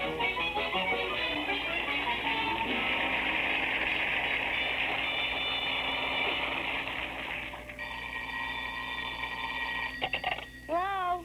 Well, you finally did it, Mrs. Genius. He fired me. He didn't. I was just getting him calmed down from the old lady bit when in walked 10 kids in rags yelling, Daddy, I'm hungry. I borrowed them from Mr. Woods next door. I have to clear out of my office by 3 o'clock or he'll charge me rent. Goodbye. Goodbye. Why, that dirty bum. Mr. Cooper? No, Mr. Atterbury. He fired George. Oh, no. But what about the skywriting you ordered? Oh, I'll have to cancel it. Darn it, they were going to write George Cooper needs a raise from one end of the town to the other. Oh, I'd like to have seen it. Oh, Kitty, have I got an idea. I'm not going to cancel that skywriting. As long as George is fired, I'm going to switch it. To what? I'll tell them to... Hello? Hello, this is Mrs. George Cooper. I ordered some skywriting at 3 this afternoon. What? No, I didn't order. She's lovely. She's engaged. She uses ponds. You've got it all mixed up. That's right. George Cooper needs a raise. Yeah, well, I want you to change it. Now, this is what I want you to write instead. Mr. Atterbury is a stinker in letters a mile high. Right? Goodbye. Ooh, now what are you going to do, Mrs. Cooper? Hide nothing. I'm going to go down to the bank and make sure Mr. Atterbury sees it.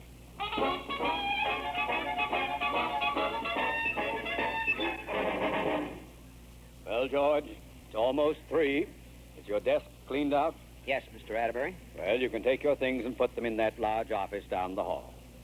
What do you mean? Oh, you really fell for it, boy.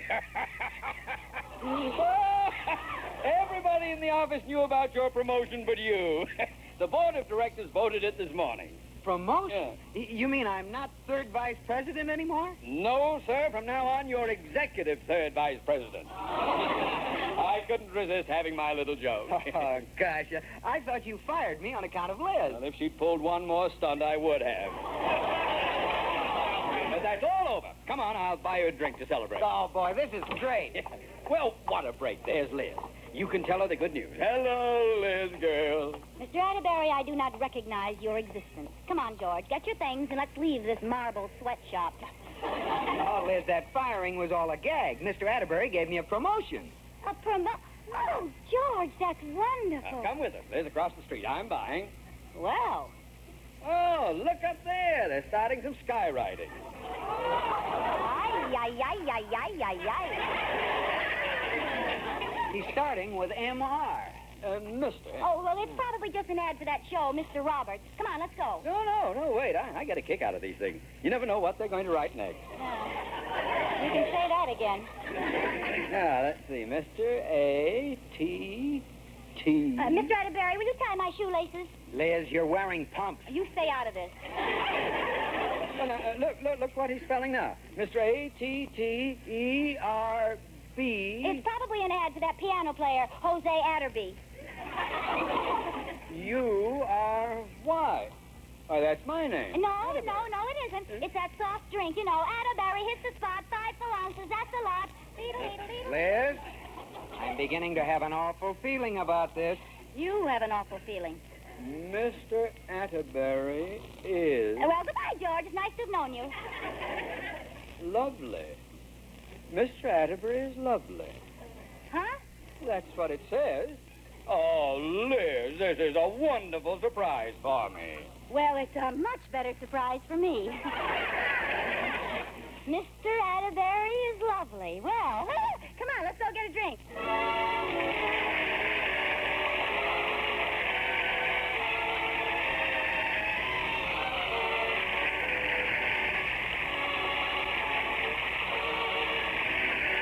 My Favorite Husband has been presented through the worldwide facilities of the United States Armed Forces Radio and Television Service.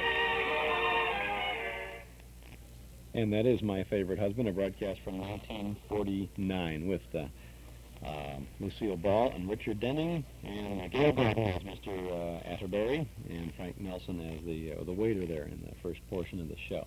This is Chuck Satan on WNIB Chicago at FM 97. Those with today's program this Saturday afternoon is a look at the talents of Mr. Gale Gordon, and he will be at his very best in another 1949 show coming up in just a moment, Phil Harris and Alice Faye, and then from 1952 he will be joining the favorites at 79 Wistful Vista, Fibber and Molly, as Mayor La Trivia.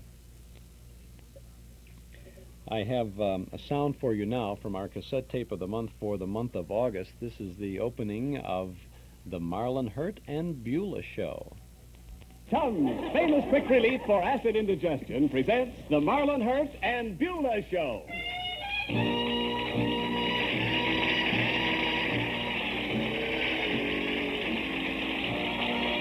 With lovely Carol Stewart, the music of Albert Sack and his orchestra, and starring Marlon Hurt and... Got the world in a jug, Lord. Got the stopper in my hand.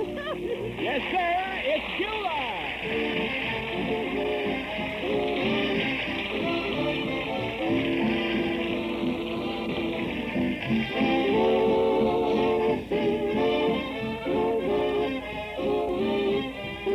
Every week at this time, the makers of Tums present the Marlon Hurt and Beulah Show, written by Phil Leslie.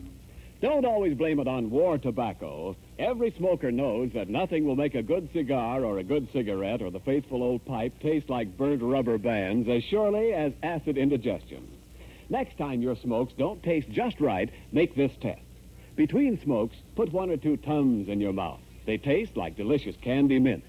And see if that cigar, cigarette, or pipe doesn't get back its old-time goodness.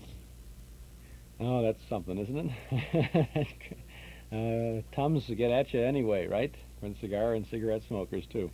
That's the opening of the Marlon Hurt and Beulah show, broadcast from August of 1945. Interesting thing about that show, it was written by Phil Leslie, who was also writing the Fibber, McGee, and Molly show at this time. Beulah was a character on the Fibber, McGee, and Molly show, and there was, today they'd call it a spin-off. Character was so popular that Beulah got her own show. Interesting to note that Fibber, McGee, and Molly were responsible for a couple of spin-offs like that, because it was the great Gildersleeve who began on the Fibber and Molly show, and of course Beulah as well. So away they went on their own shows. Beulah was portrayed on the Fibber and Molly show and on this show by an actor by the name of Marlon Hurt. He was a white man, and Beulah was a black woman. And the audiences were always very surprised to find this man coming up to the microphone to, boom, pop into the Beulah character on the old Fibber and Molly show. And even to this day, people don't realize that Beulah was played by the man Marlon Hurt. In the broadcast that is on our cassette for August, Beulah is played by Marlon Hurt.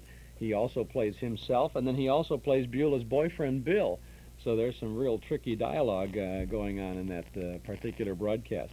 It's a lot of fun, and it's on our cassette tape of the month for August. We also present the A.B.'s Irish Rose program from the 1940s. Looney Lake Lodge is the setting for some great comedy with the Jewish boy meets and loves the Irish girl, and the families get together and have a lot of fun. You'll have good fun, too, with our 60 minutes of family entertainment. Our August cassette tape of the month, it's only $5 from the Hall Closet, Box 421, Morton Grove, 60053. If you like, you can get your tape at any of the 5 offices of Northwest Federal Savings. They're open 63 hours a week.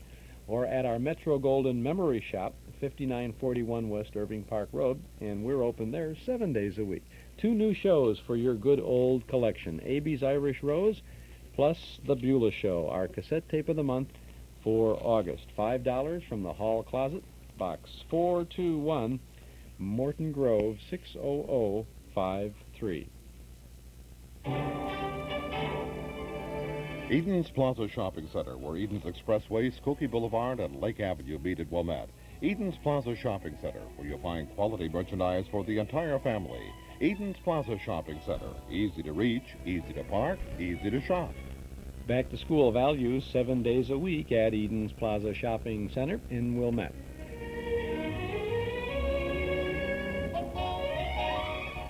Before we join the Phil Harris and Alice Faye show, want to remind you one last time about the Park Ridge Kiwanis Club tent circus, which is being held today at Maine High School East at Dempster and Potter Roads in Park Ridge. It's an old-fashioned tent circus with elephants, high-wire acts, clowns, the whole works. There are 2 performances today, one at 4:30 and another at 8 p.m.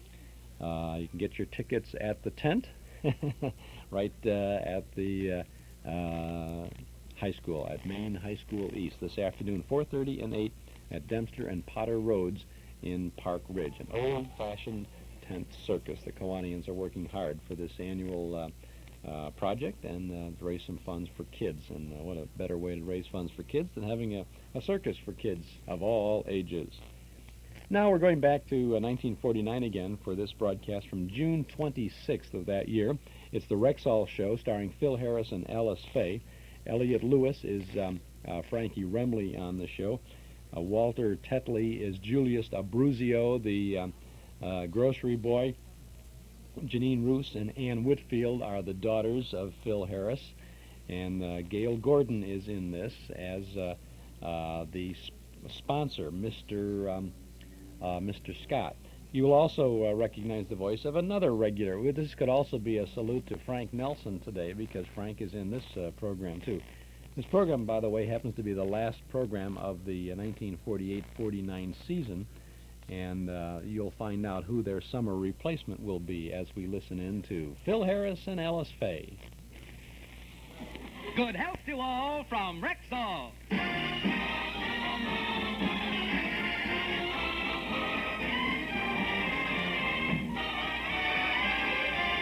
Yes, it's Sunday, time for the Phil Harris Alice Faye Show, presented by the makers of Rexall Drug Products and 10,000 independent Rexall family druggers.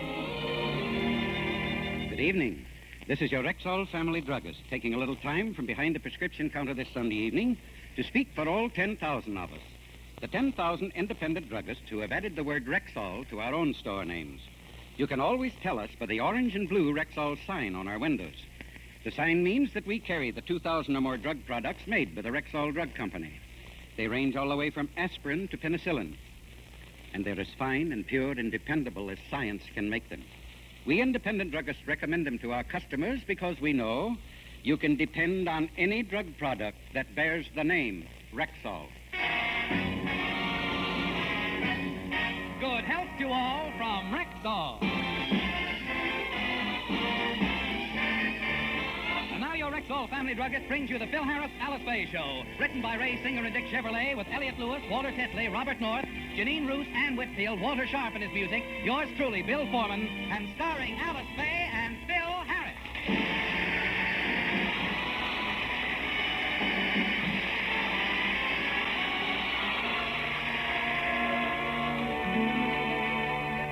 Today, Phil and Alice are doing their last program of the season. So they're up bright and early this morning, getting ready to go to NBC for an 8 o'clock rehearsal. Well, Alice, today's the last program of the season. You know, it's been a swell year, and it's really been a pleasure working for Rexall. Yes, it has. Phil, do you think Rexall has been happy with us? Well, why shouldn't they be? Our program has helped their business. How do you know? The sponsor told me. Mr. Scott said my singing alone has increased their sale of aspirin tenfold. And he thinks you're great on the show, too, honey. He does? Yeah, and he should. After all, you're much more important to the show than I am. Oh, no, Phil. You're more important. No, you are. You have more talent, you're a better performer, and you have more personality. I know, but you try.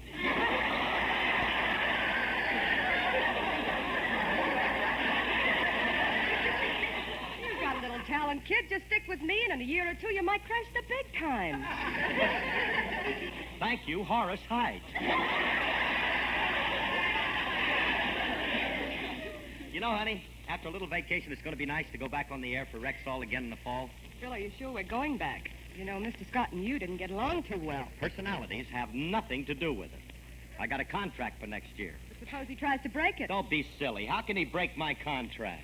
That's what Mr. Scott asked his lawyer yesterday.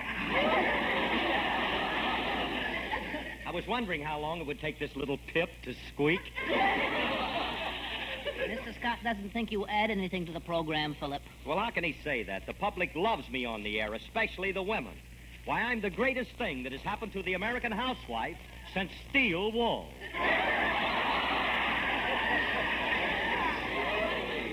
Yes, and Mr. Scott says you're just about as entertaining, too. He doesn't particularly like your band either, and I don't blame him. Now, wait a minute. What's wrong with my band? Well, they can't read music, can't play, they're stupid, they're uncool. Hold it. Them guys ain't uncool. They're dignified, sophisticated gentlemen. I suppose you think they're suave. I do, and I ain't the only one. Everybody says they're the biggest bunch of suaves in the business.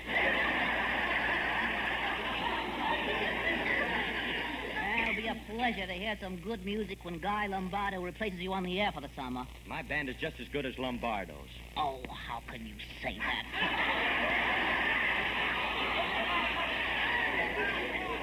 Guy's band plays the sweetest music this side of heaven. So does Phil's. It isn't his fault if they sound like they're coming from the opposite direction. You people don't appreciate a good band when you hear it. My boys can play We're awfully sorry to hear the bad news. What bad news? That Rexall is firing you and hiring Guy Lombardo. Oh, no, that's just for the summer. I'm not being fired. I didn't think so, Daddy. I like your band much better than Mr. Lombardo's. There's a juvenile that has an ear for music. Why do you like my band better, Alice? Because they play louder, they make more noise, they're funny looking. Why do you have to come in here every morning with a mouthful of mashed potatoes?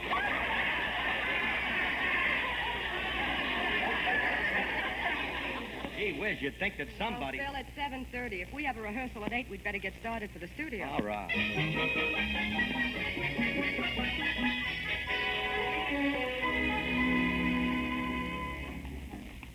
Well, here we are, Alice. Let's get into the studio. Do you think the band is here yet? They'll be here. Don't worry about them. When I ask those guys to do something, they do it. They're a lot more loyal to me than my own family, who can't seem to wait until Lombardo takes over. See? See what I told you? Look at them all sitting there waiting for their leader. Good morning, gentlemen. Good morning, Mr. Lombardo. Oh, these fellows are really loyal to you, Guy. They don't even know you. I'd better introduce you to them. Oh, fellas! What do you want, Carmen? Now, wait a minute. Now, look, you guys, I'm Phil Harrison. I'm still the leader here. I know that. We never have gotten up this early. Frankie played it smart. He ain't here yet. Quiet, will you?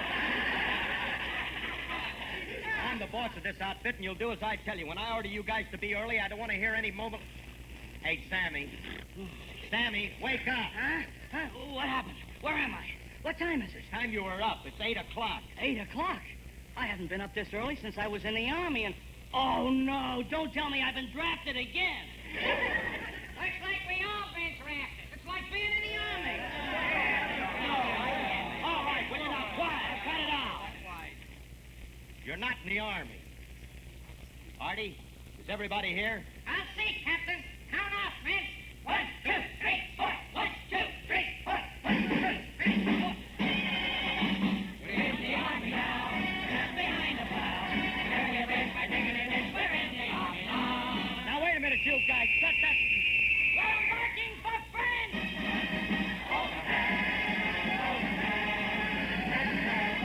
Hey, now, you guys...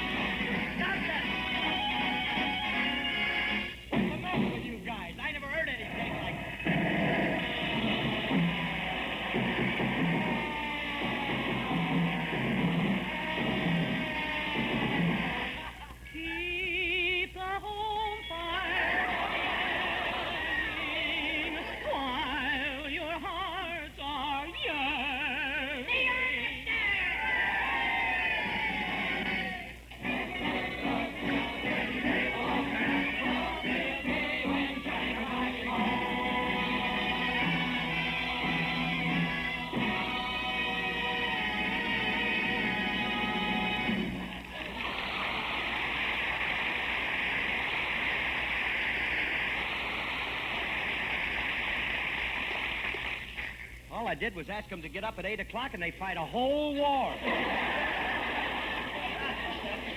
Not even the right war. Fellas, please, will you forget about the Army and forget Lombardo? I just want to rehearse the music for today's show. Now, if you're ready, let's start with our opening theme. A 1, a 2.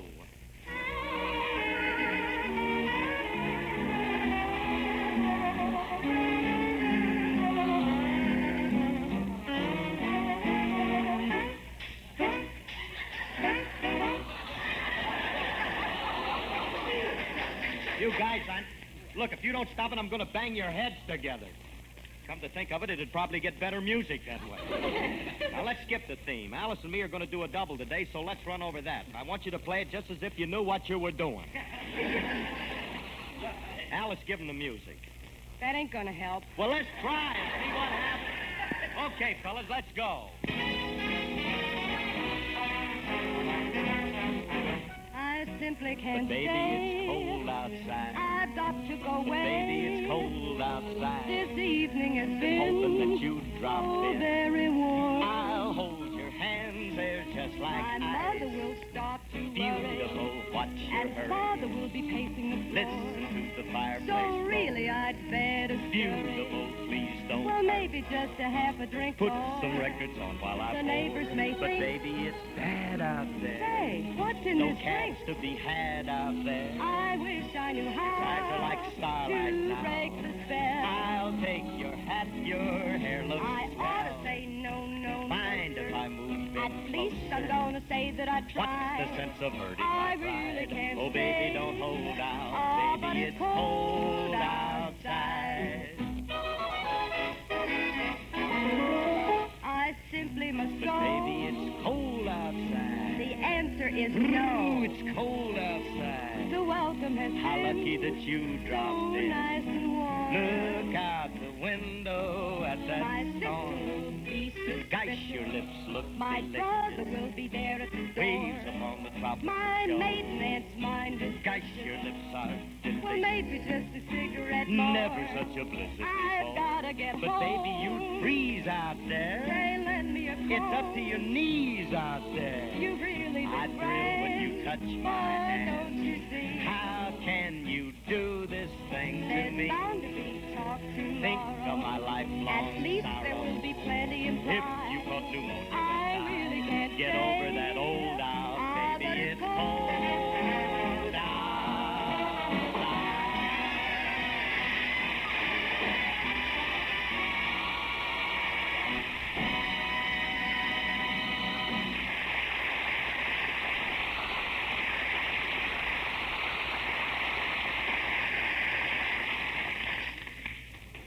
I don't get it. It's the end of June, it's 94 in the shade, and they're singing about how cold it is outside. That's Frankie Remley there as Elliot Lewis, or vice versa. On the Phil Harris Alice Faye Show, the last program of the 1948-49 season from June 26th of 1949. And Mr. Scott, of course, Gale Gordon will pop into this too. Chuck Shaden on our Those Were the Days program, WNIB Chicago at FM 97. Frigidaire Appliances, TV by Sony and by Magnavox and by Quasar. Stereos by Sony and Magnavox. Corning Electric Ranges, Crown and Hardwick Gas Ranges. And, of course, the new Betamax videotape recorder by Sony and by Zenith. Shop no further.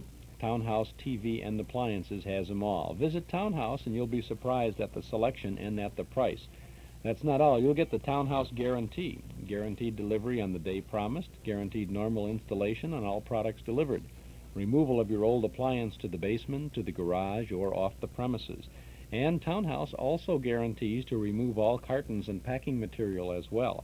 Townhouse means service, and you can get it at 7243 Touhy Avenue, just west of Harlem. Townhouse TV and Appliances are open Monday, Thursday, and Friday nights till 9, Saturday until 5. I was talking with Mike Moore from Townhouse this week, and he says they still have not yet received, I guess this was on Tuesday, I think they hadn't received delivery of the new Zenith videotape recorders, which are being manufactured, incidentally, by Sony. It's basically the same unit with the Zenith nomenclature on it, and it will be compatible with the Sony recorder.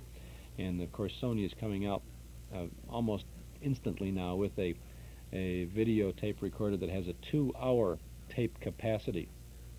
As I understand it, it's basically the same machine as the one I have, the hour-long tape capacity, but it's been modified so that you can slow down the tape.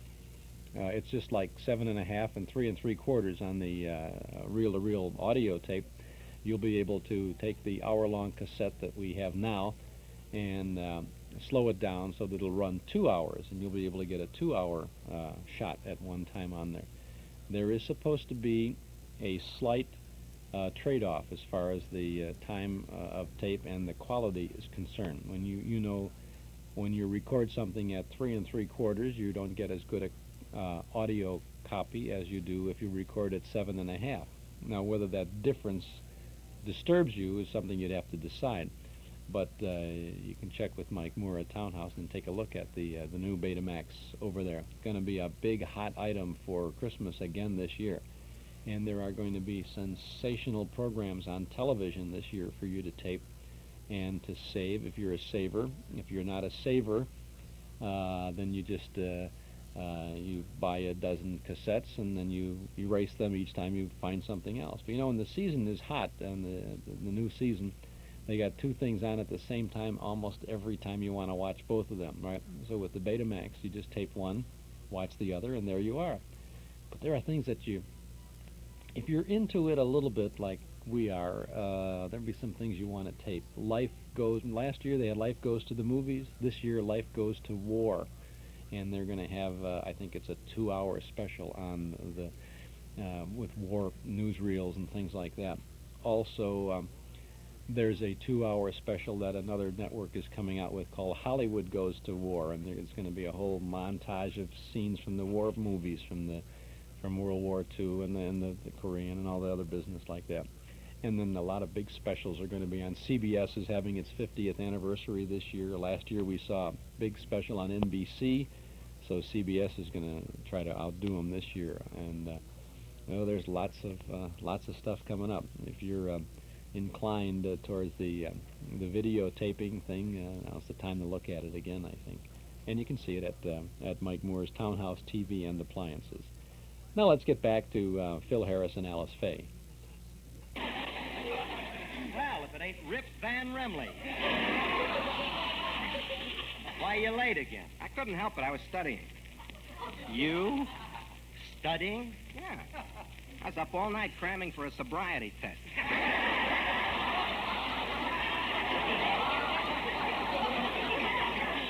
Oh, hello, Frankie. Oh, hello, Alice. Hey, I'm sorry to hear Lombardo's taking over your husband's job with Rexall. Remley, Lombardo is just replacing me for the summer. It's temporary, not permanent.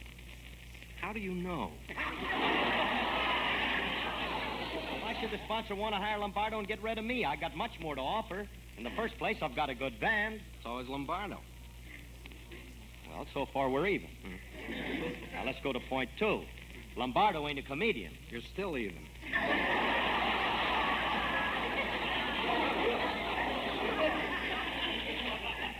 Point 3. Lombardo don't sing like I do. That puts him ahead.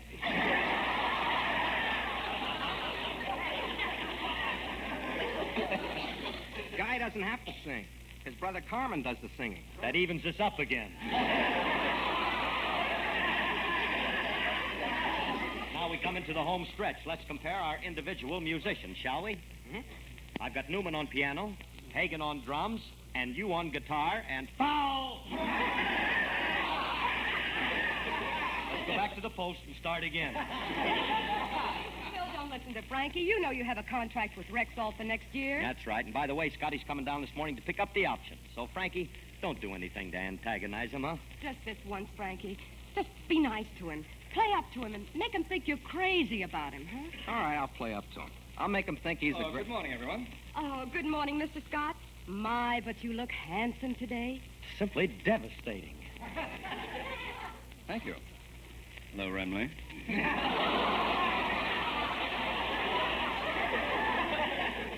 Oh, Scotty, how are you?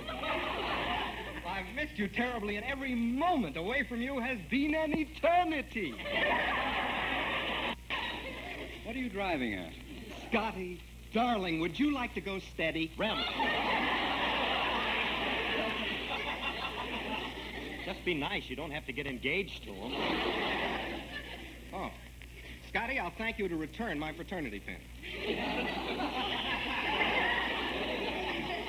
Harris, have you ever taken Remley to a doctor? Something should be done to help him. Oh, something is being done. He's having his head examined by a psychiatrist. What did they find wrong with his head? We don't know. They haven't sent it back yet. Now, Chief, would you like to hear what we're going to do on today's show? No, I don't have the time. I'm catching a train for New York in a couple of hours. I dropped in with the commercials. I just finished writing them. Mr. Scott, are you the one who writes those literary gems?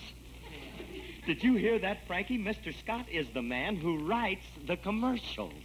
He looks like the kind of a guy who would. Don't you like the Rexall commercials, Remley? I can take them or leave them. Hey, Scott, what's this I hear about you replacing Curly with Lombardo? It's no concern of yours, Remley, so don't bother your soft little head with it.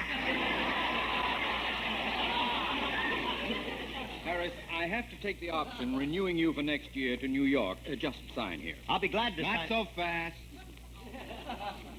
I'd like to look this paper over before I let Curly sign. Frankie, now keep out of this. Curly, aren't you going to read it first? I think this guy's pulling a fast one. He's got an awful shifty look. He doesn't have to read it. Now, I'm in a hurry, Harris. Just sign here. Yes, sir. Well, there's my signature, Mr. Scott. Oh, what beautifully formed X's.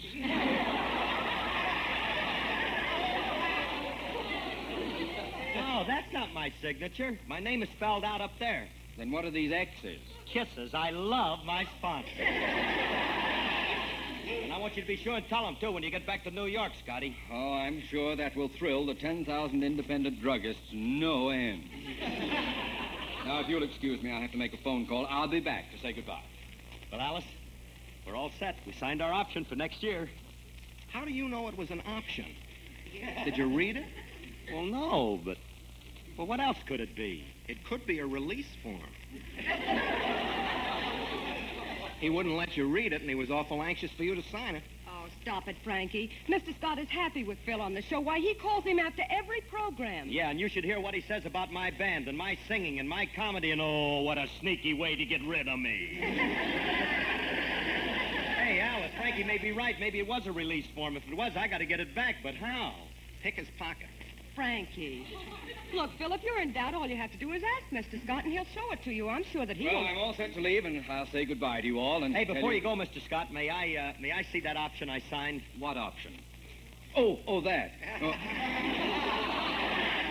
I don't have time now, Harris. No, but Mr. Scott, I insist on Harris, seeing... I have a train to catch, and I have to... Remley, stop jostling me. I have to hurry. Goodbye, everyone. Come back here, Scotty. I want to... Oh, he's gone. Let him go, Curly. I got the envelope. Frankie, you picked his pocket. How can you do a thing like that? Well, first you jostle them. When they're off balance, you put your... I didn't mean that. Oh, Remley, that's a horrible thing you've done, but as long as you've done it, open the envelope and see what I signed. Okay. I see what it says. Super Chief, car 42, compart...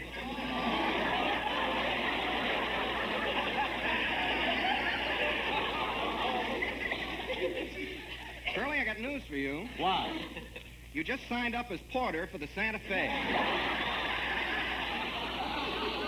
Remley, those are his railroad tickets. You picked the wrong pocket. If that is a release form and Scott gets to New York with it, I won't be working for Rexall. So what? Santa Fe's a bigger company.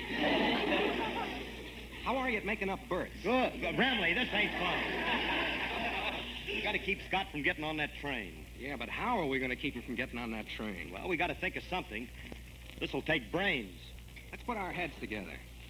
That ain't gonna do it. Fellas, did it ever occur to you that Mr. Scott can't go to New York as long as you have his railroad tickets? Yeah, really, that's it. He can't leave town. I won't give him his tickets until he... Phil, this is all ridiculous. I'll go to the Rexall office and ask them what you signed. I'll be back soon. Hey, you're wasting your time, Alice. They'll just give you a runaround. Anybody can see this is just a smart move to get rid of Curly. Well, it ain't gonna work. Frankie, we got to find some way to get that release back from Scott. In an honest way, of course. Of course. All we got to do is break into his house tonight, sneak into his room, and... Wait a minute. We can't do that. We'll get arrested and thrown in jail. Yeah. Well, we'll just have to find a fall guy. Who's going to risk a jail sentence just so... Mr. Harris? Well, if it ain't little Joliet Julia. Yeah, Alcatraz Abruzio. Julius, little chum, you've arrived at an opportune moment. We're going to give you a chance to do us a favor. Oh, lucky little me. Hey, kid, I want you to perform a little task for me. It's a very simple mission. Yeah, it's called Operation Penitentiary. Now, look, Julius, all I want you to do is to commit a harmless little crime for me. And if you'll do it, I'll pay you well. Keep talking, pear-shape.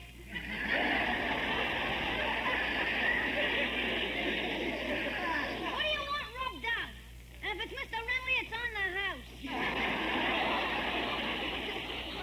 I don't want nobody rubbed out. All I want you to do is to break into Mr. Scott's house and steal something. Anything in particular, or can I ad-lib?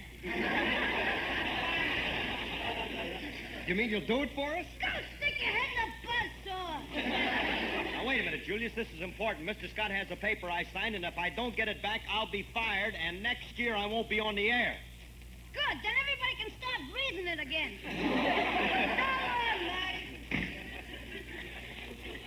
There's a lovely child. Yeah. He has all the charm of an old sweatshirt, that kid.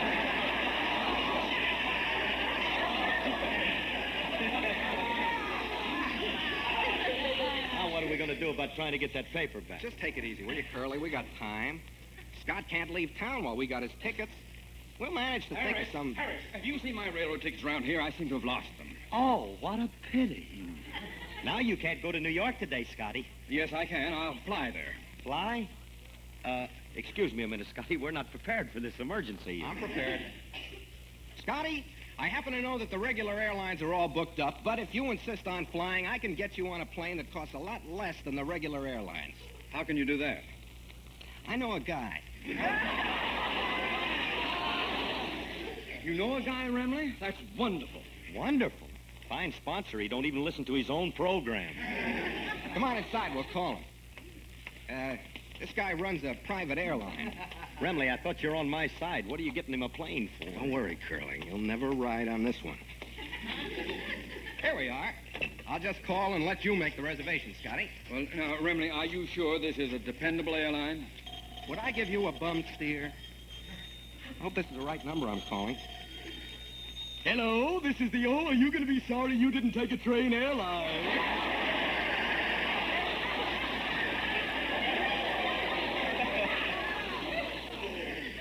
This is the right number.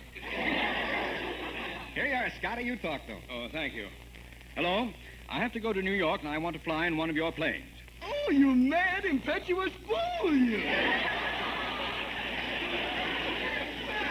You don't sound as if you have much confidence in your plane. Oh, but I do. We have the largest and heaviest planes in the country. In fact, they're so heavy, we had to have an extra long runway built because it takes a little time to get them off the ground. That's nice, but Oh, you'll love flying in one of our planes. You'll take off in Los Angeles, and before you know it, you're passing through Chicago. You mean over Chicago? No, through it. I told you. It takes a little time to get them off the ground.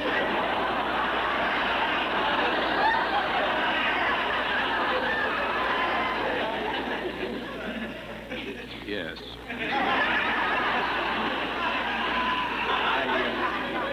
I don't believe I'd care to fly to New York in one of your planes. And why not? For the past 10 years, we've had planes leaving for New York every single day, and I assure you, you have nothing to worry about. Oh, well, how long does it take one of your planes to fly to New York? That's hard to say. None of them ever made it yet.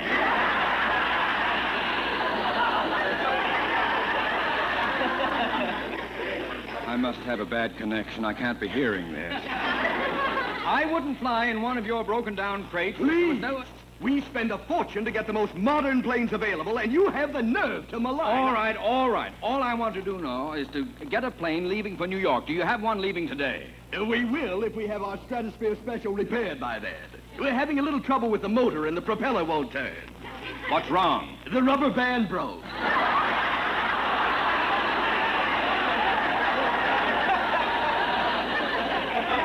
Never mind. Goodbye. What time are you taking off, Scotty? Remley, where do you get your friend?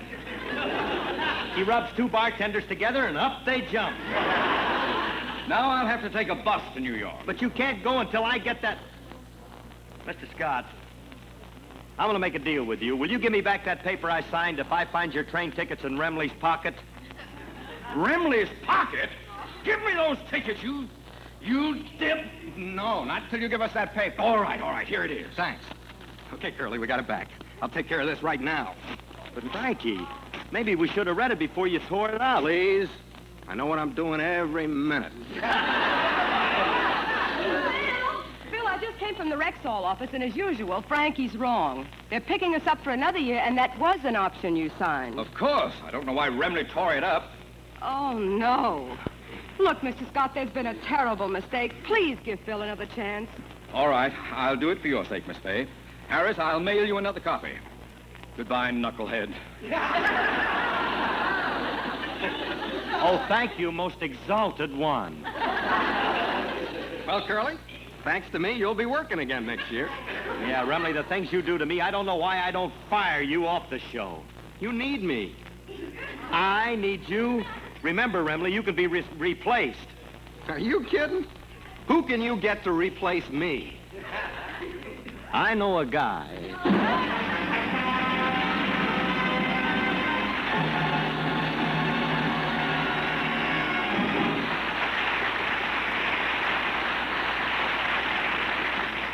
Alice and Phil will be back in just a moment. But now, here's your Rexall family druggist.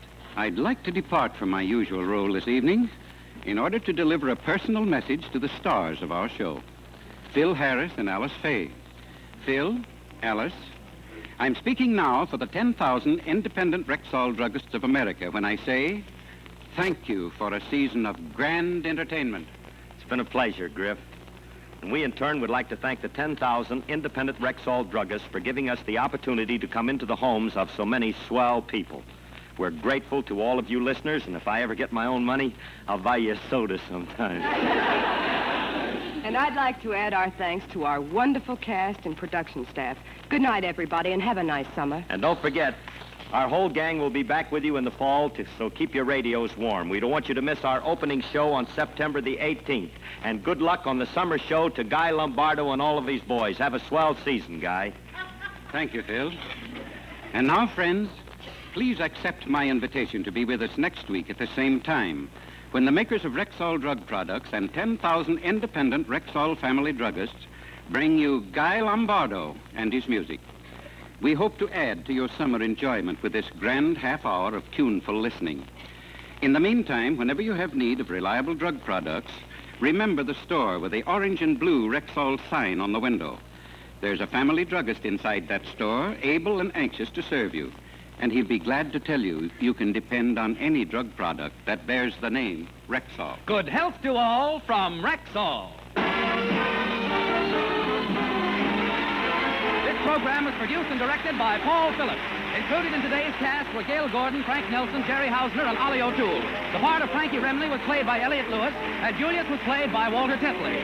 Alice FAYE appeared through the courtesy of 20th Century Fox. And now this is Bill Foreman wishing good health to all from Rexall. This is NBC, the National Broadcasting Company.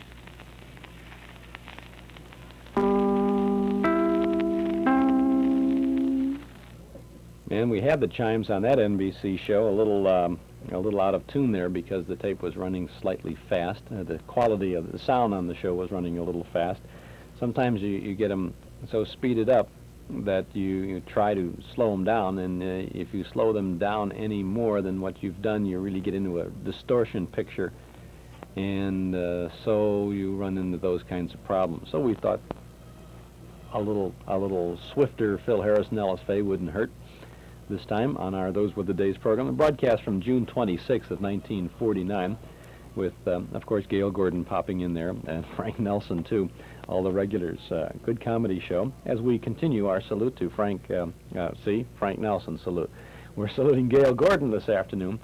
We thought we might do this once in a while, to take a single personality, a second banana, so to speak, and then try to feature them through a whole afternoon of things. I know we're going to try to do that with Joe Kearns, who was the man in black. He's Jack Benny's, the fellow in the vault, Ed in the vault, and he was on so many different things. As a matter of fact, just out of in the natural course of an afternoon, sometimes we'll have a number of shows, coincidentally, with Joe Kearns in. He's in so many things. And I know we can do it with Harry Von Zell and so many others. Also, we thought we might try to take some of the more popular sponsors, not sponsors, I mean announcers, and do a Saturday afternoon highlighting the announcers on the various programs that they did. For example, Harlow Wilcox was, of course, the announcer on the Fibber, McGee and Molly show. He was also on Truth or Consequences. He was also on Amos and Andy.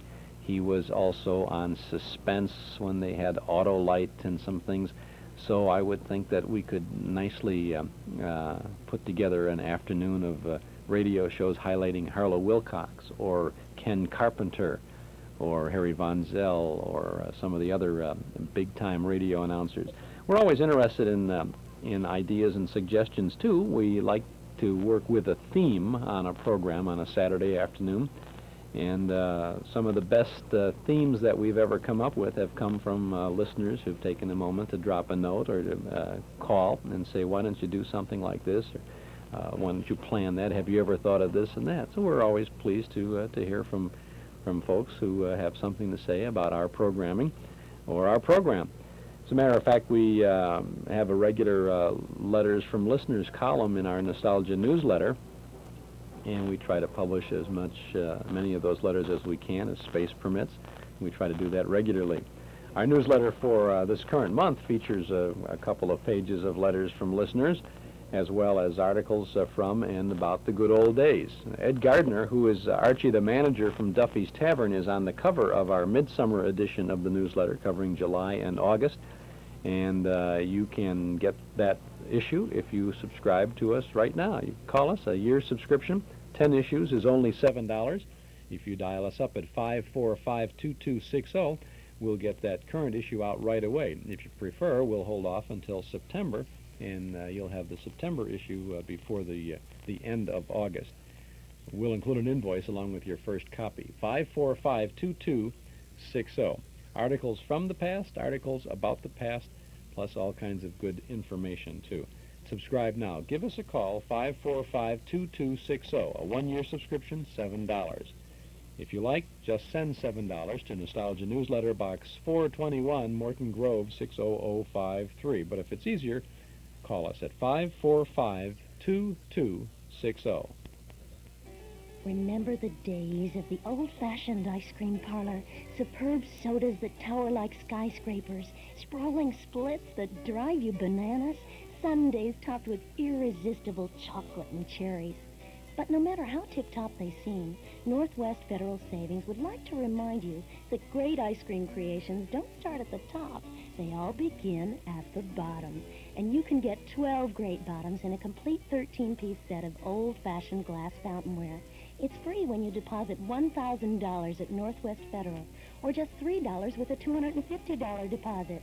There are 4 big banana split boats, 4 sundae goblets, 4 big soda glasses, and a super ice cream scooper, too.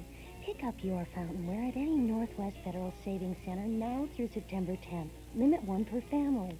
Fountainware from Northwest Federal. This could be the start of something big. It's Northwest Federal Savings Time, 63 hours a week. As we continue this afternoon on WNIB Chicago, FM 97, this is Chuck Shaden with our Those Were the Days program, devoted this afternoon to the talents of Mr. Gale Gordon. At the top of our show, way back at 1 o'clock, we presented a Fibber, McGee, and Molly broadcast from 1948 with Gale Gordon appearing as Foggy Williams, the weatherman. Now we move ahead 4 years in a little less than 4 hours to 1952 for another Fibber, McGee, and Molly show. It's no longer the Johnson's Wax program. It's the Pet Milk show, and it's, of course, still starring Fibber and Molly, but Gale Gordon is with the show, and he is Mayor La Trivia. We'll have some fun now as we roll back the clock to March 18th of 1952 for the Pet Milk program. Program with Fibber, McGee, and Molly.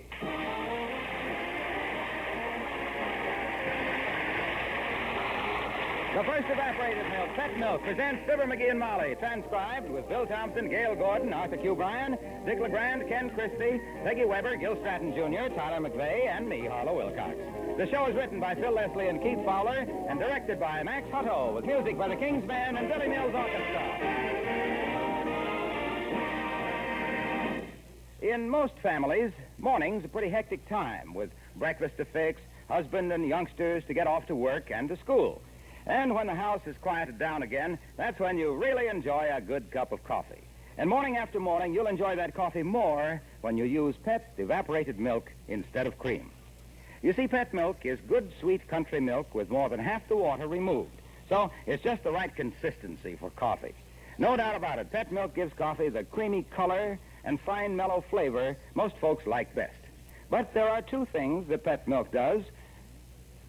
But there are two things Pet milk does not do that are important, too. One, Pet milk doesn't add to coffee the number of fattening calories cream does.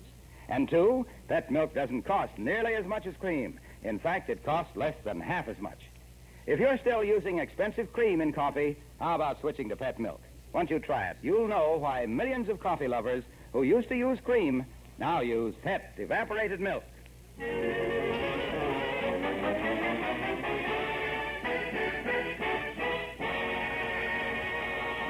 Well, Now, here's a typical breakfast table trio, Mr. McGee, Mrs. McGee, and the Wistful Vista Gazette.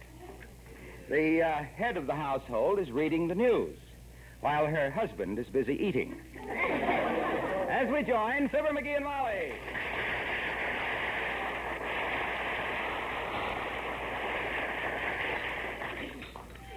Pass the biscuits, Molly. What's in the morning paper that you can read without getting upset? Anything? Well, now, here's an interesting headline. Mm-hmm. It says, lower income taxes. Yeah? Impossible, says Senator. Oh. Skip the biscuits. I just lost my appetite. Besides, I had 9 of them. I kept count. I kept count, too. You had 12. They were small. But terrific. Yep. Oh, here's a funny one, McGee. You know the new highway they're working on? Yeah? It says they were clearing away the brush out there yesterday, and they found an old abandoned statue all overgrown with undergrowth. well, people throw away that statue. Where? Whereabouts? They find it? Where? Oh, out past the end of Oak Street. There's a picture of it right here. Let me see that. Oh, my gosh. That's him, Molly. They found the statue of Uncle Buckshot McGee. Yeah. I was the only guy that knew it was there. Oh, just look at him, Molly. Good old Uncle Buckshot.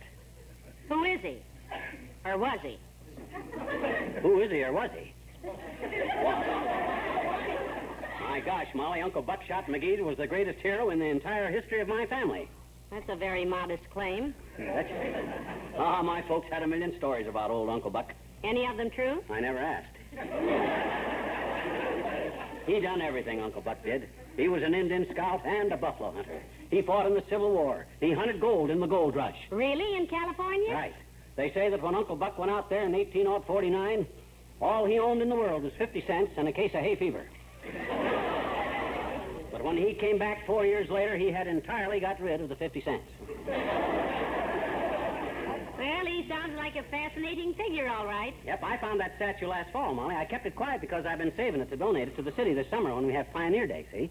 I figured they could move it to the City Hall lawn. Say, that's a wonderful idea, McGee. This is exciting. Well, I'll say it is. It ain't everybody that has a statue of an ancestor of his that he was one of the greatest pioneers anybody ever saw sitting on the City Hall lawn. Why, when the trivia here's about Uncle Buckshot McGee, hand me the phone. Here. Thanks. Hello, operator. Give me the City Hall. Mayor Latrivia's office. That you, Mert? Oh, dear. How's every little thing, Mert? Is, eh? What's that, Mert? Your brother. Out at Dugan's Lake diving for pearls. What's he going to do, make a necklace? No, Mert and her sister dropped their purses off the dock. They found Mert's and brought it up, but they're still diving for pearls.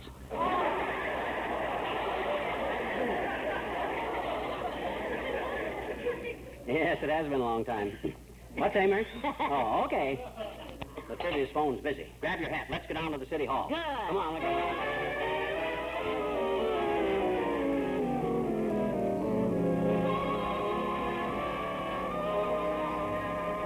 And so, Latrivia, on behalf of the great pioneer family of McGee, I'm going to donate to the city of Wistful Vista my Uncle Buckshot McGee, his statue. I see. That's the statue the Highway Department found in the brush yesterday? That's the one. McGee's great-grandfather's great-granduncle, Mr. Mayor. Yeah. Well, I appreciate the offer very much, McGee, but on behalf of the city, no thank you. Now, Hey, wait a minute. What do you mean, no thank you? He means he doesn't want it, dearie. Yeah, but look here. Maybe you didn't understand, Homer. This is Buckshot McGee, the great pioneer I'm talking about. He was the real McGee, boy. He was the type of guy that him and his ilk built this country. Him and his brother ilks, of course. Yeah. Yes. But much as I'd like to do this... Oh, pardon me. Yes, Miss Merkel? The man is here with the cigars you ordered, Mr. Mayor. Well, send him in. I appreciate your offer of the statue, McGee, but we already have a statue. In fact, the City Hall lawn is loaded with statues. I'm sorry, but there's no more... cigars, man! I was coming over, so... Hello there, kid! Hello, Mr. Oldtimer. Hi, old-timer. Now, look, Latrivia. My Uncle Buck was one of the founders of this great nation of ours. Yes, I'm sure he was. A real patriot. Who do you think come out to this country on a borrowed mule with a hat full of glass beads and traded the Indians out of this whole state? Let's keep my grandfather out of this. I'm not talking about your grandfather. I'm talking about a real pioneer. That statue was a hero, boy. Statue? Yeah. How can you call yourself a true American, Latrivia, and refuse Hey, to... speaking of statues, kids, they found one out by the highway yesterday. A long rifle, a worried look, and 4 foot of ivy growing out of his ears. Yeah, we know. That's McGee's uncle. Now, look, McGee, I appreciate your barging in here without an appointment when my desk is loaded with work and offering to By give me George, the voters ought to hear about this. Yes, I'm sure they will, McGee. Now, if you'll excuse me, I really must get to work. Oh, giving me the bum's rush, eh? Yes, I am. Oh, quit pushing. Matter of fact, I think the Highway Department plans to use a bulldozer on that statue this afternoon. Oh, So you- yeah. Well, we'll see about that. All I gotta say, Latrivia, is that by George, the voters of this town... Don't look now, Johnny, but we're out in the hall. Lonesome, too, isn't it? So, he wants a battle, does he? Okay, I'll give it to him, a battle. This is a fight to the finish. A fight for the honor of the American pioneer. Molly. Yes, sir. You go call the newspapers. Yes, sir. Old-timer. Yes, sir. Get down to the telegraph office. Wire the governor. Wire the highway department. Wire the White House. Yes, sir. Better wire Eisenhower, too, just in case. Molly, where's my old Army uniform? Why, it's at home in the attic, but... All right, now you all know your assignments. I'll meet you at the statue. In uniform. Yes, sir. Hold fast, Uncle Buckshot. McGee. Billy Mills in the orchestra. Arden Miller.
That's the first segment of Fibber, McGee, and Molly from March 18th of 1952 with Gale Gordon there as Mary Latrivia popping up in that first segment. This is Chuck Shaden on our Those Were the Days program from WNIB Chicago at FM 97. You heard Harlow Wilcox make a little flub at the beginning in the first opening commercial there. It's really interesting to note. Now here this show is transcribed, so it's on tape. And I think that what we have here is a pre-edited tape, or a tape before it was edited for broadcast use, because we've got a number of these from Pet Milk and from Reynolds Aluminum. They were sponsored by Reynolds Aluminum for a while. And the tape that we have is a copy of the master before it was edited for broadcast. And what they would do there is, if they made a mistake, they would just stop to give a clean pause, and then they would do the line over again. And then the editors, the engineers, would edit out. It was so much easier to do this on tape. They could just edit that out, a sentence or a word or a cough or a sneeze or anything like that. They could just edit it out and butt it up together, and away it would go, which was the great magic of audio tape, of magnetic tape. But the thing that is so unusual is that for from 1935 to 1950, when they didn't have tape and they were doing these shows live, you seldom heard a mistake, or you were seldom aware of a mistake, because they would cover it. They knew how to cover it if they flubbed, or if they flubbed, they flubbed. They just went on with it, and you didn't pay any attention to it. But then when you get tape, then you're standing there in the studio, and you know you have the second chance at it. You know you can do it over, and so if you flub it, then you just start over and do it. It's a funny thing about recording. I've done some things pre-recorded, and I found it the same way. You know that you've got a tape rolling, and so you can do it over, and so you ultimately do it over. Of course, Fibber and Molly can do this stuff over and over and over and over, and I think we all agree they're the greatest. We'll get back to this show in just a moment. Seems like people are always trying to get you to buy something, but now here's a word from some folks who want you to sell something. Antique Realty of Chicago is looking for sellers, and if you've been thinking about putting your home on the market, there's never been a better time. It's a seller's market now, and Frank Lamphere of Antique Realty over at 5852 West Diversey Avenue would like to chat with you about your home. He's more than a licensed real estate broker. He's a certified appraiser, and he can give you a realistic estimate of the current market value of your home at no cost or obligation. He'll discuss sales of comparable homes in your community and offer some thoughtful advice about selling your property. Antique Realty is a member of the Northwest Multiple Listing Service, so when you list your home with Antique, you'll find another 130 member real estate firms joining in the search for the right buyer at the right price. Call or visit Antique Realty, 5852 West Diversey, just east of Austin. It's the real estate office with the red and white striped canopy out front and lots of antique furnishings inside. Antique Realty, 889-3840. You'll find them in the yellow pages under Real Estate Antique.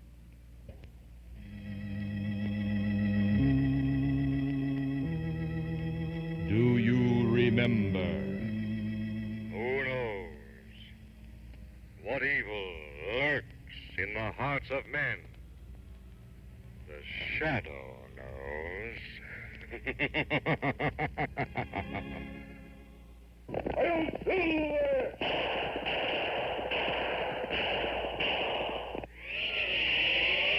Up in the sky! Look! It's a giant bird! It's Superman! The golden days of radio, brought back once more by Mark 56 Records. What wonderful memories.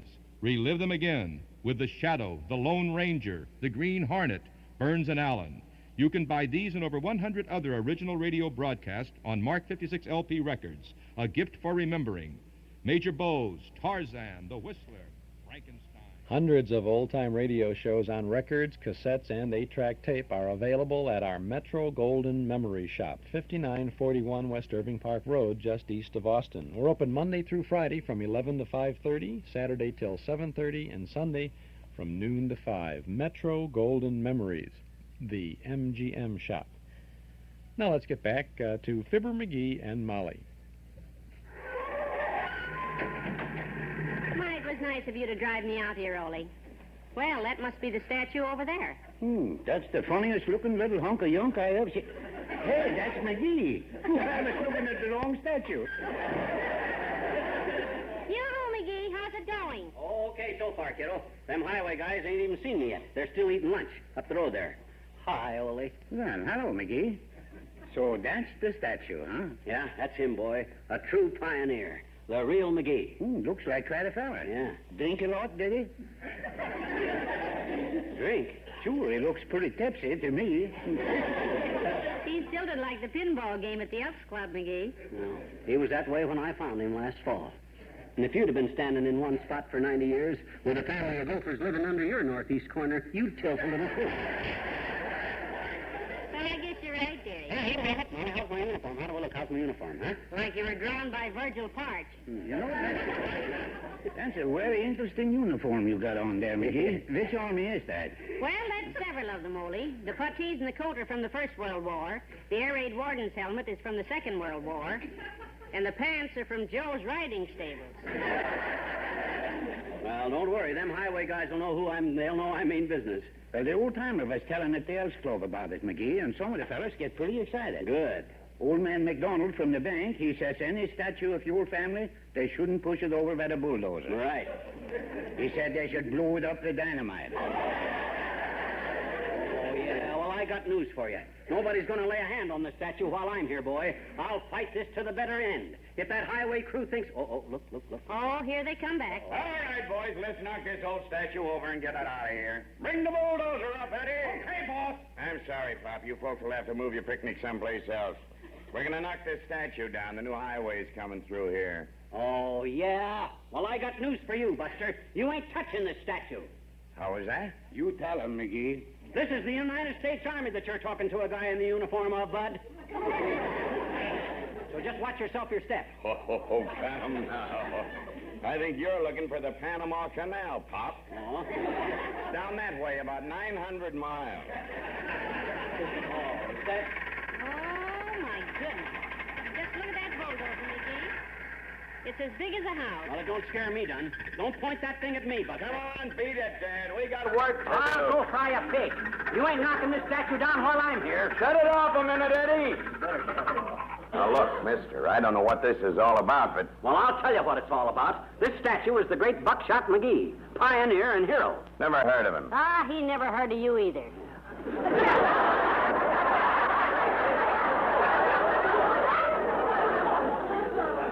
He's been dead 90 years. How long you been dead, Buster? Hey, you tell him, McGee. Yeah, well, heavenly days, where'd the crowd come from? I didn't hear it. Look, lady, anytime there's a beef, crowds come out of the woodwork. Ah, that's what we want. Wake up the public sentiment. Rouse the rabble. How about it, rabble? Are you with me? Eddie, run down to Harry's bar and get the superintendent. Find out if it's illegal to run over this guy with a dozer, because I don't know. Round one. Ah, never fear, Uncle Buckshot. They shall not pass. McGee, Mother is proud of you. Standing up to that big bully and...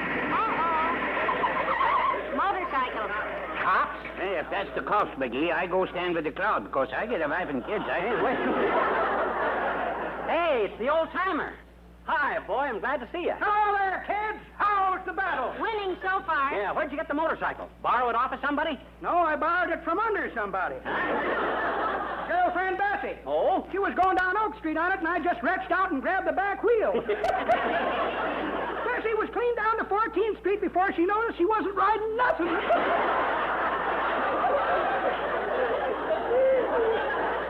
Yeah, but what have you been doing? Did you send the telegrams? I sure did, son. Yeah? I sent one to President Truman. Oh. White House, Washington, D.C. Here's the answer. Yeah, my gosh, give me it. Oh, my. President Truman at the White House. What does it say? It says, unknown at this address, try Blair House.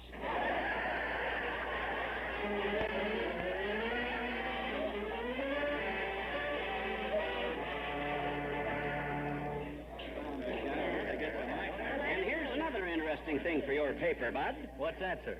Well, Uncle Buckshot McGee was the founder of Denver, Colorado. Really? He founded Denver? Yep, you can tell him in the paper.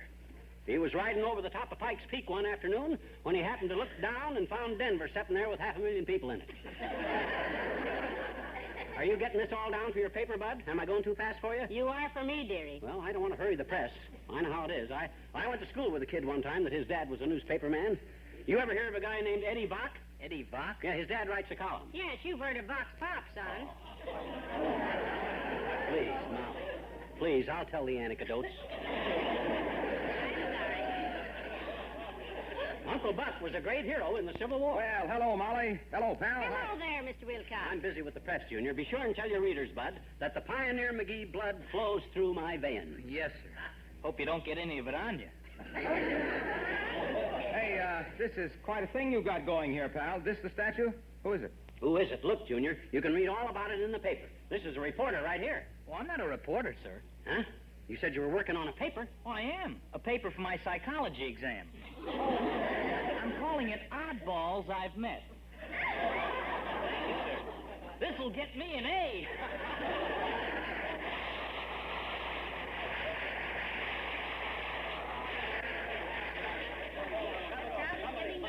Please, ladies and gentlemen, please. please. My friends, gaze at this noble statue here. This bronze likeness of one of Wistful Vista's early pioneers. Pour it on, Junior. Yeah, you tell him, Junior. There, my friends, was a man who helped to build this nation. A nation where we are free to live as we choose. A land where it is the right of every man to eat his favorite foods, delicious, nourishing foods prepared with fat evaporated milk. Hey, how the Sam Hill did he get way over there? Doesn't he always? I say to you, my friend, that when your wife prepares your favorite dishes with fat milk, she's not only giving you added taste and added enjoyment, but she's giving you an added helping of health. Junior, the statue, Hilo, the statue, Oh, Hilo, the statue. yeah. Look at that statue, my friend. That's it. Look at those piercing eyes, that lean and hungry look. Oh. And what is he hungry for? For meat and vegetable dishes, for rich, creamy, smooth gravy, for delicious cream pies made with pet milk. For the love of pet. Because pet milk, which is just good, sweet country milk evaporated to double richness, is not only good, it's good for you. Not only that, but when you cook your food... All right, break it up, break it up. There's the guy right over there, officer, holding up construction, tying up the new highway. Oh, yeah? Well, go build your highway someplace else. You ain't going to build it through here. Now, look here, wise guy. Are you going to come along quietly? Don't you reach for me. Take your hands off of him, you big Logan. Now, look, lady. I got orders from the mayor to bust this up. Oh, the mayor, eh? All right, Flatfoot. Just one question. What is it? You're a city cop, ain't you? Yes. So, do you happen to know where the city limits line is? Certainly. Yeah. It's right down toward town there, about 100 yards. Whoops! Aha! To Houché. Wonderful. You can't arrest out here, do you? Now beat it, stupid. Go soak your head. Goes for your big fat mayor, too.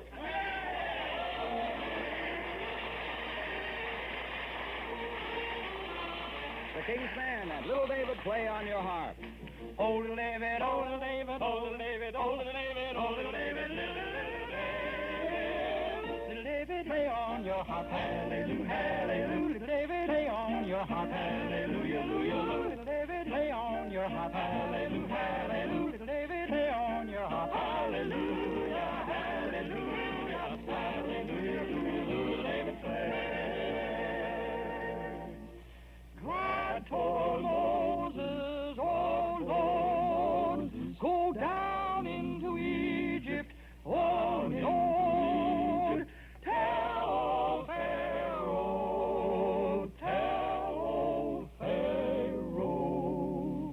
set my people free, set my people free. There was a pillar of cloud by day, and a pillar of fire by night, and Moses led the way from the land of Egypt in the night. Now Pharaoh took his army and the chariots rolled, and he caught up with the children when lo and behold, the wind came a-blowing, Lordy, how it blew. The water separated and the children went through. Pharaoh tried to catch them on the farther shore, but the water came together with a mighty roar. Moses and the children, they were safe and free, but Pharaoh drowned in the big Red Sea. Little David, play on your harp, hallelujah, hallelujah. Little David, play on your harp, hallelujah, hallelujah. Little David, play on your harp, hallelujah, hallelujah. Little David, play on your magic golden harp. Oh, little David, little David,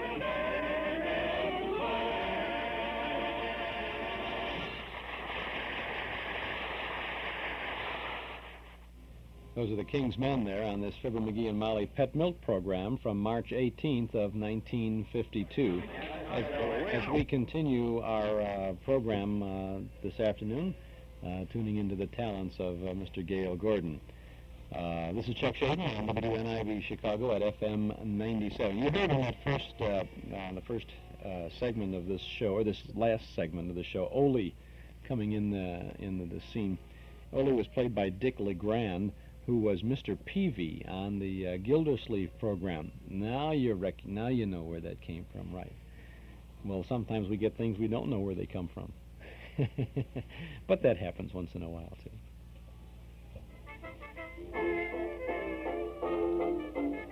You know, when this tune was popular back in 1931, Norm Nelson and Ralph Hirschberg opened their Ford automobile agency on a small piece of land at 5133 West Irving Park Road. That first year, they sold about 100 new Fords. Today, 46 years and thousands of new Fords later, Nelson Hirschberg Ford occupies a whole city block at the same location on Irving Park Road at Laramie.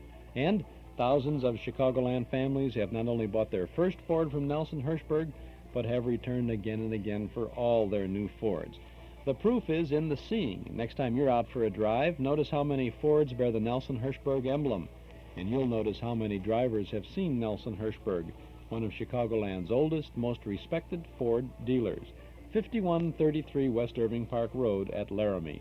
Open Monday through Friday till 9, Saturday to 5. Nelson Hirschberg Ford, Irving Park at Laramie.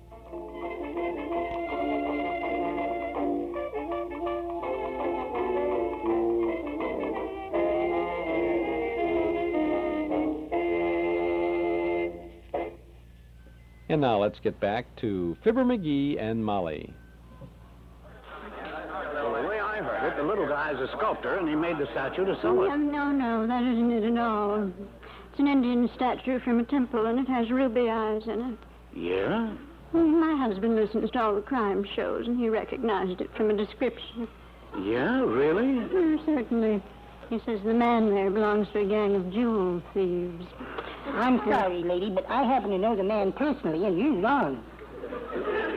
Who asked you? Yeah, you know the guy? Oh, very well. His name is McGee, and his wife's name is Molly. I've never met the statue, but I think it... Boy, oh boy, half the town is out here, Molly. Well, how am I doing, Doc? You got him going, haven't I? Quite a crowd, Dr. Gamble. Yeah.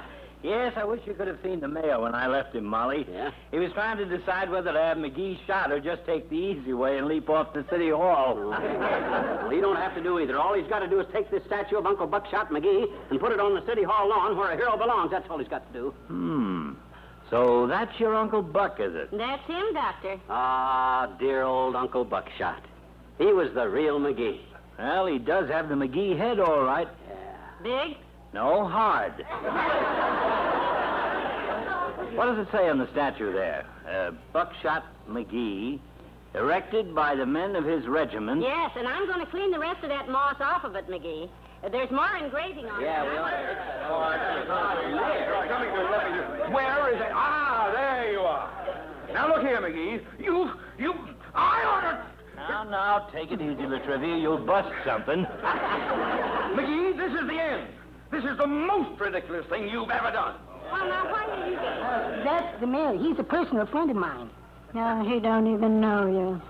That's true. Hello, Mayor. Hello there. Shut up, Wallace. There, you see? McGee, this is outrageous. The governor's calling me. The highway department is in a turmoil. Well, you got it coming. Look. You take the statue. Huh? I've talked to the highway department. Yeah? They're going to deliver it to your house for you. Oh. Set it up in your front yard. Now, how's that? My own yard. Hey, how about that, Molly? Well, dearie, I cleaned up the lettering. Yeah, you hear that, folks? This statue of my great pioneer, Uncle Buckshot McGee, the great Civil War hero, is going up in the front yard of our ancestral home at 79 Wistful Vista. Yeah, how about that? Now, if you'll just send this crowd home and let the highway department get back to work. You folks can come by there any time you want to and admire it for a very nominal fee. McGee, I think you ought Now, to... gather around now, folks, and we'll read the record of this great hero's exploits. My own Uncle Buckshot McGee, a true McGee. Let's see, what does it say there? This statue, erected by the men of the 43rd Volunteers. McGee, As an example, so the world may never forget the memory of Buckshot McGee. Sounds like a real hero. But, McGee... Quiet, Mom. who joined his regiment with but one purpose in mind. Dearie, please. One purpose in mind, to steal their horses.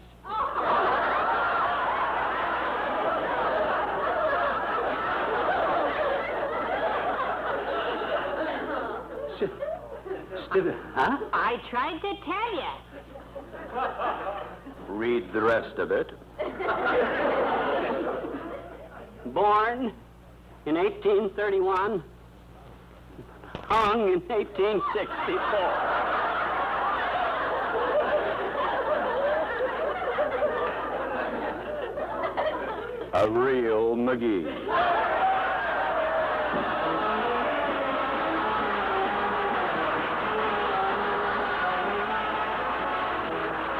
Bill and Molly return in a moment. Women are wonderful, aren't they? A man might go into a store and get confused by all the different brands there are to choose from, but not a woman. When it's milk she wants, for instance, without hesitating, she reaches for Pet evaporated milk. She knows by experience that no brand of milk, no brand, is better than Pet milk. Why, it's Pet milk that helps her youngsters grow strong and sturdy.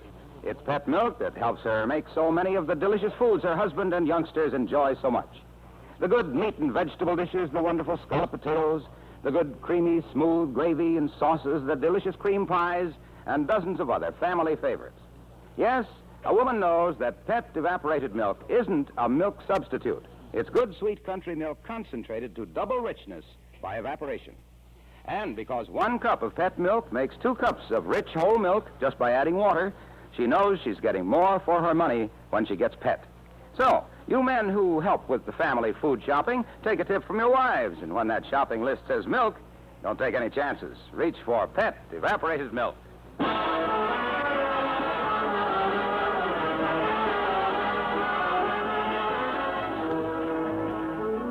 Gee, Molly, how can I ever face people again? Now, don't you fret. My own uncle, a horse thief. Well, it isn't your fault. Besides, everybody thought it was very nice when you donated his statue to the scrap drive, sweetheart. The government can use that. Yeah, there must be about a ton of bronze in that thing at that. Of course. Yeah. So you see, Uncle Buck did turn out to be a patriot after all, even if they do have to melt him down to get it. I'll get it. Hello? Oh, yes. He what? Concrete? With bronze paint on it? Oh. Who was it, kiddo? Nothing. Skip it. Good night. Good night, all.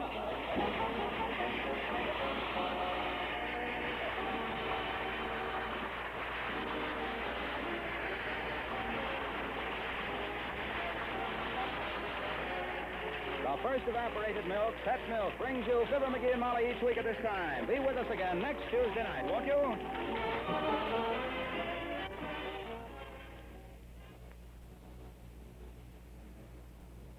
And that said, we didn't have any NBC signature or anything on this because those things were added to this pre-recorded show now.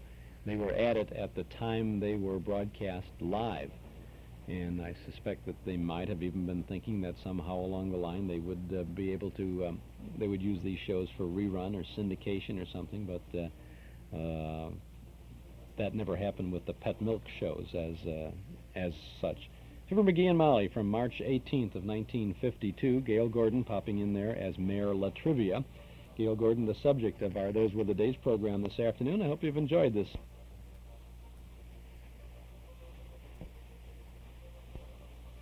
We heard him on 2 shows, Armis Brooks, Judy Canova, and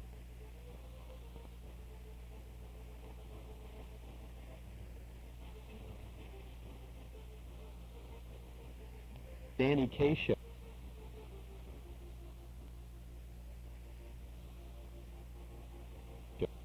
We'll also have 2 programs in the Camel Caravan series from November 16th and both from November 16th of 1937. They followed each other. They were connected, but they followed each other. Camel Cigarettes sponsored a whole hour.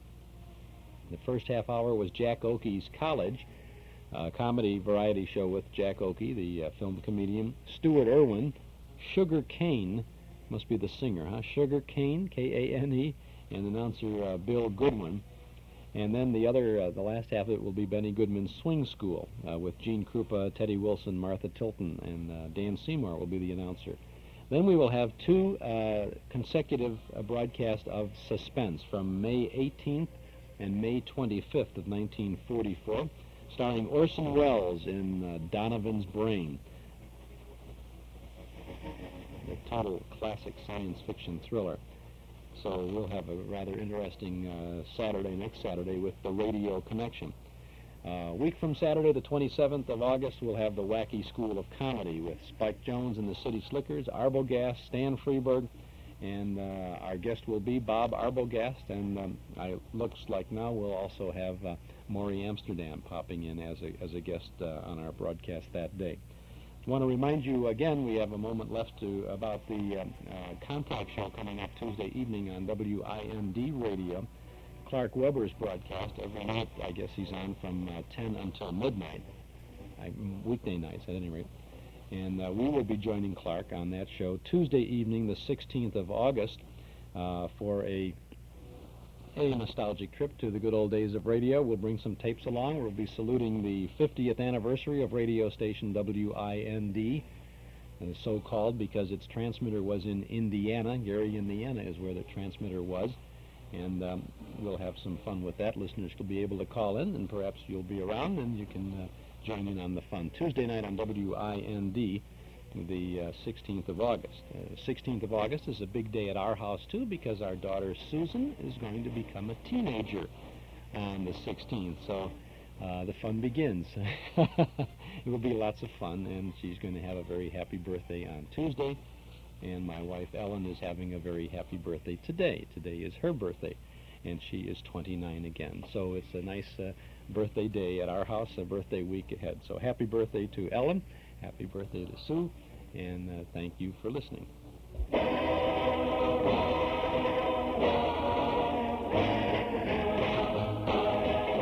And that's it for today, because the old clock up on the studio wall says it's time to go for now. We'll be back next Saturday from 1 to 5 with more nostalgic sounds. Our thanks to Mort Paradise, Dennis Bubaz, Joel Bogart, and Gary Schroeder for their help behind the scenes.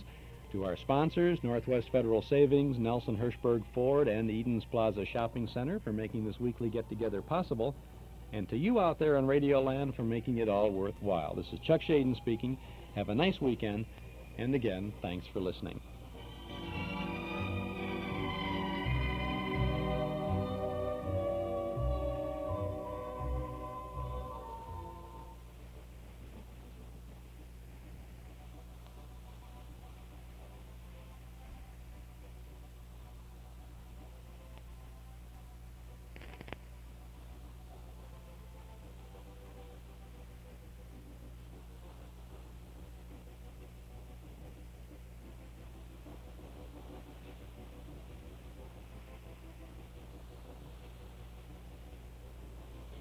The time in 10 seconds will be 5 o'clock, and you're listening to WNIB in Chicago at 97 FM. This is Fred Heft speaking, inviting you to stay tuned now for Zephyr. Zephyr is a 2-hour program of shorter, mostly lighter classical music, heard every day of the week here on WNIB, starting at 5. Today in our first hour we have music of Vasilenko, Goldmark, Schumann, and Minkus. Then we have an American hour between 6 and 7 with music of Copeland, Gottschalk, and Scott Joplin, and some popular songs from the turn of the century as well. We begin today with music of the Russian composer S.N. Vasilenko, who lived from 1872 to 1956, a composer who operated in a variety of forms. This is a suite for flute and orchestra of Vasilenko's called In Springtime, his opus 138. Alexander Korneyev is the flutist, Nikolai Anazov conducts.